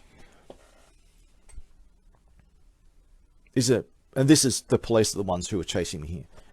They're all psychiatrists in on it. The housing department's in it, but it's the police are the ones that are doing doing the chasing and shit. And I somehow pull it off. I can't believe how close I was to getting caught at times. I'm not going to say here the stuff I pulled off, but I can't believe I managed to pull it off. And somehow I still managed to turn up to the appeal and get there without being grabbed. It's surprising when I turn up, there's no crowd of police waiting for me to grab me to stop me from going in, right? To the district court. At this point. It's too close, too dangerous, right? It's too late at that point. I'm too close to the destination. They don't want to be seen doing this. I had to actually stay at a hotel for a few days. Sorry to the hotel, but the sheets were covered in blood. I had to do some surgery on myself as well in the process too. But all the wounds that I'd received from what they'd done to me and in the bush and everything, and my body falling apart, I was bleeding everywhere. I was just bleeding everywhere, and the sheets were covered in blood. And I tried to recover the best I could to prepare myself for the thing. I may have actually for 1, 2 or 3 days. I think it was like at least one day. I slept for more than 24 hours. I was unconscious in a hotel, the hotel. But even then, I had to sneak around a little bit, but not as bad. I was trying to recover, and I somehow did. I turned up to the appeal. I got my appeal straight away. Once my appeal had been accepted, it's game over for them. Like they can't cancel it. If I don't turn up to that appeal and they've grabbed me or something, and it don't work, they're fucked, right? They can't. It's locked in. The appeal is locked in. I get to see the district court. It's supposed to have a jury as well, right? Which they're definitely afraid of. They ended up blocking the jury at many times. I in the time between there's a 3-month wait. I get my appeal application. It goes through. Between that appeal application and the actual court case, all hell broke loose with raids and shit. So I had become in out of hiding. They knew where I was, knew who I was, and I'm sorry, not who I was. They knew where I was. They knew I was where I was. So they knew where I was. They knew I'd come out of hiding and knew I'd gone back to my home. Within 24 hours, my home had been raided 4 times. Bigger this. I went to the police. I kind of ambushed them, really. I went to the corrections officer dude that I was supposed to have seen, but didn't need to because the appeal had gone through. But I went to him anyway. They weren't expecting me. They kind of delayed me a bit, freaking out, right? I had to talk to them. I got the conversation on record, right?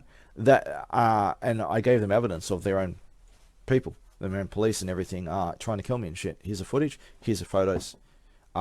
Here's them admitting that this case is bullshit. What are you going to do about it? You know what he did about it? He secretly reported me to the police. Hey, he's gone back home now. Grab him. The problem is, they had tried earlier, expecting me to go back home, but I went there instead of home. So they raided my home, smashed my door down again, to the point I've got the park nearby. Like almost half a kilometer away. There's pieces of my home infrastructure and door frame and shit almost half a kilometer away, like everywhere. They must have went around the park parading with it and shit. It was there for months. I think some of it might even be still out there. Some pieces of my home. Pieces of wood from my home infrastructure and shit.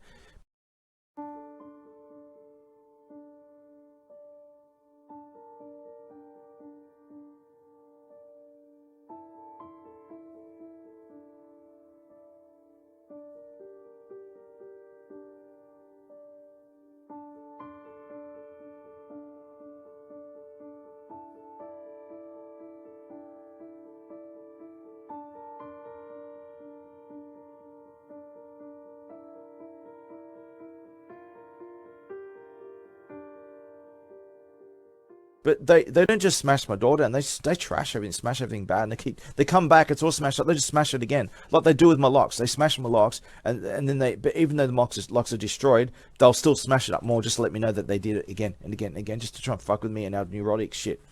But so they had tried to grab me and smash my door down and grab me, thinking I was home, when I instead went to the corrections office, and so. After I went there, he's like, okay, he went here instead, right? He's gone back home. Give it like 20 minutes maybe, or 30 minutes or something. Go grab him. So they're thinking I'm going back home. And I was busy on my phone talking to people, organising shit. And I missed my stop. And the next stop was really far away. It took like an hour and a half to get back. So they raided me a second time, thinking I was home. Damn, we didn't get him again. It's like also, they can never fucking catch me, right? So I finally get back home. My place is smashed. I have to go back to get some hard drives and documents that are buried. I have to do another trip.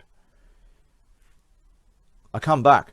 They thought that I'd be home because I spoke to the corrections officer. Look, they smashed my door up like I fucking told you. And so he's like, yeah, he's home. I told him, I'm going to get more documents and shit, more buried documents shit. I'm going to bring them back. So they're like, okay, he should be back in a couple of hours or so. Something. Didn't realize how far I had to go and how long it took. I was dark by the time I got back. I come back. It's already dark. They've tried a third time. And there's also a message on my answering machine trying to ambush and threaten me. They're going to get you crap too. Trying to get me in a place where they can get me off camera and make me disappear. I keep doing this all the time. But the third time they smashed through my home up even more and broken in. This time they left my door open and everything. And they put my front door light on. With my front door open. In the dark. It was early night time. It was just got dark. I got back with more load of documents and hard drives and whatever. And the front door's open. Everything's smashed everywhere. The light's on, smashed up even more. just to remind me to let me know that we raided your home again. For unexplained reasons. Apparently the excuse given, with police messages all over my door, by the way. Apparently this is all because, oh, I hadn't been seen for a couple of days and they were worried about my welfare because I hadn't... Well, why are the police trying to see me, covertly see me every couple of days? You know, most people are gone a week. No one knows. How did the police know the moment I disappear? Ooh, and they start raiding my home in the name of mental illness. We're worried about your welfare. You disappeared. You might have died. If you haven't, we're going to make you die, right? So it doesn't add up. Just ridiculous. We're just checking on your welfare. Welfare check, right? This is what welfare checks are. They end up with people dead. So-called welfare checks, right?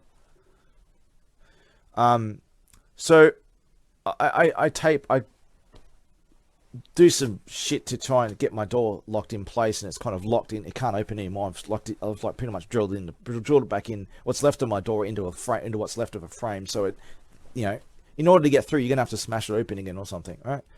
And the next morning, I only have a couple of hours sleep, sick, exhausted, half dead, and everything too. Doing as much as I can, and then the next morning, and I got this on record on live stream. Another raid. I think it's 4 police officers and a psychiatric nurse, and oh, this one takes the cake. And I've got a video covering this. It's fucking ridiculous. This time, oh, it's a new story. This time, now they're raiding me for the 4th time within 24 hours. As soon as I came out of hiding, and they smashed my door down and raided me many times while I was away too, going through my things, and fuck knows what they've done to my home, right? But this 4th time within 24 hours, their excuse this time is, I've been saying things on social media. Well, I wasn't around. I was in hiding. I was off the grid.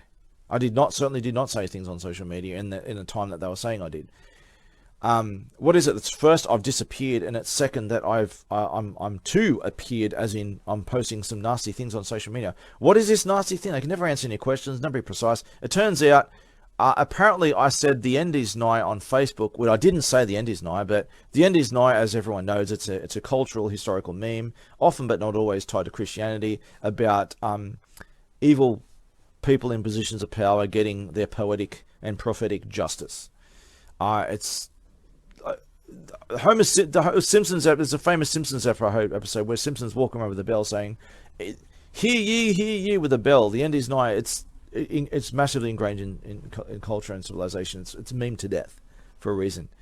Like, basically, justice is coming. It's, you know, Anonymous has its own versions of the end is nigh. It actually says the beginning is near, and that's what they were quoting. I put up a photo, not when they were saying, but man, like months earlier, of a photo of someone standing in the middle of the street with a sign saying the beginning is near, with an Anonymous mask on, and that's what they're rating me over. The beginning is near. Really. I got the recording. It's worse than I'm even saying. It gets worse. So oh yeah, and the psychiatric nurse was claiming that that they were requested to come and raid me by the counter-terrorism police. They didn't say the fixated persons unit or whatever, that kind of shit that's going on, because they changed their names, all kind of shit. You see what happened to Friendly Geordie's kind of shit. He's a piece of crap, by the way, a troll. He's he's a shill for the Labour Party. But look what happened to him and his producer, right? That's like a small fries compared to this, but the same kind of shit. This is every day. They do this to people all the time. But the end is nigh, or the beginning is near. Yeah.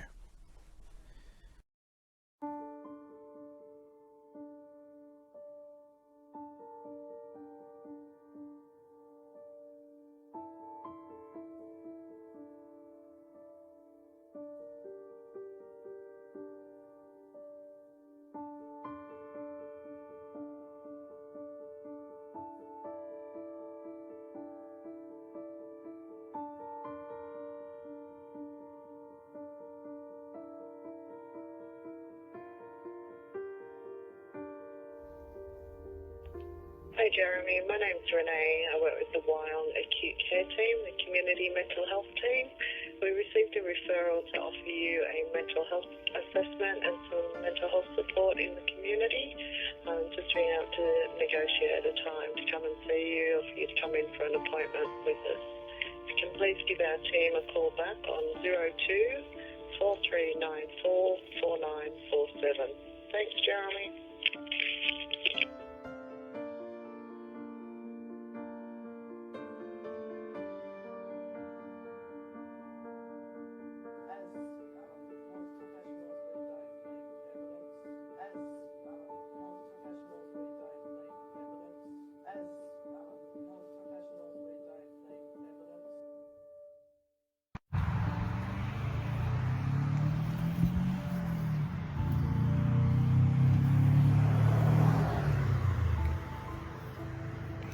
Doing loops back and forth. Follow me back and forth, look. Hello, yeah, it's me, Jeremy. Yeah, look, I'm being harassed by police over a court case. I'd like to be left alone. I'm in the a bit of moving stuff around. I'm a bit busy right now. I'm fine, okay? Yeah, sure. Yeah, this is just police making false reports against me. I'm fine. I'm just with friends now. I've really got a lot of work to do right now. No, I just want to be left. Look, do you understand what gaslighting is? Do you understand what that is? I'm sorry about I can't open my door. The police keep smashing my door. It's all smashed. Yeah. I'm just busy. Like, my door's all smashed up. It's all like it's tied up because it's all smashed. The police keep smashing my door up over and over again. Because of a court case going on about the police. Yeah, look, I'm fine. I just want to be left alone. I've got things to move around, okay? I'm fine, okay? Yeah, can you hear the beeping? That's my friends that hang on. My friends are messaging me right now on my computer, so no, I'm not suicidal. I'm fine. I've just got a lot of work to do. I'm in the middle of doing a lot of work. I'm perfectly fine. I've been harassed by mental health for a long time. Look, I'm not interested. I don't need so-called mental health. I just want to be left alone. I've got work to do, okay? Okay, yep, but I've got a question before you go. Sure, but I've got a question. Is there any way I can just be left alone by the mental health system and not gaslighted anymore? What comments? What did I put on? I have no idea what you're talking about. I never said such a thing. Yeah, they're just making it up. It's all lies. What I did is I put up a video compilation of police corruption. That's what I did. Now you see what's going on, right? That was for ages. That was like several weeks ago, maybe even all months ago. I wasn't even home then. I wasn't even home then, and I'm not going to comment. Look, if I've committed a crime, go take me to court. Otherwise,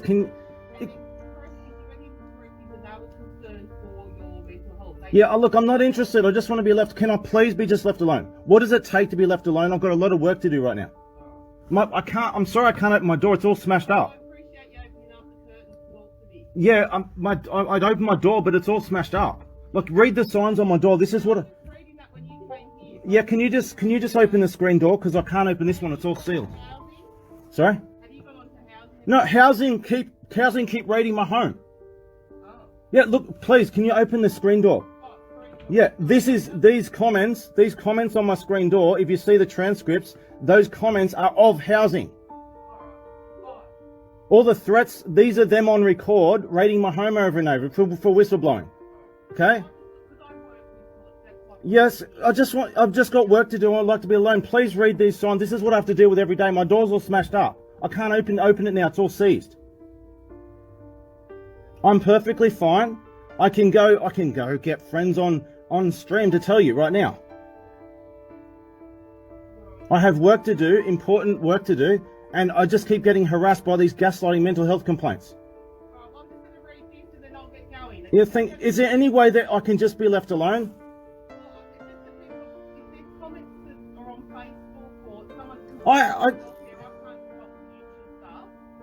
But it just never ends, dude. It's just constant harassment and gaslighting. I'm perfectly fine. As you can see, I'm a little bit upset for good reason, but outside of that, I'm perfectly fine, and I've got work to do with friends right now. Thank you. Yeah, those are, just to be clear, all those transcripts are of police officers and housing department officials breaking into my home and smashing my door down over and over and over again. It's been like dozens of times and hundreds of raids over 10 years. I just want to be left alone because I whistleblow. I just want to be left alone. That's all. That's their words, not mine. That's their words. Okay? But I'm perfectly fine. As you can see, I'm perfectly fine. No, this has been going on since late 2013. But they're from, I think, 2020. The lower one, there should be some transcripts. That's from 2020. Oh, hey, yeah, ask Elle. Hey, Elle, hang on. Hang on a second. Hey, Elle, you there? You there, Elle? Yes, my neighbour. You there, Elle? She can too. They just keep going into my home to keep harassing me. She can tell you, they just don't leave me alone.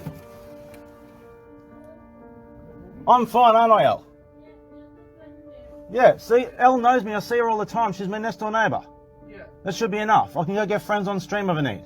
I'm fine. All right, well, we don't leave you alone. Okay, before you go, can I just ask you to do one thing? Whoever keeps making these false complaints and all this harassment, can you just tell them to just leave me alone? I'm not going after them. They just won't leave me alone. Yeah. It's just constant gaslighting. It's pissing me off. It's been going on for 10 years.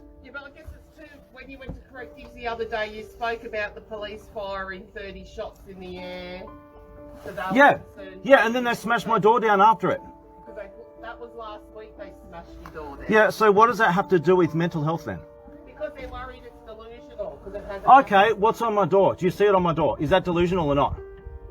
Well, I'm just trying to decipher it all. Yeah, well, go look up the evidence before coming to my home then. I've got piles of recordings. What they're complaining about is I keep putting up the recordings themselves on Facebook. I put those, that's what they're complaining about. I put the actual recordings of these harassment and threats and stuff. And even if I was delusional, and I'm not, but even if I was, so long as I'm not getting in a crime, it's none of anyone's business. No one has the authority to determine whether a belief is false or true. Alright. Yeah. Well, thanks for your time, Jeremy. Yeah. Do you expect, like, in another few hours, is it going to happen again in another few hours? Because it's like every few hours at this point. Yeah, I can't predict what happens in the future, because it depends on, like I said to you, there was comments on Facebook, and you went into correct. Yeah, and no one can tell me what the comments were, of course. I don't know, but the Facebook comments, I don't know, but I know from correctives you said that the police fired 30 shots in the air. Yeah, they did. 3 days ago. No, I didn't say that. Well, but I'm telling you this. That's not what I said. No, that was that was. They were also concerned. That was not 3 days ago. I didn't say that. About events from 2016, and that you had cut out a lump under your arm after waiting in the ED for 7 Yeah, hours. my arm's fine now. I had to basically exercise assist, and it's all fine now. My arms, as you can see, I'm using it right now. It's all fine. I've been trying to get medical treatment for a cyst under my arm, an infection I've had for a long time. I had to do it myself, and it's all fine now. I've disinfected it that was like weeks ago. Okay. So it's been better for ages. It's perfectly fine. All right. Well, I'm going to get going. Yeah.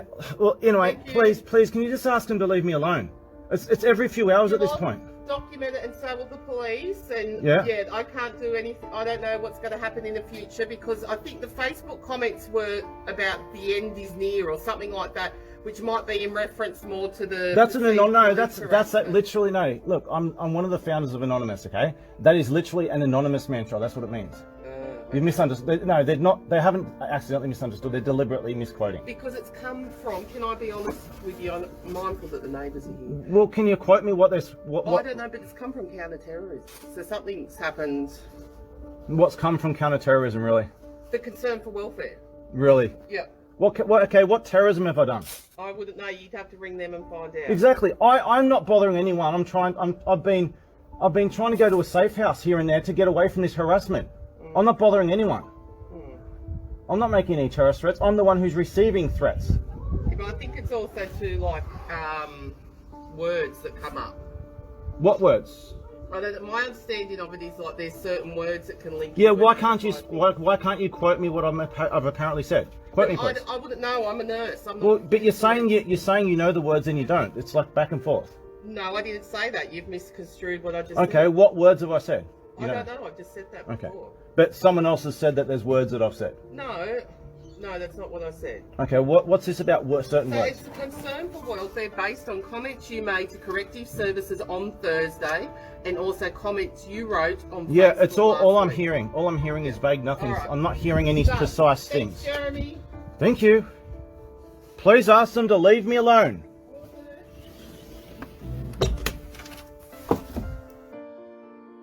The end is nigh.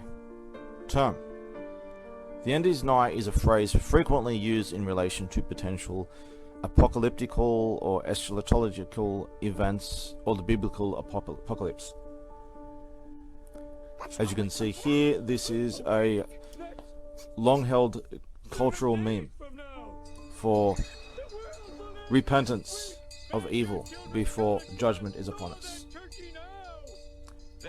As you can see here, Anonymous replicates this. The beginning is near. Expect us. Imbeciles only proving the point. There's an ongoing joke in the local community. It started when I lived at the entrance, it's spread to here, my new place, and it's all around the world at this point. It's well known. If Jeremy so much as farts, the police will be around in 30 seconds. To paraphrase Obi-Wan Kenobi here, you can't win. If you strike me down, I'll become more powerful than you can possibly imagine. The more I am framed and gaslighted in kangaroo courts, the stronger I become. Who is dead sick? They are a bastard. A bastardization of me, the founder of Anonymous, mixed in with my lost and confused followers who spit in my face, yet worship my shadow. But my message has not been lost, and all have played out their role as intended. In 2013, Chicago realized the promise of smart cities with CTOS, a citywide operating system merging big data with surveillance, security, and transit programs. With a few hundred lines of code, hackers were able to hijack its central servers and cripple the entire grid. Many believed the attack would be a killing blow for smart city development. They were wrong. Coordinated from the heart of Silicon Valley, CTOS 2.0 has been implemented across the United States, ushering in the Internet of Things. 6.4 billion connected devices now serve as collection points, mapping and recording our daily routines, making a more secure and more invasive system. But who else is listening?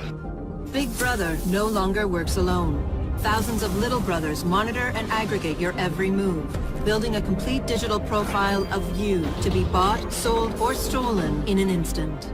Toys study your children, reporting their play habits back to marketers. Appliances, consoles, and home security systems give corporations a window into your private life. Control of your vehicle and mobile device can now be breached remotely by anyone at any time. You may think that you are immune or underestimate the risk, but your digital shadow is already compromised. Insurance companies use algorithms to monitor your life habits and limit or deny coverage. Health providers determine if your cancer is worth treating. Search results and news feeds are skewed to bias mood and influence your vote, engineering social uprisings on a massive scale. You are now less valuable than the data you produce. This is the new reality. Going dark is no longer an option. With threats to personal freedom rising, many are stepping forward. Whistleblowers, activists, and hackers have drawn their battle lines, putting the establishment on watch. But are they threats themselves, or have they become freedom's last line of defense? Freedom's last line of defense.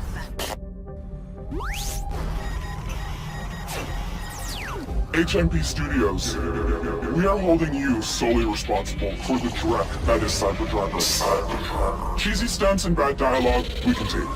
But you've insulted our intelligence, and that we can't excuse. It seems like you could do with a lesson on what hackers are capable of. And since you didn't come to us to learn, we'll come to you to teach. We are launching Operation Hack My Hack. We'll show you what hackers can do. We are dead set.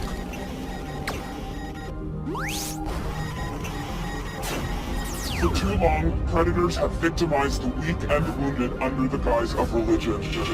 The Church of the New Dawn is a scam. Ranking the church is based on financial contribution. Loyalty is bought through blackmail fear. They believe they are untouchable. That will soon change. DedSec will be the of God. You can help. Take up a mask and protest your local recruitment center. Let their leaders know what you think of them online. Join us as we send them a message. No more. DedSec will give you the truth. Do what you will. Citizens of the digital age, welcome. Home thought they could fool you. They sold you a system to monitor your homes, promising privacy, security, and convenience. Home is selling your habits. In fact, you pay a monthly subscription fee for the privilege of being sold to the highest bidder. It's time to wake up. Reclaim the value inherent to who you are. If you don't control that information, someone else will. You can pray our corporations treat you favorably, or you can take matters into your own hands. DedSec has given you the truth. Do what you will. DedSec decided to dig into the Church of the New Dawn and found crime and corruption at its core. They purchased large amounts of personal data to benefit their base. They may already have a file on you. We will proceed to leak everything we collected to our usual dispatches. Read, verify. You will come to the same conclusion. The Dawn's equipment is designed to intimidate its own members into destroying their own lives and handing over their secrets. But don't take our word for it. We have a celebrity guest. Yes. Hello, I'm Jimmy Siska. You probably remember me from a bunch of good movies I made before I was brainwashed by New Dawn and forced to toe the company line. When friends of mine questioned the church's cool practices, they disappeared. When I questioned that, I was taken against my will and locked away. Know that the police are already investigating my claims. And what is the church all about? What's behind door number 5? I'll let my friends in DedSec demonstrate.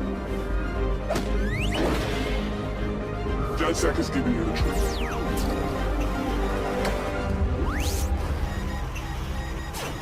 Citizens of the digital age, welcome. Elements of the Oakland Police Department thought they could use predictive analytics to make Oakland safer. Instead, those who are corrupt hid in plain sight by perverting a feature designed to protect honest police officers from detection and retaliation. These no trust organized hits, and they killed those who opposed them, over and over and over. An official inquiry into the OPD is underway, but the real culprit, Bloom's crime prediction algorithm, remains free of blame. Perhaps it is free of systemic bias, as its greatest hope. Or perhaps it will be perverted because those filters, or house, already hard-coded. Without a release of their source code, we will never know for sure. DedSec is giving you the truth. Do what you will.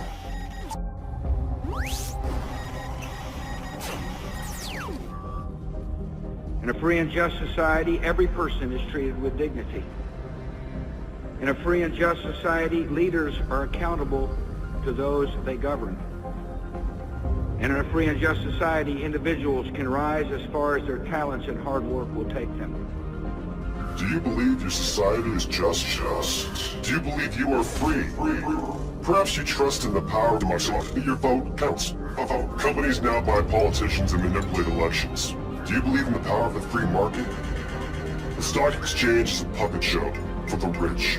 Your wealth is controlled by people you've never met. Do you believe the government protects you? National defense now aims to protect the government from you. Don't take our word for it. Join us as we launch our biggest operation yet and see for yourselves. The foundations of U.S. policy advance all. Democracy, free market, national security. DedSec will give you the truth. Do what you will. Your freedoms can only be protected if democracy thrives. The corporate interests are rigging the elections. Your elections. Your favorite social media giant, Invite, knows everything about you, and they're manipulating your feed to tailor your opinion to their interests. They are fooling you into voting for their puppet, Congressman Mark Russ. Invite wields the single most powerful population control tool ever created. Defend democracy. Help us tear down Invite. Lend us your processing power by downloading our app, and together, we will expose Congressman Thruss. Join us. We are desperate.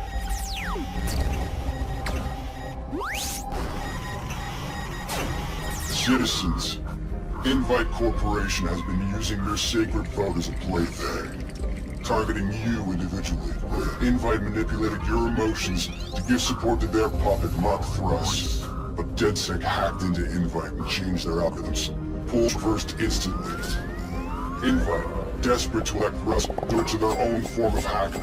Here, Invite CEO Mary Catskill delivers a virus destined for voting machines to Mark Thruss himself. The election's been delayed. Citizens, use this time to think. Do not allow yourselves to be manipulated. It's important to think before you vote. DedSec has given you the truth. Do what you will. Compared to other Silicon Valley Titans, it's good enough. They do not live into their face. They operate behind closed doors, away from clients. DedSec pride, and what we found should worry you. Titus is using your tax contributions to fund military-capable machines. Today, a combat prototype rampaged through their own facility, demonstrating the destruction they cause. Within the next 10 years, these machines can be deployed remotely. If you do not exercise your right to protest now, they will build an army to keep white and compliant. Titus is partnered with Bloom and CTOS machines. Bloom has sold your private information and weaponized it to use against you, should this project continue. We will not stand idle while that happens. DedSec has given you the truth. Do what you will. Cisco hacktivist cell DedSec has allegedly revealed what might be the biggest scandal in Silicon Valley yet. The hackers exposed evidence that Bloom's chief technology officer, Dusan Nemec, was abusing his access to CTOS data for his own financial and political gain. Nemec was taken into custody and is facing numerous counts of fraud, while authorities have begun seizing his accounts. Bloom's PR representative Charlotte Gardner said they are as shocked as anyone and are looking into the matter, while cooperating with authorities. Evidence highlighted by DedSec could put Nemec in jail for a very long time. You should probably listen to this. DedSec, we stood together, middle fingers up. The Silicon Valley attacked our privacy, demanded our complacency, and violated our freedoms. We caught Bloom making backroom deals with each of the biggest tech giants. Companies already specialized in trying to manipulate every aspect of our lives. Bloom thought they'd use us as a boogeyman to drive these companies to their CTOS. All that data was to be protected and controlled by one master program. But we didn't play fair. We shut down their CTOS for days. We exposed them one at a time, stripped their credibility, and prevented an unprecedented state of public control. Together, DedSec gave the untouchable Big Brother its first black eye. Bloom's man behind the megaphone, Dusan Nemec, will spend the rest of his days in prison, thanks to our efforts. He was an opportunist, using his connections to exploit Bloom's system. They will scapegoat him, paint him as a rogue element, claim it was a singular random incident. But we won't let him off the hook so easily. We have demonstrated their weaknesses, both human and technological. With great power comes great vulnerability. Bloom and their sycophants now face an onslaught of legal action and government investigation. Faith in the CTOS is at an all-time low. We did this. We know the greed engine will never rest. And to that, we promise, neither will DedSec. We outnumber them. With every indiscretion, every scandal, and every scam, they add to our numbers. And we will be watching. DedSec has given our rule. Do what you will. How much of this is hyperbole? Has it really gone global? There are new DedSec cells popping up everywhere. The Middle East, South America, Europe. And not just them. We can't even keep up with all the new activist groups. All right. Make the call. We sure do it.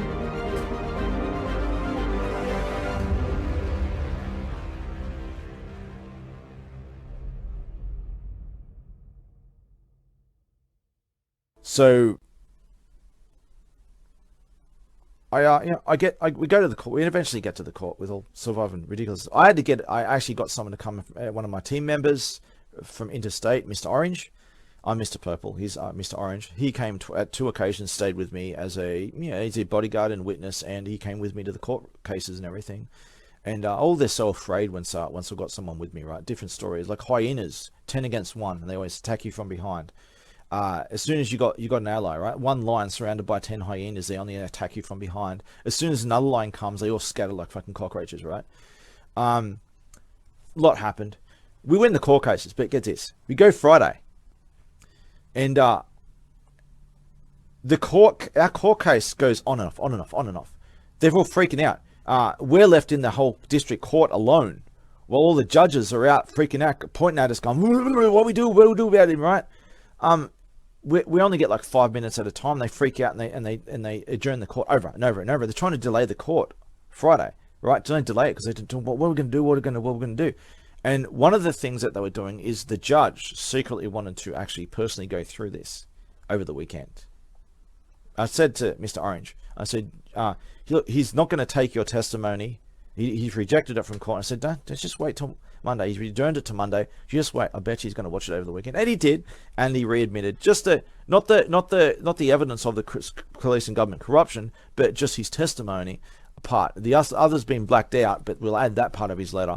And on Friday, the Friday before the first of the 2 days of the court case, I'm privately put in a room with the government prosecutors, and they're trying to threaten me, all kinds of disgusting crap, and it's not working. As you can see, we've had our eye on you for some time now, Mr. Anderson. It seems that you've been living 2 lives. You pay your taxes, and you help your landlady carry out her garbage.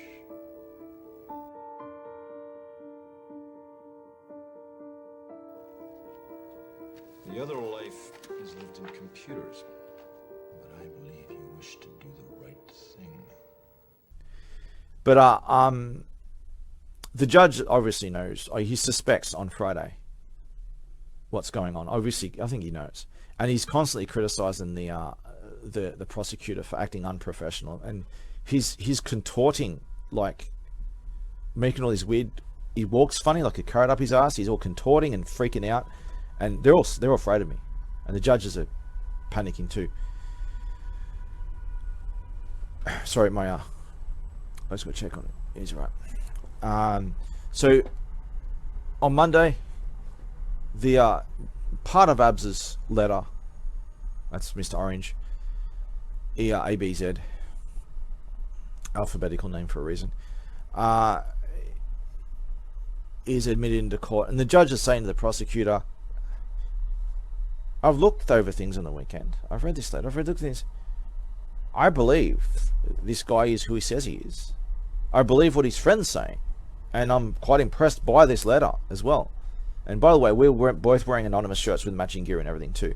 We weren't wearing suits like this. We were wearing civilian gear with anonymous clothing, matching gear. Anyway, the judge was impressed by both of us, and he's complaining about how unprofessional the prosecutor is, and he's asked the prosecutor basically, like, I believe both of these people, and I've seen the footage, and it's crap. It's basically just no assault. I'm the one who's being assaulted by someone who's admitting he's doing crimes bad. We didn't even get to see it wasn't allowed. Nothing else stuff was allowed in court. The evidence, trials of it, just the attack, the 10-minute incident between me and Baldy Man, and he's even saying it's bad. It's bad. It doesn't look good in his favor, and he's pointing out all the anomalies. And so, is this another anomaly you overlooked? Right, another one. Is this another one? Is another one? He's like, yes, it is. Yes, you're on. Like, the judge is basically grilling him, like, dude, you're full of shit, and you're trying to frame him. And this guy is the founder. They both, the judge and the prosecutor, and the prosecutor reluctantly agrees with the judge. Yes, I am who I say I am. And Abs is a witness. I paid for the audio transcript. It's almost a year now, and I haven't got it back. I've already paid for it. Several months ago, they called me up saying, "You sure you still want it?" Yes, I paid for it. Still waiting. Probably never get it. But anyway, Mr. Orange, he's got a video testimony of what happened, that yes, they admitted. Anyone who hasn't seen the evidence of who I am, being the founder of Anonymous, and he used to be a former spy, all this kind of stuff, Mr. Orange testified on video. That's all the best we have right now for what went in that courtroom, the admissions in the courtroom, where they all admit that I am who I say I am, and a lot more. And I say I am a lot of things. I say I've done a lot of things that are far more ridiculous sounding than that. And it is all true, and you either look at the evidence or not. All right? You measure the evidence or not. If you're not going to do that, you're not worth my time. So, and you don't get to criticize if you're not willing to look at the evidence. Don't get to deny what someone says. All right, that makes you the bad guy. You're a liar. So, anyway, Mr. Orange testified to what went on in the courtroom, and they admitted who it was, and admitted that I was innocent, and blah blah blah blah blah, and case dismissed. Since then, not a single raid, not a word from the housing department or police. None of these everyday smoke alarm checks. None of this. So what me and Mr. Orange do? We go up to the housing department. We go on the offensive. We ask them to come to us. They won't let us speak to the big boss. We won't let them speak to any of the management. They're mysteriously missing. They can never be found, right? The MP have tried for years. Can never get in touch with them, right? Me and Mr. Orange went down there too. It's all documented. All documented. Cover-ups every step of the way. They're the ones who are running. We're going on the offensive. I'm out of hiding. I've got a bodyguard with me. We've won the court cases. I have a completely clean criminal record again. My record has been cleansed of all the vandalism. We're going on the offensive, and they can never be found. They're the ones who are on the run at this point. But we're getting closer and closer to the timeline of, I think it was September, where we're supposed to get a government voted in here again, right? A new government after we've been the government was disbanded, and we're not allowed to have a government while they do a massive cleanup operation. And David Harris up the road, he's been given a power over everything, extreme powers. They call him the minister of everything now for a reason, right? And it's just a massive cover-up operation. But no word. All this harassment, all these raids. As soon as that court, we're going that court case. Game over. Not only that, a lot of these fuckers keep disappearing. A lot of these, all kinds of shit starting to come out. All these people are disappearing and getting arrested and picked off like flies. My landlord, who was there with Bodyland doing all these, not the non-police, but the housing invasions under the name of fake smoke alarms with fake IDs and shit. A lot of people used to gaslight me, saying, "Oh, they're just trying to check your smoke alarm.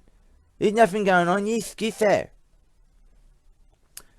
Despite the constant recordings of them trying to kill me and admitting as much, right? You know, wherever my gaslight accusers gone now, right? Pieces of shit. Oh, hang on. One second. Hang on. He's up. My leopard has woken up. He's woken up. He wants to say hello. Say hello to the camera, puss. So we're in the court cases, and my landlord, the local community knows exactly who this person is, because she was apparently receiving death threats by a lot of the locals. Is it got to do with what she was doing to me, trying to kill me? No, it's more than that. Turns out, after all this, after she's supposedly, she's still working for housing as a landlord, just in another suburb now, was the last I heard. Right? But guess what she caught doing? She was also the landlord involved in running a torture dungeon right near the train station at Wang. Just right near the train station, a torture dungeon where people were being drugged, tortured, raped, etc. Someone escaped, went to police. Normally they would just disappear, right? But they obviously contacted a few people or something, and they're scared of the police. They're scared of a cover-up because the state and federal governments are watching them like a hawk, and they're scared of what to do. They're trying to all cover it up, and the state and federal governments are covering up their role in all this, and the local fuckers are being taken out. So they can't cover this one up. It's too risky. The state and federal government are watching like a hawk. So they have to publicize this and do something about it.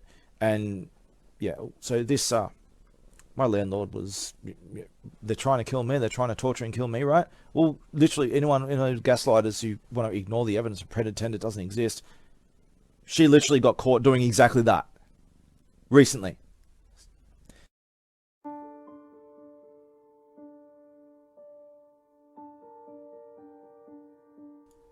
She was the landlord. Not an innocent landlord who didn't know nothing. No, she oversaw a lot of things and covered up a lot of things. Not just this, there's other examples involving children, long-term kidnappings and prisoners and torture victims and everything else. All under her watch. There's no way she couldn't have known. And this is well known to the local community. That's why she received so many death threats. Few, if any, were to do with me. And last I heard, she's still working for housing.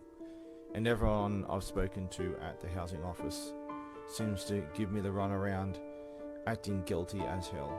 And I can never get a complaint processed. I get rated for the trouble, run in circles perpetually. The MP's office, the Wang housing office, everywhere I go.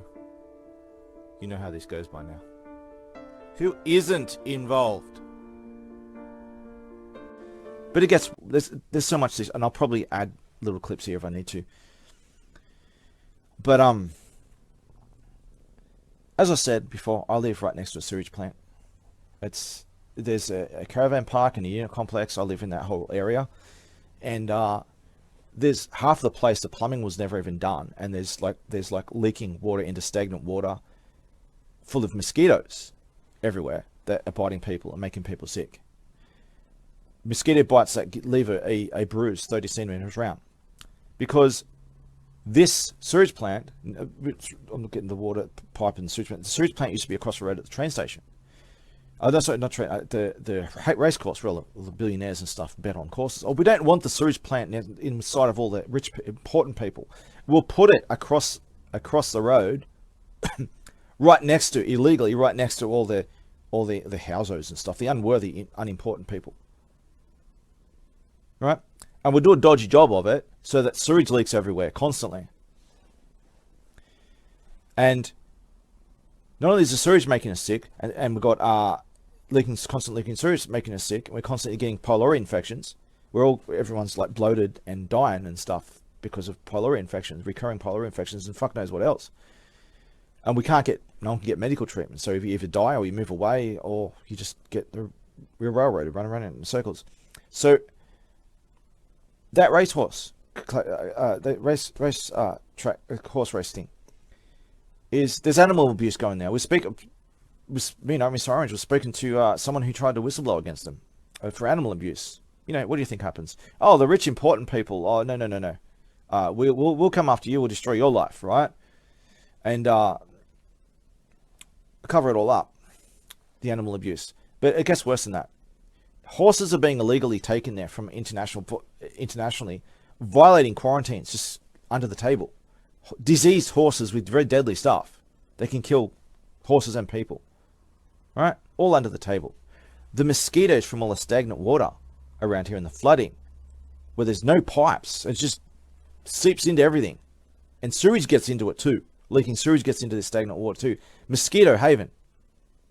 Everywhere. Those mosquitoes are biting those horses across the road, spreading more disease that are biting all the locals. Not just those who live there, hundreds of people a day, if not more, go through that park, getting bitten and sick and dying, etc. This pylori infection plague that is spreading everywhere now. It started at Wyong Hospital. They covered it up. They didn't care. Typical mutation of a bacteria through hospital conditions. Worst case scenario, massive years and years of incompetence and corruption. That's where it started. And I caught it in these early-ish days when I spent a year in prison, tortured there. People are sick with it everywhere. It's spreading everywhere. Hospitals covering up and spreading it everywhere. And then it's getting into the sewage. And then it's leaking out in the sewage, spreading it like a disease bomb. All the locals who go to the hospital and spread it at the hospital and etc. And it's just a spreading thing. But it's coming out of the sewage. That's why everyone, including myself, keeps getting reinfected with pylori, which causes stomach ulcers and the bloating and everything. And also toxic black mold all over the walls everywhere, constantly.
None of this costs a cent for the government to make. It's all done by work for the dole. Unqualified people, usually elderly and about to die. Used to hear stories about this, in this exact place, long ago when they did it. Don't know if they're true, but I did hear people died. Gulags, modern gulags. Wonder who was in charge on putting all those pipes together, eh? Or what few there are. You see, not only does the government get to do this for free, they also get to get rid of people. Not save money and get money for free. All at the same time. You know, the government makes an excuse for all this. It says that people are lazy and they don't want to contribute to society. Some people, yeah, some people no, but I think almost everyone would want to contribute, volunteer, in fact, if it was something beautiful, as opposed to a communist dystopia. No one wants to contribute to that, not even the government.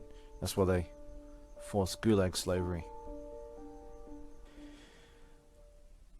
And sewage, all that leaking up out of the ground and everything. Apparently, I won't say that, but I'm going to say something more. So, mosquito plague, sewage everywhere. I used to speak to a dude who used to clean the sewage like drain out the sewage once every 30 days, and like they wouldn't even drain it. Like the government's been disbanded, they wouldn't even drain the sewage; it just overflow everywhere. And it wasn't his fault. He was unhappy with the situation too. He got to know the guy. We used to talk a lot all the time about this and about government corruption and stuff. Then one day he disappears. The guy who's doing all this, he's probably reported them, and this is probably the guy that I'm about to speak to. It's probably this guy because I never saw him again. Shortly after he disappears, it's on the news that a sewage works dude, his boss, has forced, I don't know what kind of leverage you have against a guy or power abuse over a guy to get him to do this. This is like heavy rain territory, only worse. His boss has convinced him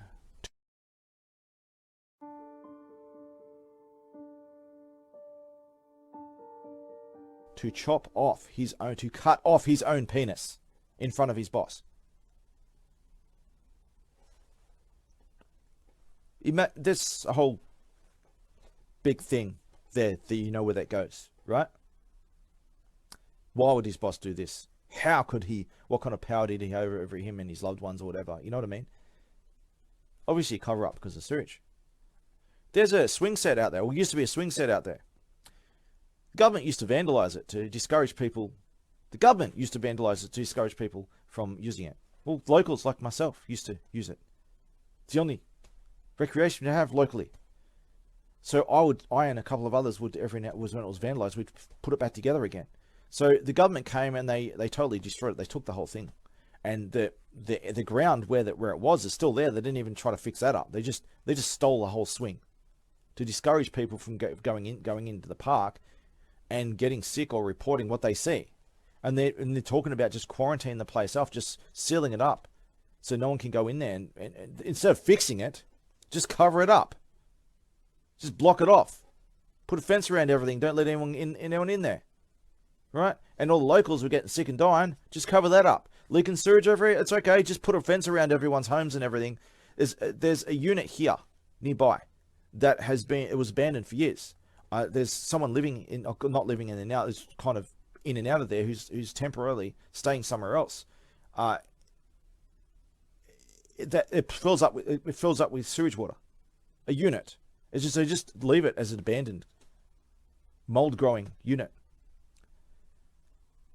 They'll do half a job and not finish the job to fix it, so that it just nothing gets done.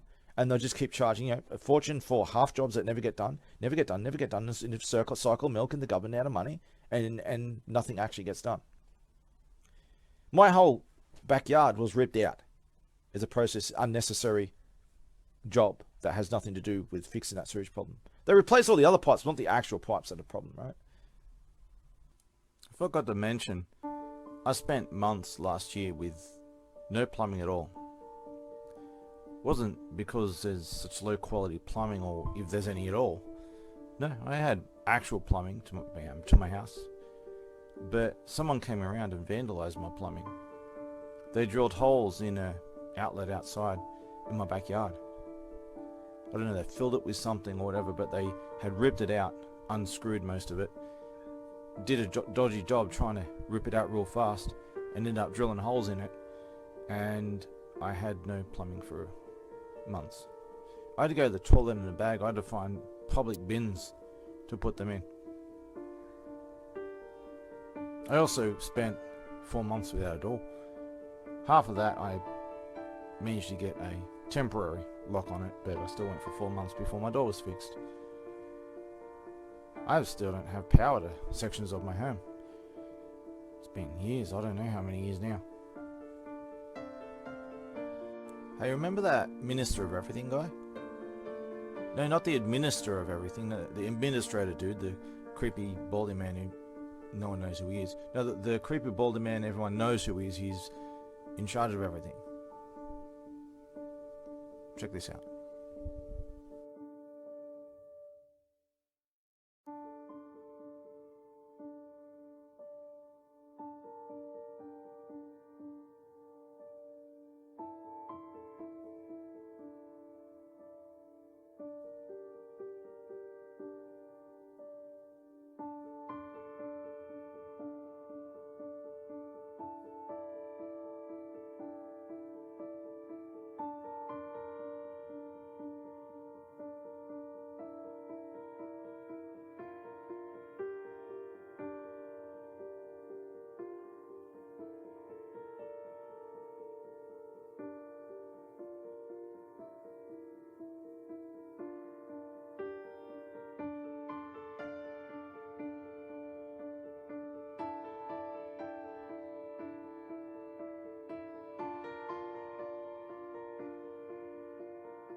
Seen this.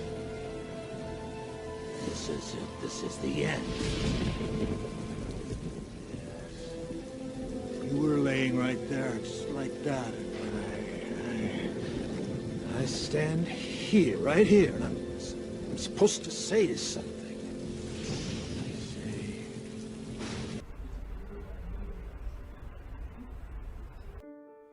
And my fence is all dented to shit house too. It's all ripped up. They never even finished. They didn't even put it back together properly. But I tried to go to doctors for years over this. I'm in a hazard. I don't have a choice but to live here because all my security and barricade stuff's all set up, ready to defend me. If I unless I have an actual proper safe house, I can't leave here despite the health hazard. We had a power outage recently from several explosions out the front. I don't know what caused it, but several explosions, electrical explosions out the front, massive bang. Caused a power outage recently. Guess what happens as soon as my power goes down? The monsters come out, right? The police come around at the front, shine the lights in my door. They start blocking off the streets. Is he got backup power still or not? Is he able to stream through wireless or whatever? As soon as it goes dark, they come out, they come after me. Every fucking time.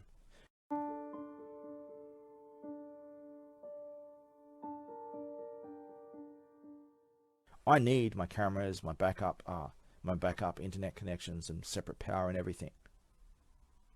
Unless I have a safe haven somewhere, like I need these security things sorted out before I can leave this barricade. There's so much more I could say.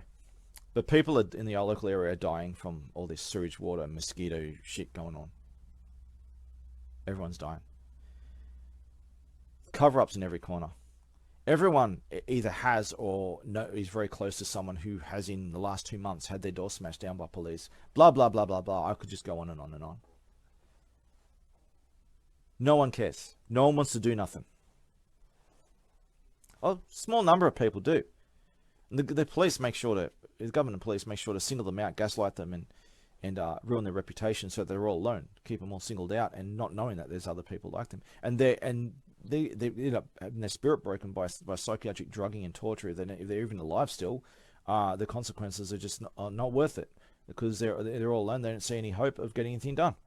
Every time you try to report it, your home gets raided within hours. Go to David Harris's office. Your house get raided in 5 hours. Blah, blah, blah, blah, blah. Every single government agency and watchdog agencies that watch watchdog agencies because they all got done for corruption over and over. Most of which has since been closed down in the last year or two. They've been closed down for the very corruption they're supposed to solve, right?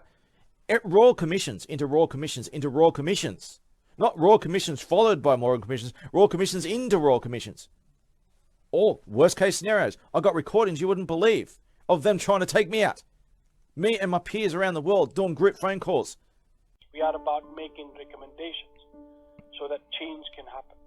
Okay, so I got a question for you. So you're asking for like whistleblowers and witnesses and stuff to come forward, right?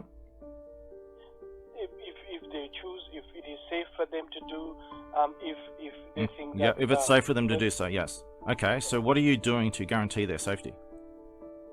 There are some provisions, like there is this thing called private sessions. It allows a confidential setting for people to share their experience with the Royal Commission. If you want to know more about what is private session and what sort of protection it has offered, it offers, you can consult with Your Story Disability Legal Support Team. They provide free legal advice around connecting and engaging with the Royal Commission. My problem here is not I don't have a disability. I've been labelled with a disability. This is virtually every case. I'm in contact with many people who've contacted your Royal Commission, and they say the same thing every time. They've been falsely accused of having a mental disability, stripped of their human rights when they're perfectly fine, and their money's been taken from them, their lives have been taken, their houses, everything's been taken from them. They spend a life imprisoned in a psychiatric facility. The same case every single step of the way. So I don't have a disability. I've been falsely labelled with a disability and threatened with being labelled with a disability should I report it. So what are you actually doing to protect whistleblowers? Private sessions? That's not protecting whistleblowers. I used to work in the surveillance industry, for lack of a better word. I know this inside out. And that doesn't sound like protection whatsoever. That sounds the worst possible answer I could hear. So I ask again, what are you doing to protect whistleblowers like me?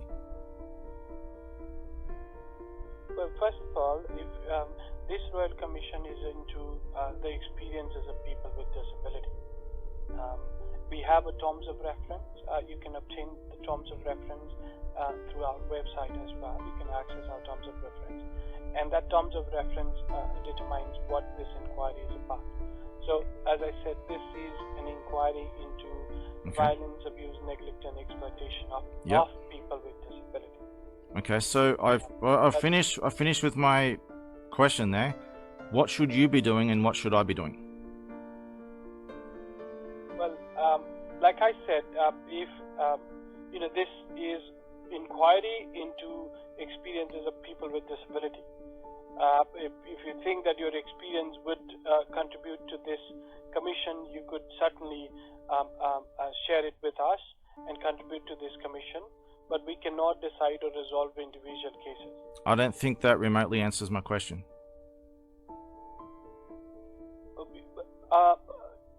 I'm not sure about what you need to do. It is entirely your choice. I mean, you've said that you've tried different avenues, you've tried complaining about it, but you pushed. Okay, I'll ask it a different way. Like, if you were me, what would you do? Well, I might not be the right person to tell you that. Okay. Well, the other part of it then, what should you be doing? Not what will you do? What should you be doing? What do you think you should be doing? But us, when people share their experience with us, it allows us to understand what is happening under different settings and contexts, and it allows us to understand what is happening so that we can make some recommendations for things to change. For people with disability do not have to experience what other people with disability had to experience or are experiencing at this point in time, especially violence, abuse, neglect, and exploitation.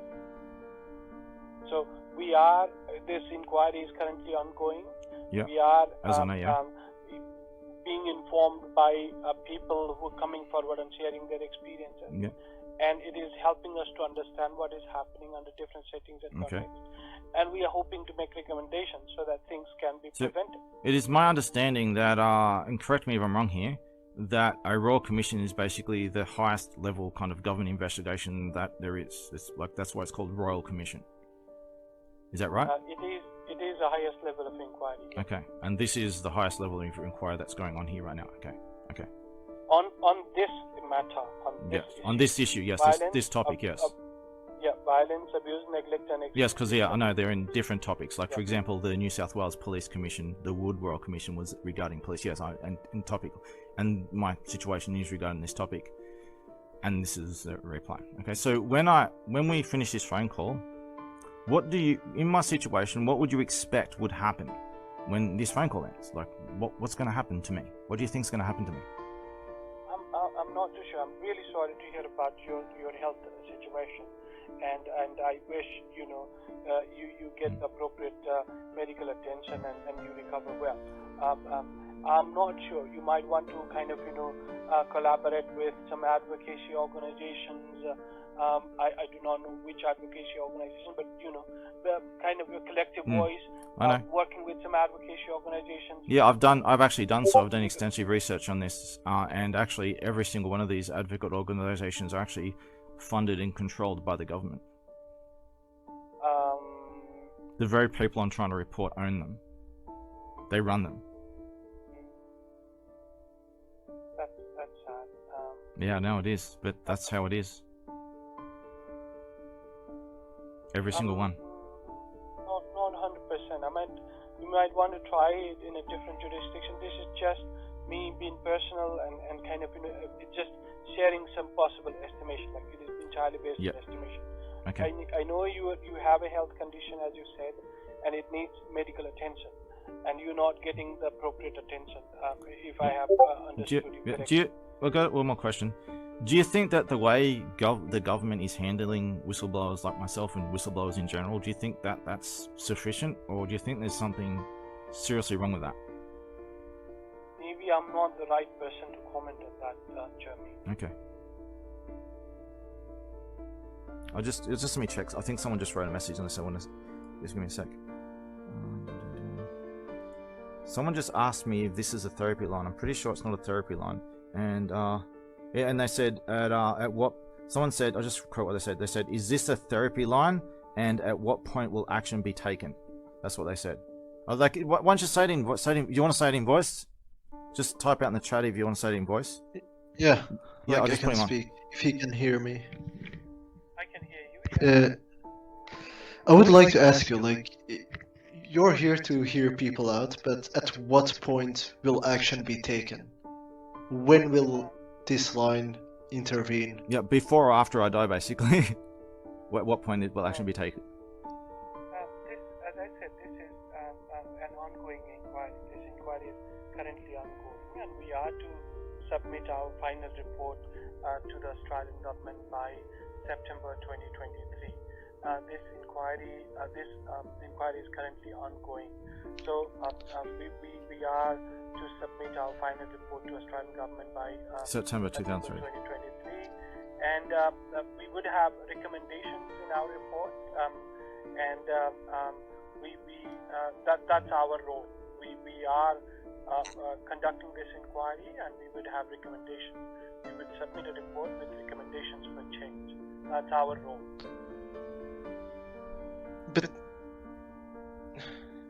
But when will you intervene? Like, actually physically intervene in the situation, outside of recommendations? We cannot decide or resolve individual cases. As I was informing Jeremy earlier, this Royal Commission cannot decide or resolve individual cases. But we hope, I mean, historically also the recommendations made by Royal Commissions are hugely adopted by government. So we hope that the recommendations we make would be adopted by the government. The changes would be promoted, and hopefully those changes would bring in the changes in the life of people with disability. Can I interject with a question here? This line that I'm calling right now, is this for, like, I call up for the inquiry and you would provide recommendations to the person, like me calling, right? Not just recommendations to the government later when it's done, but you would also provide recommendations to people like me, right? If that is something we can assist with, Yep. we might direct people to different directions. If something Yep. that we can assist with. So what would you recommend I do in my situation? This line is primarily for people who have inquiry about this Royal Commission. Sometimes people come forward hoping that this Royal Commission could bring an immediate change in their situation, and when we inform them that this is not our role and we cannot decide or resolve individual cases, they definitely ask us about where they can go forward and all that. And those information are more around our estimation. We try to collaborate with them and look through the internet, look through the services, and usually we support them depending on their quality of the query. I mean, when I say quality, the content of their query. We usually recommend them to connect with some advocacy organizations. Sometimes we make referrals to connect with some support services as well. Again, depending on what is their query and what is their situation. Well, just to make it clear, I'm not asking for any support. My precise requests are what they are. I simply need antibiotics and scans. That's all I need. But so just one final thing then. I just say again, what would you recommend that whistleblowers like this do? What do you think whistleblowers should do about this kind of situation? And there's many more like them. What should whistleblowers be doing? What do you think whistleblowers should be doing? I mean, like I said, if they find an avenue to report their experiences, I think they could do that, being safe, assuring their safety. Well, I'll put it a different way. Do you think that the government is doing enough to protect whistleblowers, if anything, at all? I'm not sure if I am the right person to comment on that. Or who is the right person to comment on that? I'm not sure. You might want to connect with your Story Disability Legal Support team. There's no such thing. There is that support available for people. I don't have a disability. Okay. I mean, I can only inform you about the My problem here is I've been chronically labelled with a disability as justification for stripping me of my human rights, raiding my home without a warrant and making me disappear wink wink behind closed doors. In the name of disability, which is every single case I've seen reported to your Royal Commission, has been the exact same case over and over. Psychiatric labelling, stripping people of their human rights and labelling them falsely as disabled. Do I sound disabled to you? I mean, when you were clearly saying you're not a person with disability, I mean, I would go with you when your claim about yourself. Have you tried the human rights organization? Yeah, Australian Human Rights Commission. I've even tried third-party international organisations. I've tried everything. Nationally, internationally, everything. So yes, I've tried every single government organisation and government-connected organisation in this country. I've been doing this for 10 years. Every single one. And what happens, as I said before, what happens is, if they either I don't exist, it never happened, or I get raided and stuff. Over and over again. And more, and attacked from every angle. Attacked, threatened, raided. In relation to the medical attention that you are urgently seeking, I do not know your personal circumstances and all. I don't know, again, it is based on an estimation. Yeah. Would you be able to receive that assistance if you tried in a different jurisdiction within Australia? I've actually tried this. I've tried long and far. I've gone right to the very Prime Minister's office. The Prime Minister's office sent assassins to kill me. And I've got the documented evidence that they sent to Gladys Berejiklian's New South Wales Premier's office. They sent an order to Gladys Berejiklian to take me out. I have the documents to prove it. This is every single corner, and it's like, I've got like, I can't imagine how much files I've been uploading for a decade, all around the world, and these people here can testify. Can you guys say, have I not been doing this? Yes. Yeah. Every single corner. For 10 years. I've witnessed it myself. Yeah, there's the lady that just spoke. She was on live stream when my homes gets raided and stuff, where they laugh on camera, saying that we got him now. Over and over again. Multiple times, yeah. Yeah. So I'll just ask one more time. What do you think will happen when this rain call ends? Where do you think this is going to go? What do you think is going to happen to me? All I can do is wish for your good health and hope you get the medical attention you require. Wishes, best wishes. Around your medical need, and I strongly believe that you need to seek appropriate medical attention. I need to go somewhere else to get medical attention, yeah? Just an estimation. It's sound advice. The problem is where? Because I can't seem to get any of it anywhere in this country, any corner of this country. I've tried for 10 years. And how am I even safe to get overseas?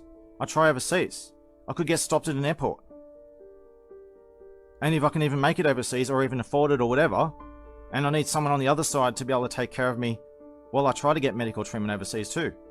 Like, imagine if this is supposed to be a first world country where I can't even get basic medical treatment, just antibiotics. Common antibiotics are the correct course and types of antibiotics. I need multiple antibiotic courses at the same time.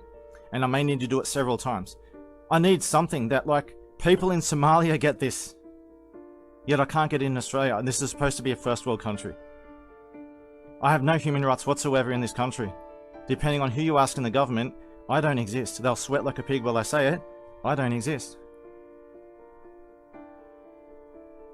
So basically your advice would be to go try find medical treatment somewhere else, but you can't specify where, just somewhere away from here, right?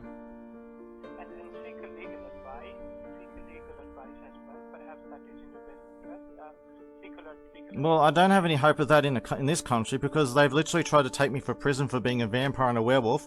I've been in prison for a year without charge and trial under the accusation of documenting government evidence and being too smart for my own good. This is kangaroo courts in every corner.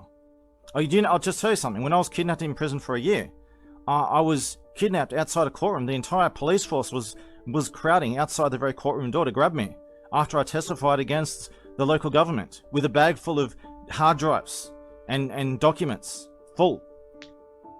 I testified, I offered the evidence. They refused to look, pretend I didn't exist. I walk out the door, they kidnap me. I get imprisoned and tortured for a whole year. That's what we're dealing with here. And I've got all the proof to back it up. And it doesn't matter, if I die 5 minutes from now, I'll just become a martyr.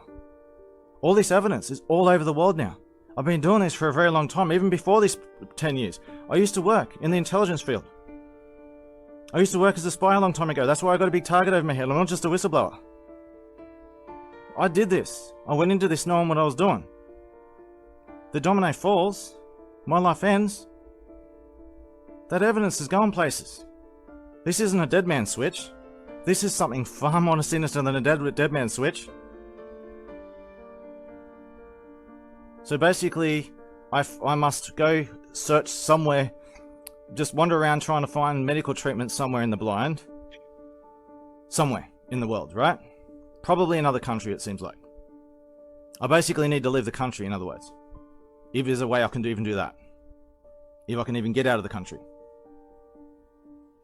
I was just saying, like, you know, when we do not get the required medical attention from particular medical institution, a particular medical professional, we might try to kind of get referred to another medical professional or another medical institution. Yeah, I've tried that. Like, I need my whistleblower status recognized, my evidence recognized publicly, and I need to be protected. Politically protected. I need diplomatic immunity. I need political protection from these kidnappings, and I need supervised medical treatment. Basically, I don't need any injections or needles or mystery pills. I need antibiotics and stuff, common stuff that I can get anywhere else. I know what I need, and I've got the documents to prove that that's what I need. I don't need anything advanced, so what I need is quite simple. Well, thank you for your time. Is there anything else you can say to help me at all? I mean, genuinely, I'm saying best wishes to you. Best wishes. Thank you. Best wishes to you. Thank you. Can I say something? Yeah, my friend just wants to say something. And like, from my perception, it seems like we're gonna walk out of here empty-handed. Is there nothing like you can provide my friend here? I believe I have provided information about this Royal Commission and sharing information with this Royal Commission and anything associated with sharing information with this Royal Commission. And I've informed that this Royal Commission is into violence, abuse, neglect and exploitation of people with disability. And we always welcome, like I said, Jeremy can choose and any other people can choose to contribute to this Royal Commission by sharing their experiences. But we cannot decide or resolve individual cases. However, we will be informed by what is happening under different settings and contexts, and we're hoping to make recommendations for the change. Because that's what we are. We are about making recommendations for change. Should I tell these? Should I, before we finish, guys? Should I tell him who I am? Yeah. I'm the founder of Anonymous. Do you know Anonymous? Okay. Yeah, I'm the original sole founder of Anonymous. I'm the one that started all that. Okay. That's why I've got a big target over my head. And that's why the people who I'm talking about want me gone so desperately. They're scared to death of me for a reason. They know I've got them by the balls. They haven't got me by the balls. I've got them by the balls, and I'm prepared. I've been always on a suicide mission. I'll throw my life in a heartbeat if it serves my mission.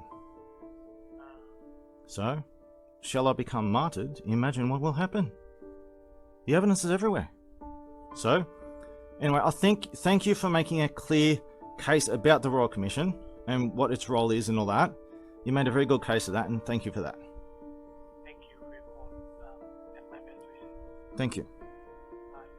Bye.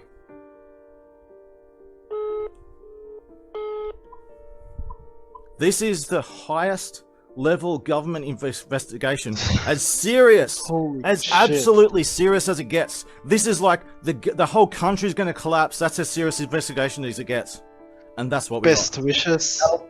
got. It. We got someone in the Royal Commission answering the phone, and he can't even talk an Australian accent. He doesn't even speak Australian.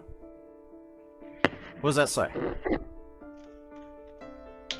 But I think the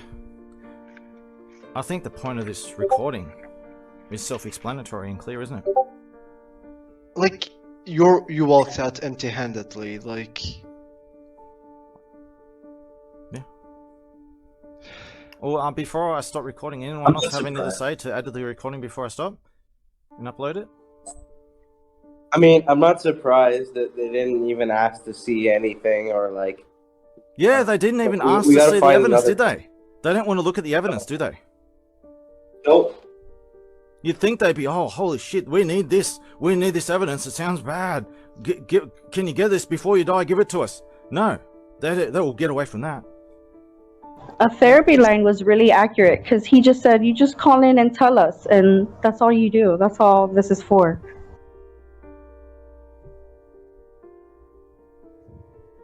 Yeah, like, I would also like to add what happened just now is like, let's say you see that there's a murder about to happen, and you close your eyes and you shut your eyes tightly just to not be a witness to it. So basically, it's clear. Look, it's clear. I need to leave the country and go somewhere to get medical treatment somewhere else. And because of who I am, it's not safe for me to go to any country, but obviously it's a lot more safer in any other country than, you know, I'd be safer in Somalia than Australia. But I'm not safe anyway because of who I am. Oh, God. And basically, if I'm going to leave the country, if I go to an airport, I mean, I could anything else you can do directly, then you could at least share this situation and story and stuff out to others who can do more than you can do. That is very important. If people can just do that. Get this story and evidence and situation out. You've heard it on camera. This is a top level investigation. This is bad. This is as serious as it gets. And this is what we got. You can't just trust your government or someone else to do it. You have to help me do it. I document all this stuff to justify action. Do or die. Anyone else have anything to say before I press stop?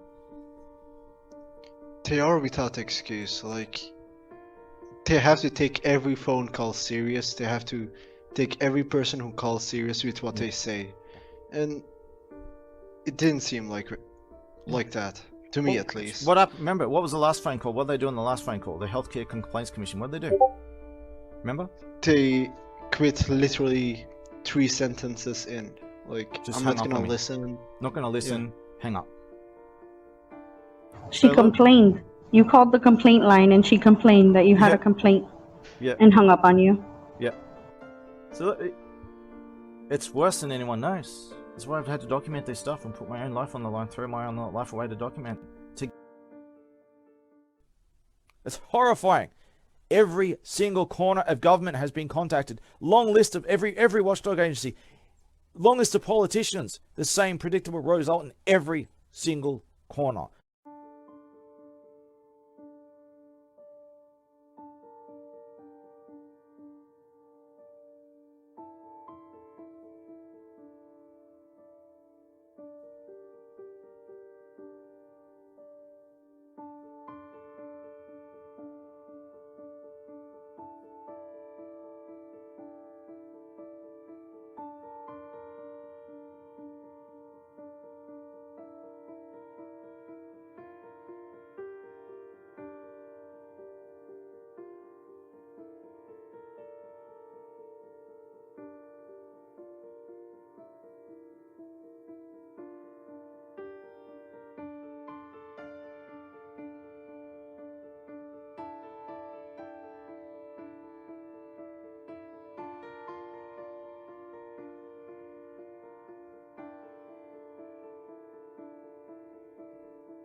No matter where you are in this state, you must respect police. No matter the situation, you have to respect police. Another man accused of disrespecting police is Chris Bradshaw.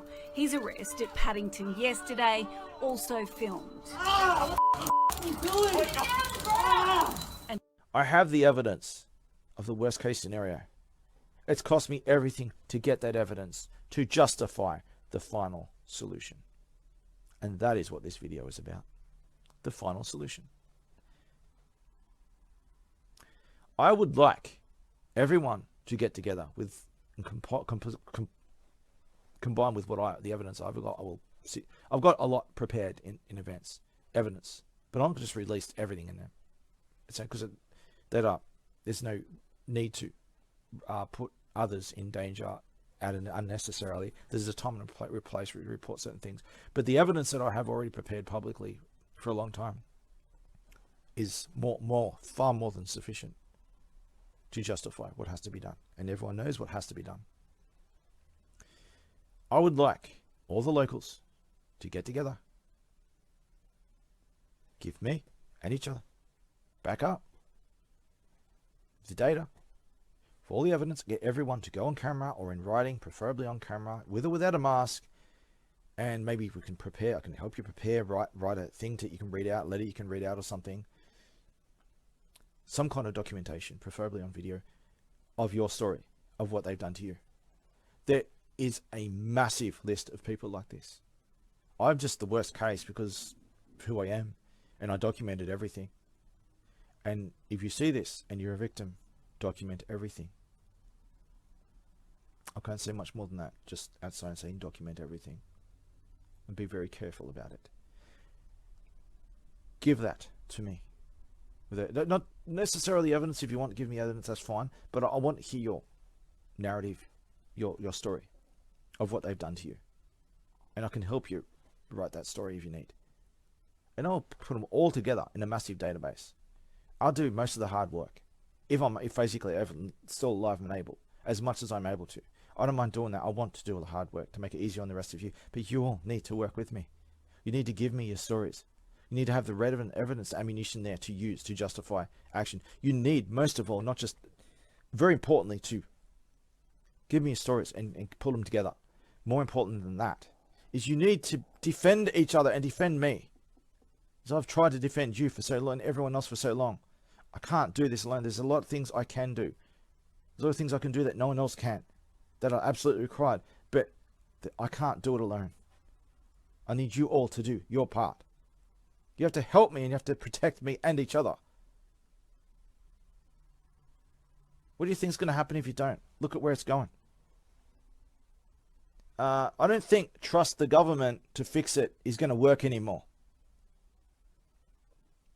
This here in the Central Coast of New South Wales, Australia, is the epicenter of the worst case, the textbook example of the worst case scenario. And I'm here for that reason. The whole time I was here to document this for that whole reason.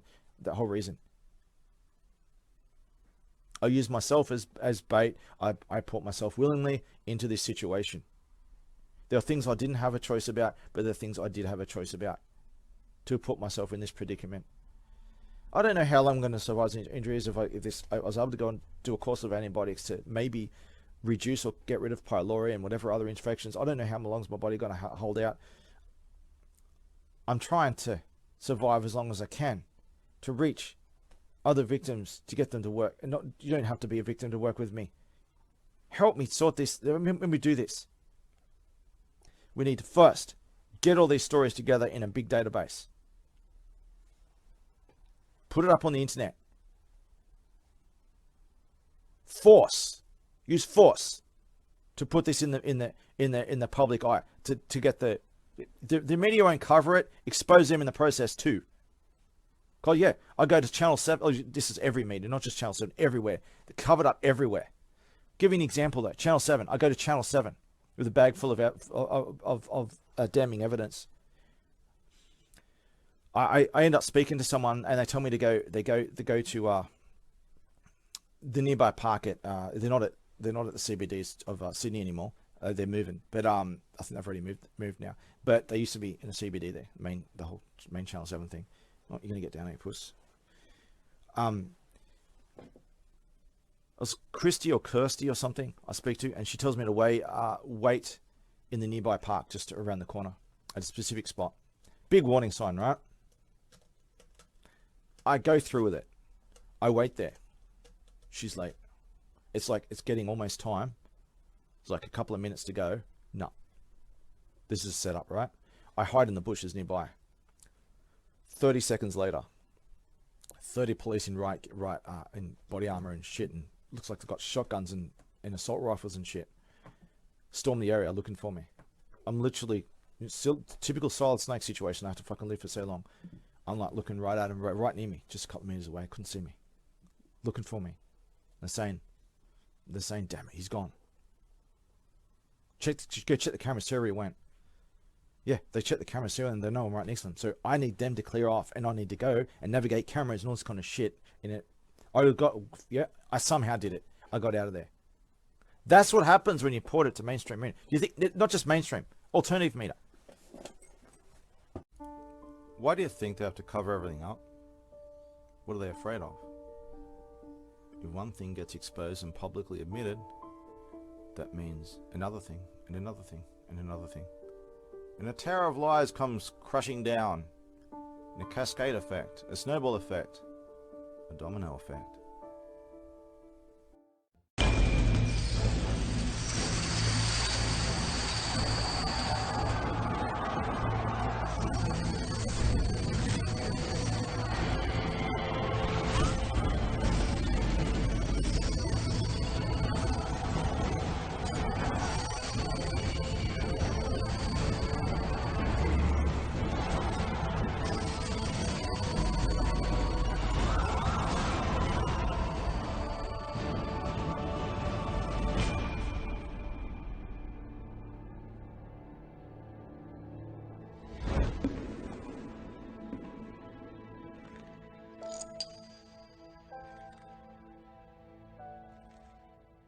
When a little girl almost died, she was turned down, spinal surgery, and left to die.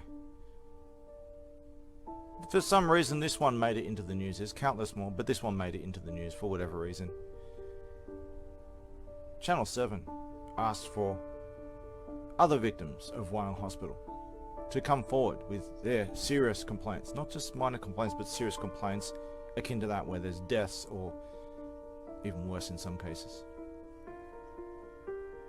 There was 7,000 complaints within 24 hours, if I recall. I think it doubled within the second day, even more or something. So much that they shut it down after promising to cover every story. I wonder how many of those people got white vanned at 3 AM. Brad Hazard got grilled in Parliament over this. His response, the Minister for Health, mind you, his response was that Central Coast Health outrank him and they're outside his jurisdiction. They're immune to investigation. That's a recurring theme. Remember that.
When the river is filled with 100 meters of animal parts, the government does an investigation and finds out that they believe that some of them are human, at least some.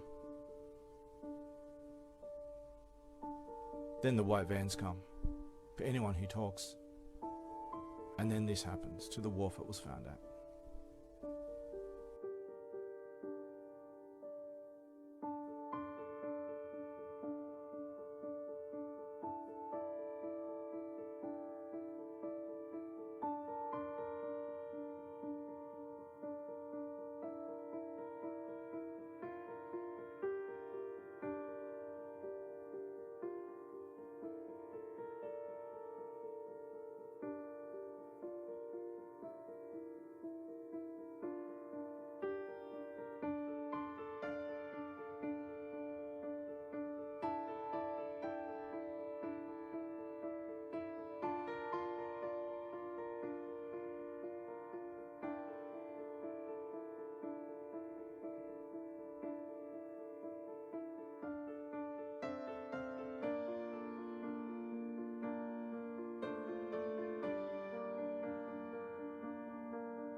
Hey, you're being gaslighted by the government.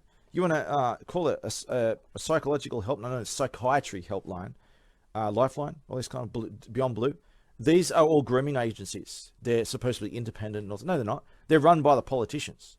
I'll show you in a minute. In fact, I'll show you now. I'll just click this and show you now. Beyond Blue.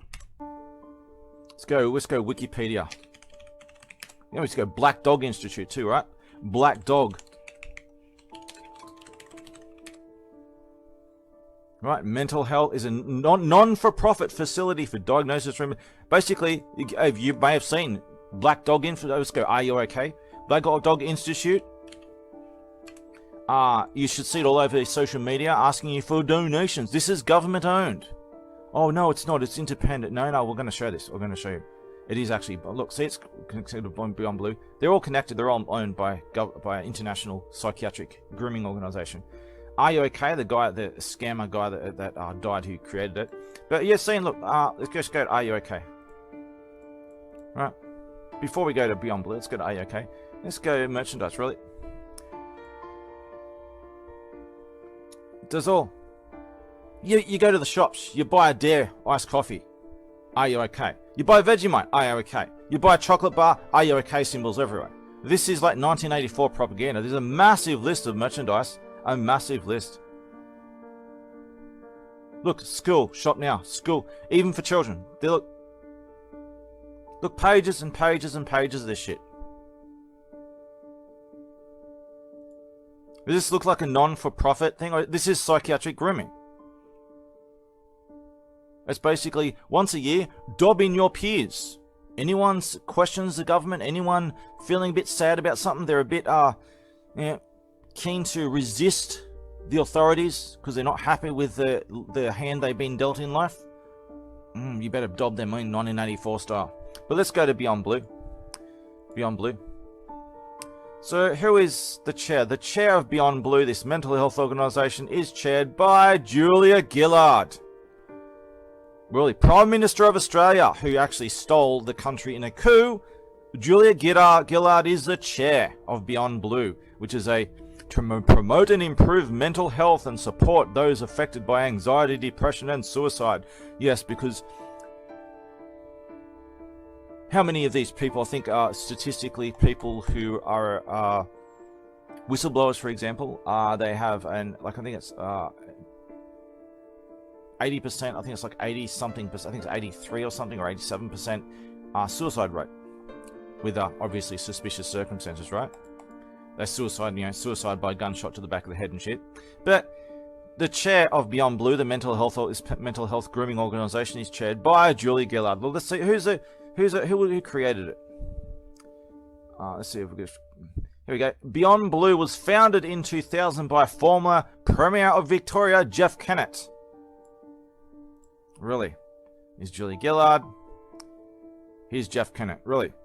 The government, the very top level of the government, created this. But look, here we go. Look, non-government organization, right? It's a non-government organization, and they say it's independent of the government, blah, blah, blah, blah, blah. Okay, let's go Beyond Blue. Let's go to their website. Let's have a look at their funding. beyondblue.org.au. Hey, I might get raided just for going to this website because I might be suicidal or something, right? Let's have a look. Let's do this. Beyond Blue funding. Because you can't use their website. There we go. I have to do it from Google to access their funding page.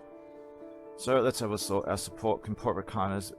So corporations, right? They're always asking for money, right? All these mental health organizations are always asking for money, but they're owned by the government, controlled by the government. Here we go, look, government funding. Beyond Blue is supported by the federal government and every state and territory government in Australia through core funding and tied funding to deliver certain projects or programs.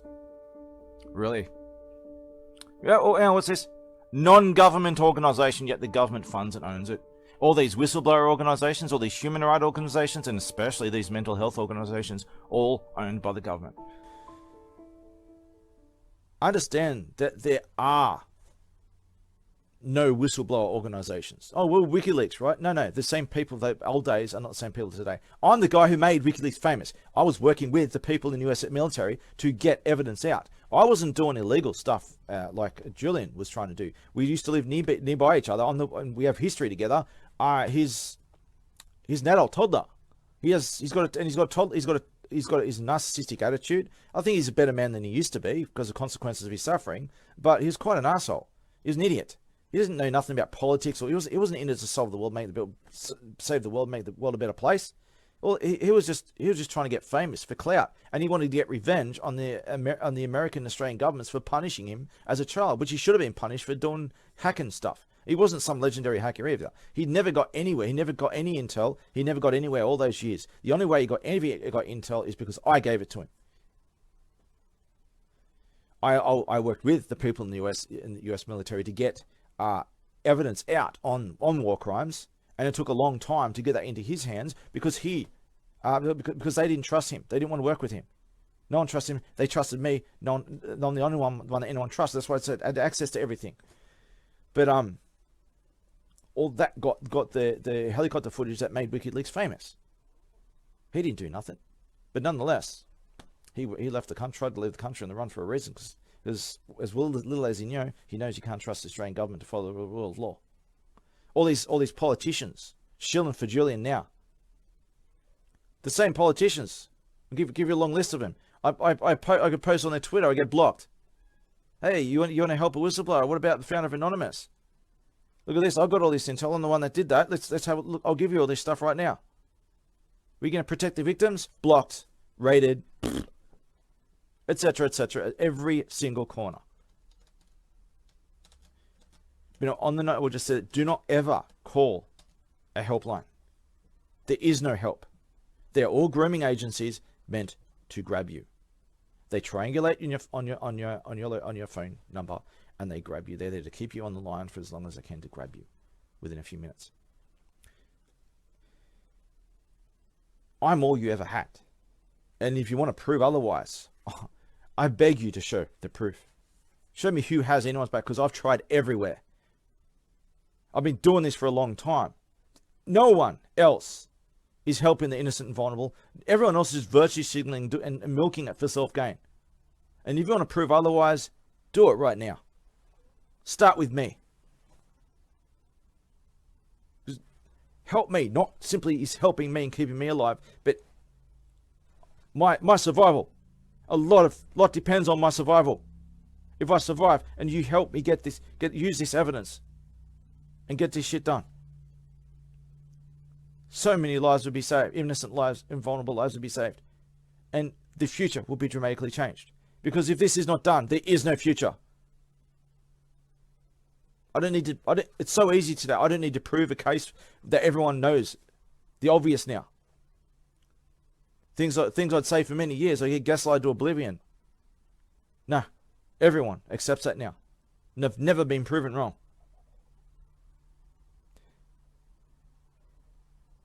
There is only a future for those who step up. Who's stepping up? So take this information I've given you, look into it further. You have to be the police. You have to police the police. You have to protect your local peers everywhere you go.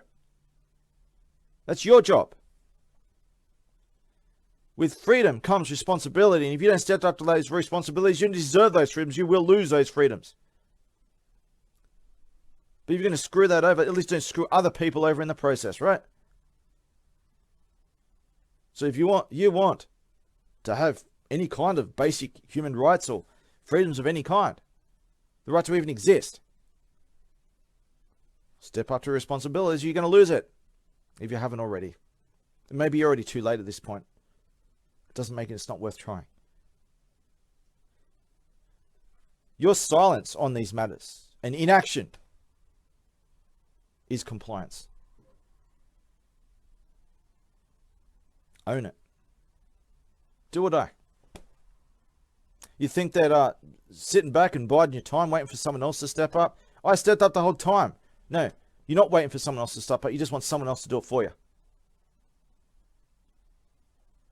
You have obligations. Do or die.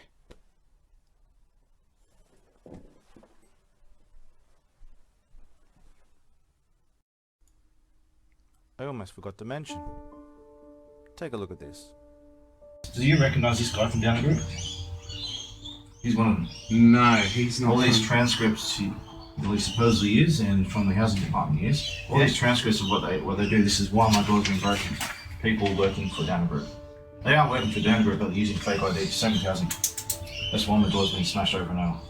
Right, yeah, no, I've never seen that guy ever before. Really? Yeah, no. Yeah, you're the property inspector, do you, right? Yeah, I'm one of the project managers. So you would know. Yeah, like if I knew his face, yeah, I don't know. I've never seen that guy ever before. He's not the only one. They keep breaking into my stuff, breaking into the phone box, the electricity, and smashing my door and all kinds of stuff. This is why I had to have this done. Yeah. Yeah. So I can say now that guy there doesn't work with you guys at all. Not at all. He's not part Interesting, yeah. He's not part of our Central Coast office at all. Thank you very much. And the fact that he's not wearing he's not wearing one of these. Yeah. And I see you got a down shirt on, yeah? Yeah, and even if I was wearing a jacket, I'd be wearing my black down jacket, which is like this, and it's got down on the front. I just spent a year through never-ending court cases, being framed in court cases because of all this. Yeah. I just finished just like a couple of weeks ago. So I'm so glad you told me. There's a big photo of him there. Yeah, that's in there. Yeah. They're all wearing fake IDs and stuff. Yeah, if you want to take a photo of it, please. If you want to see. The ID card expired 2 years prior. This was in 2022. Yep. The ID expired in 2020, and I had a brown Maltese man on the photo. Yeah, right. Same name. Yeah. But different photo, and expired 2 years prior. Yeah, like that dude, that bald fella. Never seen him ever before. Yeah, no, he's definitely. I've never ever seen him before. I'm glad I got a photo of it anyway, so I can put it to my regional manager and just be like, as you can see, I've got your contact number, your name. Yeah, you got the address and stuff. You got proper ID and shit. Yeah. So I understand where you're coming from. Like, it would be a bit scary, especially the fact that you've had this dude here a couple of times. Yeah. He's broken into my home with housing people, drilled out my locks, this one here, changed my locks to lock me out of my own home, cut my power, and when I cut my power, I had redundant security going on without backup power. Yeah. He confessed to everything. You intent to assassinate me, frame me, blah, blah, blah, provoke me, everything. That's what I had to deal with for 10 years. Yeah. I'm so glad you told me that.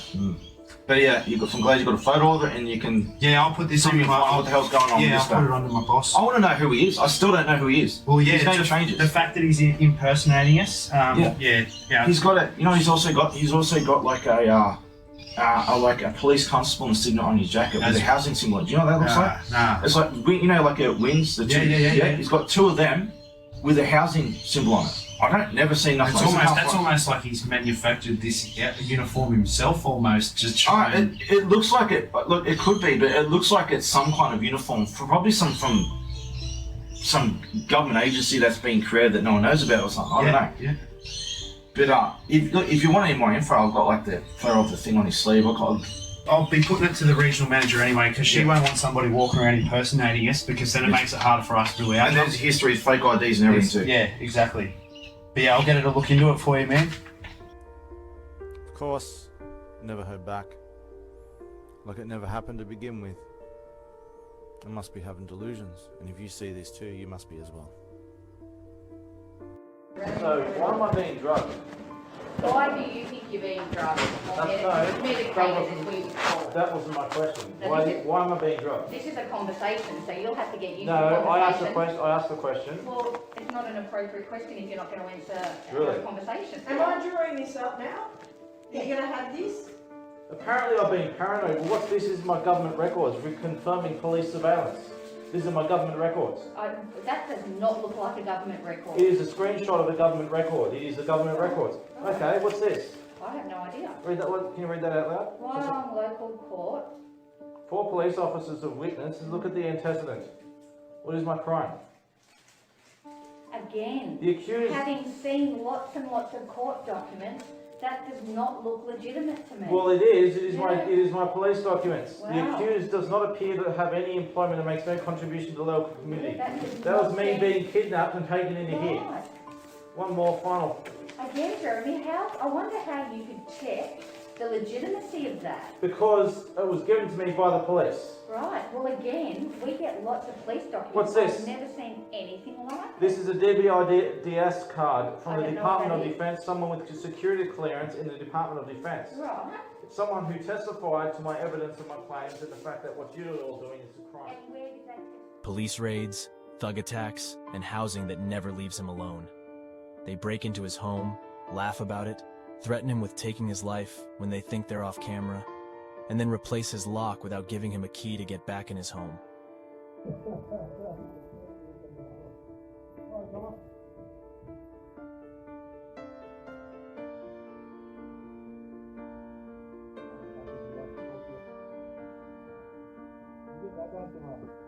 Lee!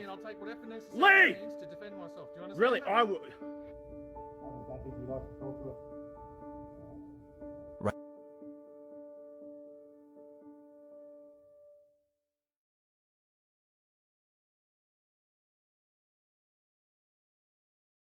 Yeah, you're undercover with the FBI, I know.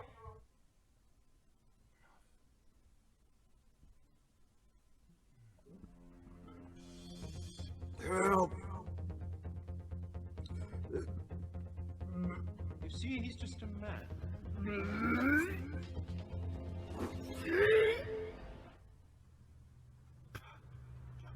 Help! Help!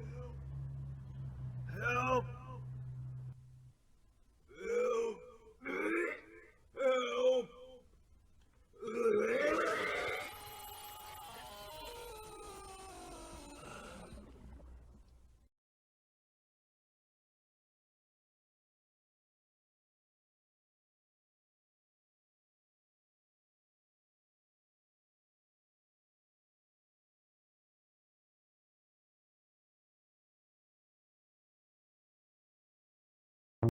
Let's put it on.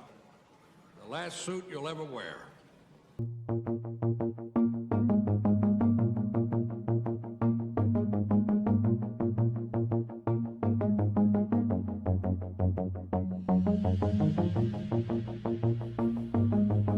It's true what they say. The grass is always greener. And you don't really know what it is you have until it's gone.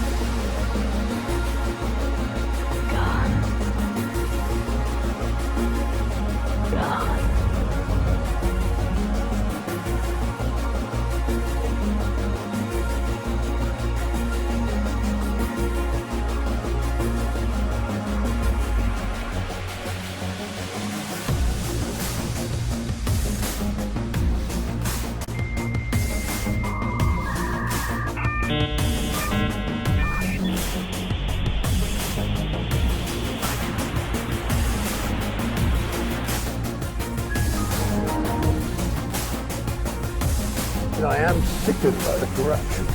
He's the person he wants to be.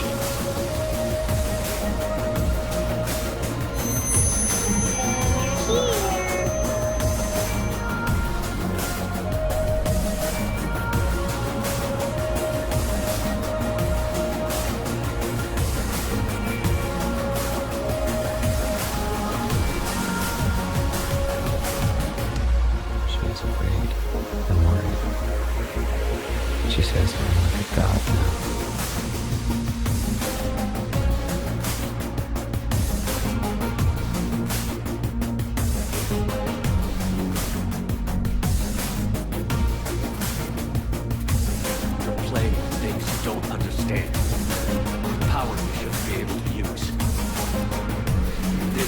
do it. No! I'm in control! No one's telling me what to do! Listen to yourself. You're indoctrinated. No! No! The two of you are so self-righteous. You think power like this comes easy? There are sacrifices. You sacrifice too much. They own you.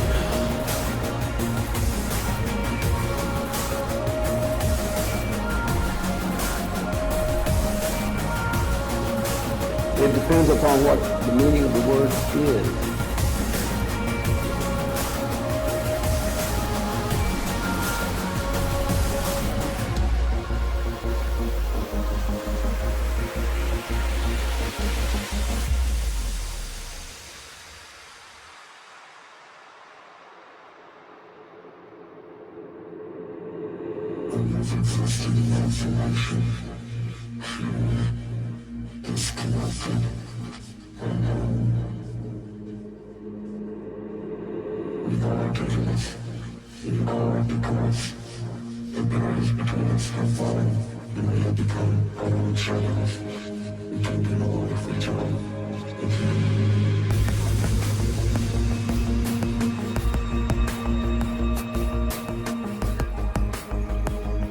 There will be no carbon tax under the government I lead. Gospel truth. Keep dealing, David. Eight. Ace? Queen. You're going to give me a queen. And you're going to get a four.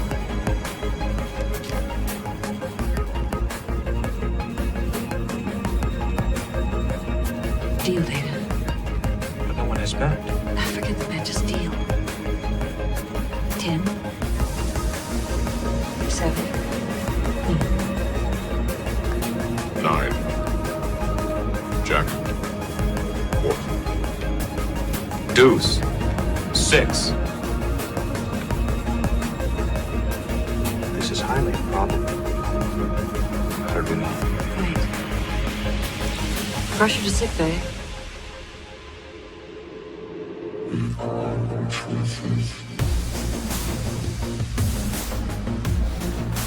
We came, we saw, and died. I was walking along a village road. Children dressed only in strings of beads played in front of the round huts. Several old men waved to me as I passed. But as I went farther along, I began to notice that people were looking behind the fear club, rushing into their huts as I passed. I heard the growl of a leopard and started to run into the forest, tripping over roots and stumps and vines, until at last I couldn't run any longer and I fell to my knees in the middle of a bright clearing. Panting for breath, I turned around to see the day turning night, and a giant figure, looming as tall as the trees, wearing only a loincloth and blistered hands. Lifeless eyes bored into me, and I heard a thunderous voice saying only that it was time. And my entire body began to shake violently with the sound, as if I were breaking apart. Weapons of mass destruction.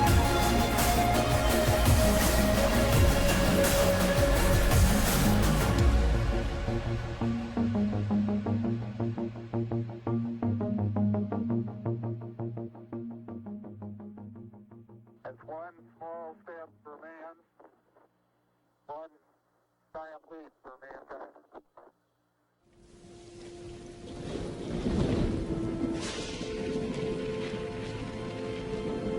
Get away from me! What are you afraid of? It's a trick! You were right, sir. You're always right. It was inevitable.